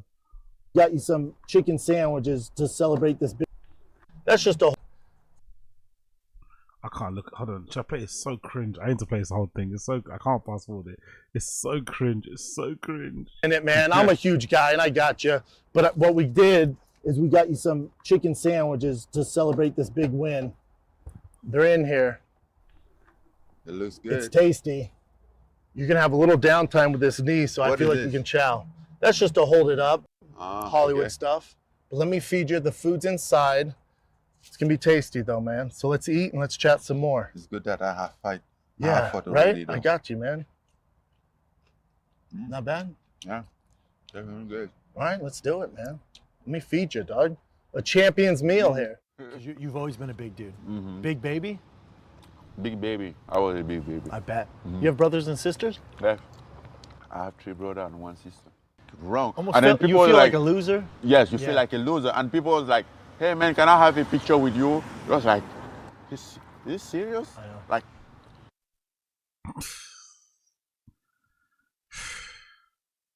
it's weird because he had Francis early, innit? It makes him going sour on Francis when he signed a PFL deal. No, when he didn't sign with what's that organization? He didn't sign with somebody. I forgot which one it was. Whichever one it was, Brendan was familiar or friends with one of the owners or bookers who was feeding him bad info on Francis to kind of, you know, besmirch him in public. But man.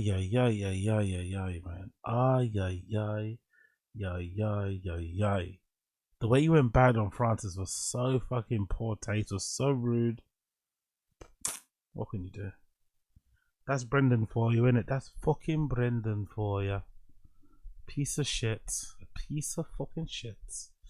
Cool, let's continue.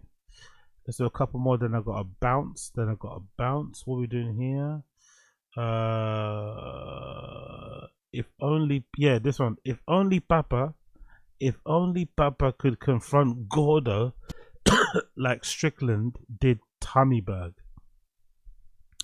Big up Sean Strickland confronting that guy, that Moneyberg guy that's buying all the belts and shit. Brendan spoke really badly about him on the pod. Most likely if Brendan saw him in real life or he's on the pod, he'd be glazing him. He wouldn't have the same energy.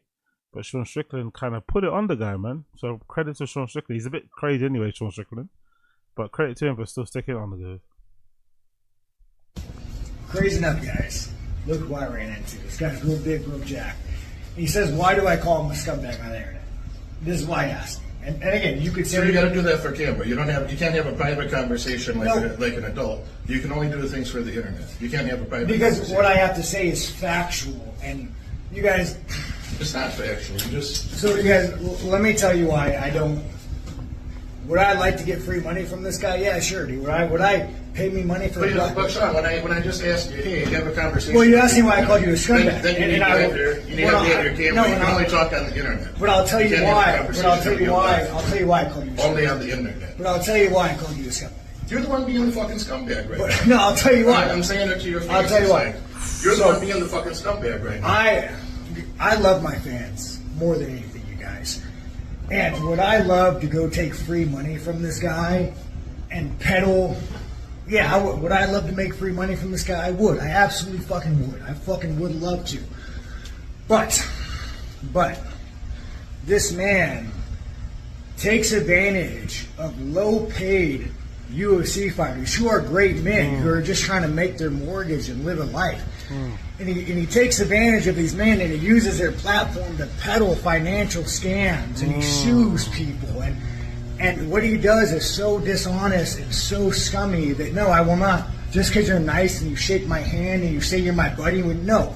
Okay, no. I see. You are a fraud. You are dishonest. You fraud people. This is why you don't want to be on camera because you know everything I say is true. You've sued your people. Big up Sean Strickland for doing this, man. Big up. I will never peddle his shit to you guys because I love you guys, man. Financial advice is easy. It's easy. Invest in solid mutual funds. Have a high yield account. You can buy individual stocks, but it's risky. I wouldn't recommend it unless you really pay attention. Real estate also risky. Your best real estate investment is going to be your first house when interest rates are better. But you are a scumbag and you're a fraudster, and the fact that you can't have this conversation on camera because you know everything I'm saying is true, and you won't use my platform or my name to peddle your shit to my followers. Ain't happening, dude. Go scam somebody else. I like that. Well done to Sean Strickland. Brendan would never do this because Brendan scams people himself. But big up Sean Strickland for doing this. Top boy. Top fucking boy. And obviously let's end with my favorite clip of the week. So far. The land mooning. The land mooning. Let's end with my favorite clip of the week. Taken from the golden hour. This is peak. This is peak Brendan idiocy.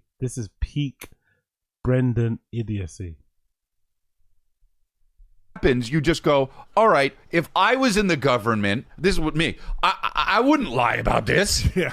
I would want people to be healthy. That's what you want to think. That's what you want to think. And then you also believe in the land mooning. The what? The land mooning.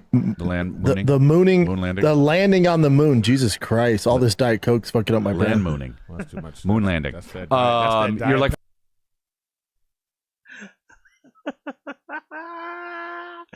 It automatically wasn't his fault, by the way. I love how it automatically wasn't his fault. It was the Diet Coke's fault. The Diet Coke. Really? Diet Coke does that to you? It does that to you? I don't remember that ever happening to me. Diet Coke. The moon landing. The land. What?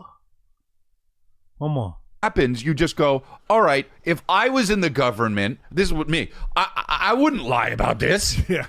I would want people to be healthy. That's what you want to think. That's what you want to think. And then You also believe in the land mooning. The what? The land mooning.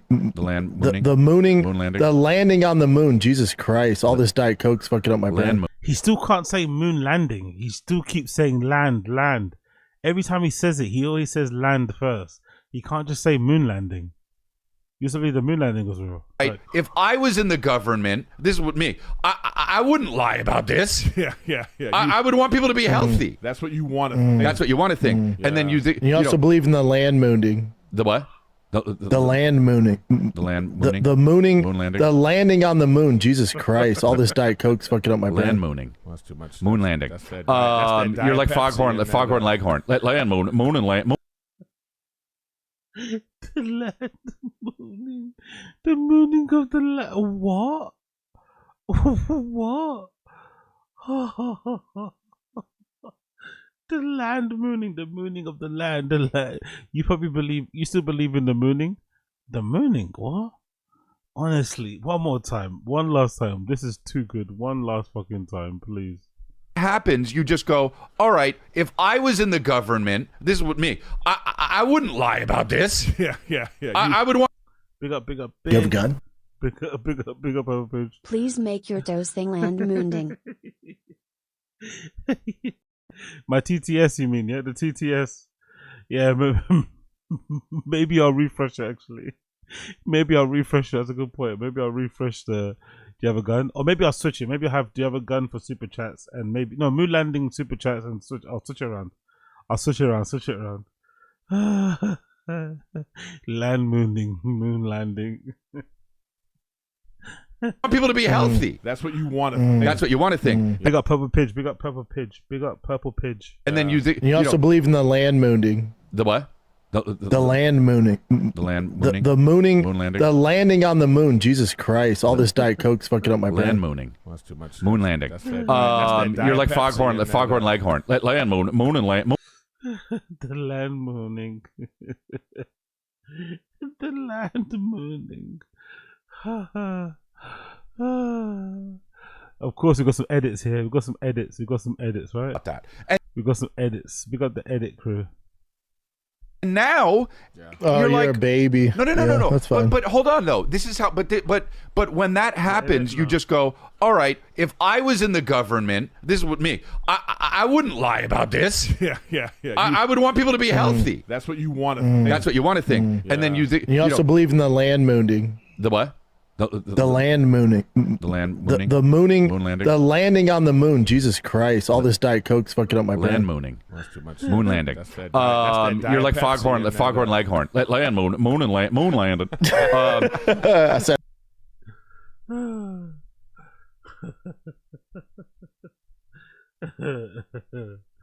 Oh my god, so fucking good. So fucking good. Where's that one with the can? Oh, where's that one with the can? The land mooning. I think that's the one. Even the land mooning. The what? The land mooning. The land mooning? The mooning. Land mooning. The what? The land mooning. The land mooning? The mooning. Moon landing? The landing on the moon. Jesus Christ. All this Diet Coke's fucking up my brain. Land mooning. Diet Coke.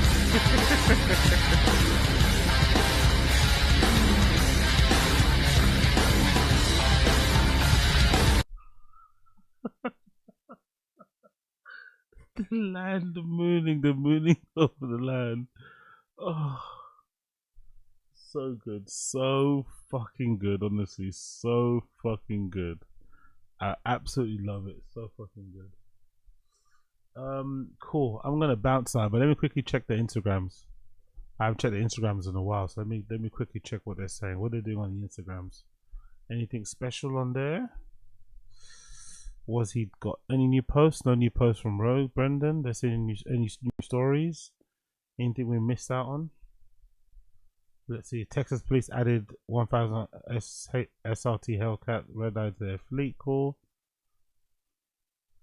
Little dude has some. What's that? Is that his kid playing football?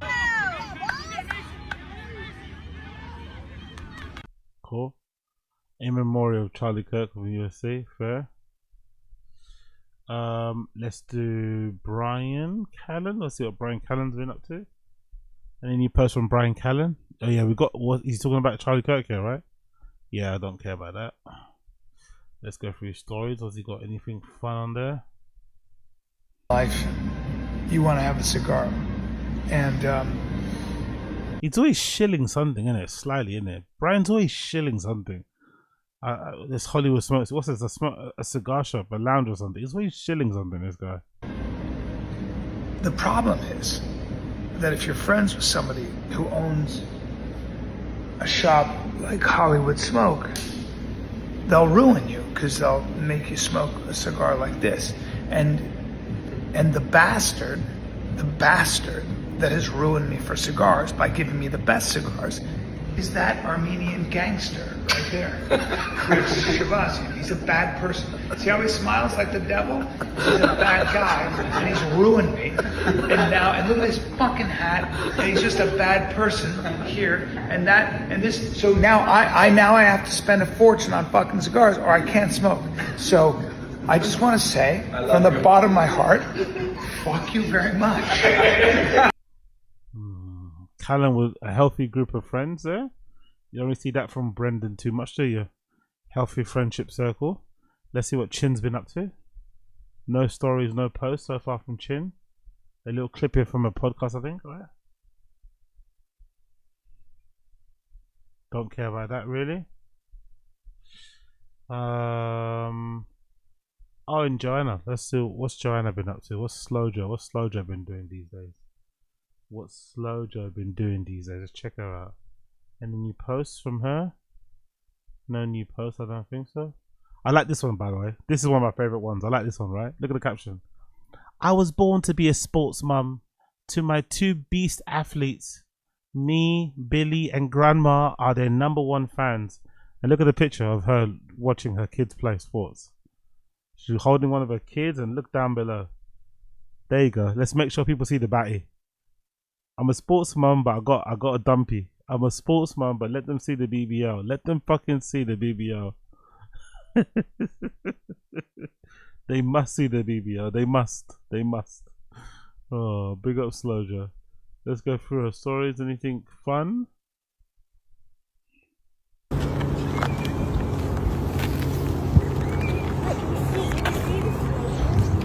We made it. Game 1 of 4 today. Huh? Cool. Taking out the kids. Good to see.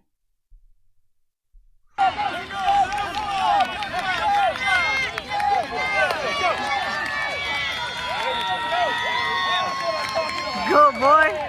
Go boy. That's right, bossy boy. Where's Brendan? Nowhere to be seen. I thought Brendan said he doesn't miss a game. Where's Brendan?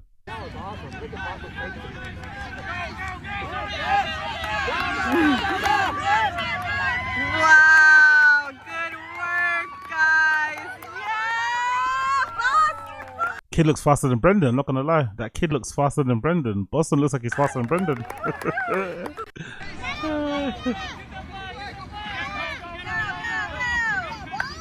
No hamstrings pulled. He looks faster than Brendan. Yeah, Bob. Let's go, Tiger. Let's go, Tiger. Let's go, team. Get more, you're good. Go, go, go. Decent.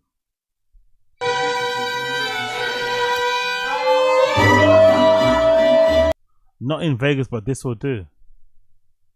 Jesus. Does she just do something? Is this for her birthday or she just randomly just gets mariachi bands to come play in the house? I guess it's like a flex, right? Is this like a wealth thing as well? This is not an occasion. It's not her birthday. It's not her kids' birthdays. It's not her mum's birthday. It's just they just randomly pop into your house and just start playing tunes. Fair?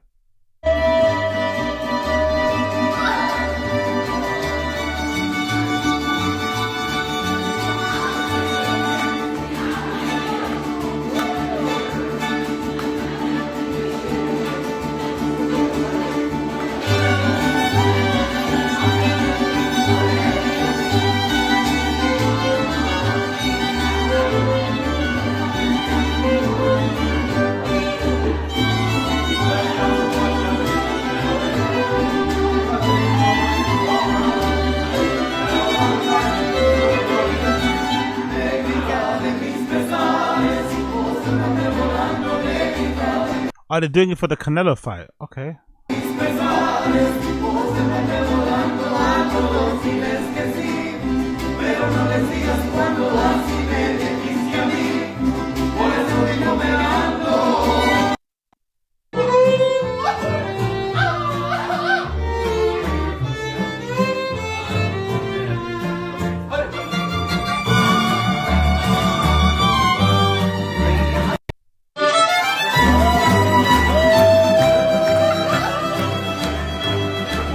Is this normal? So every time Canelo fights, Mexican people hire mariachi bands or these people to come and sing at the houses. Is that normal?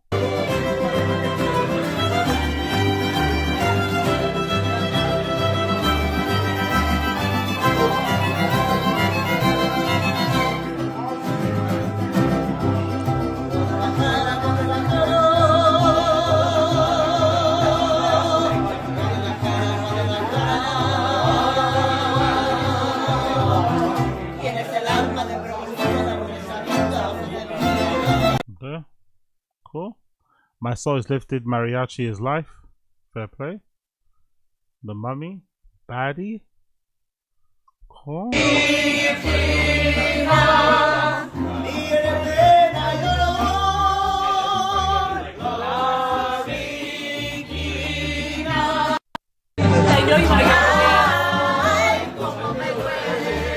Where's Brendan?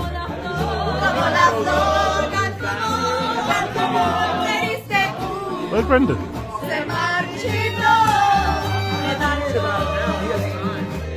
Where's Brendan, man? Where the fuck is Brendan? Who knows? Who fucking knows?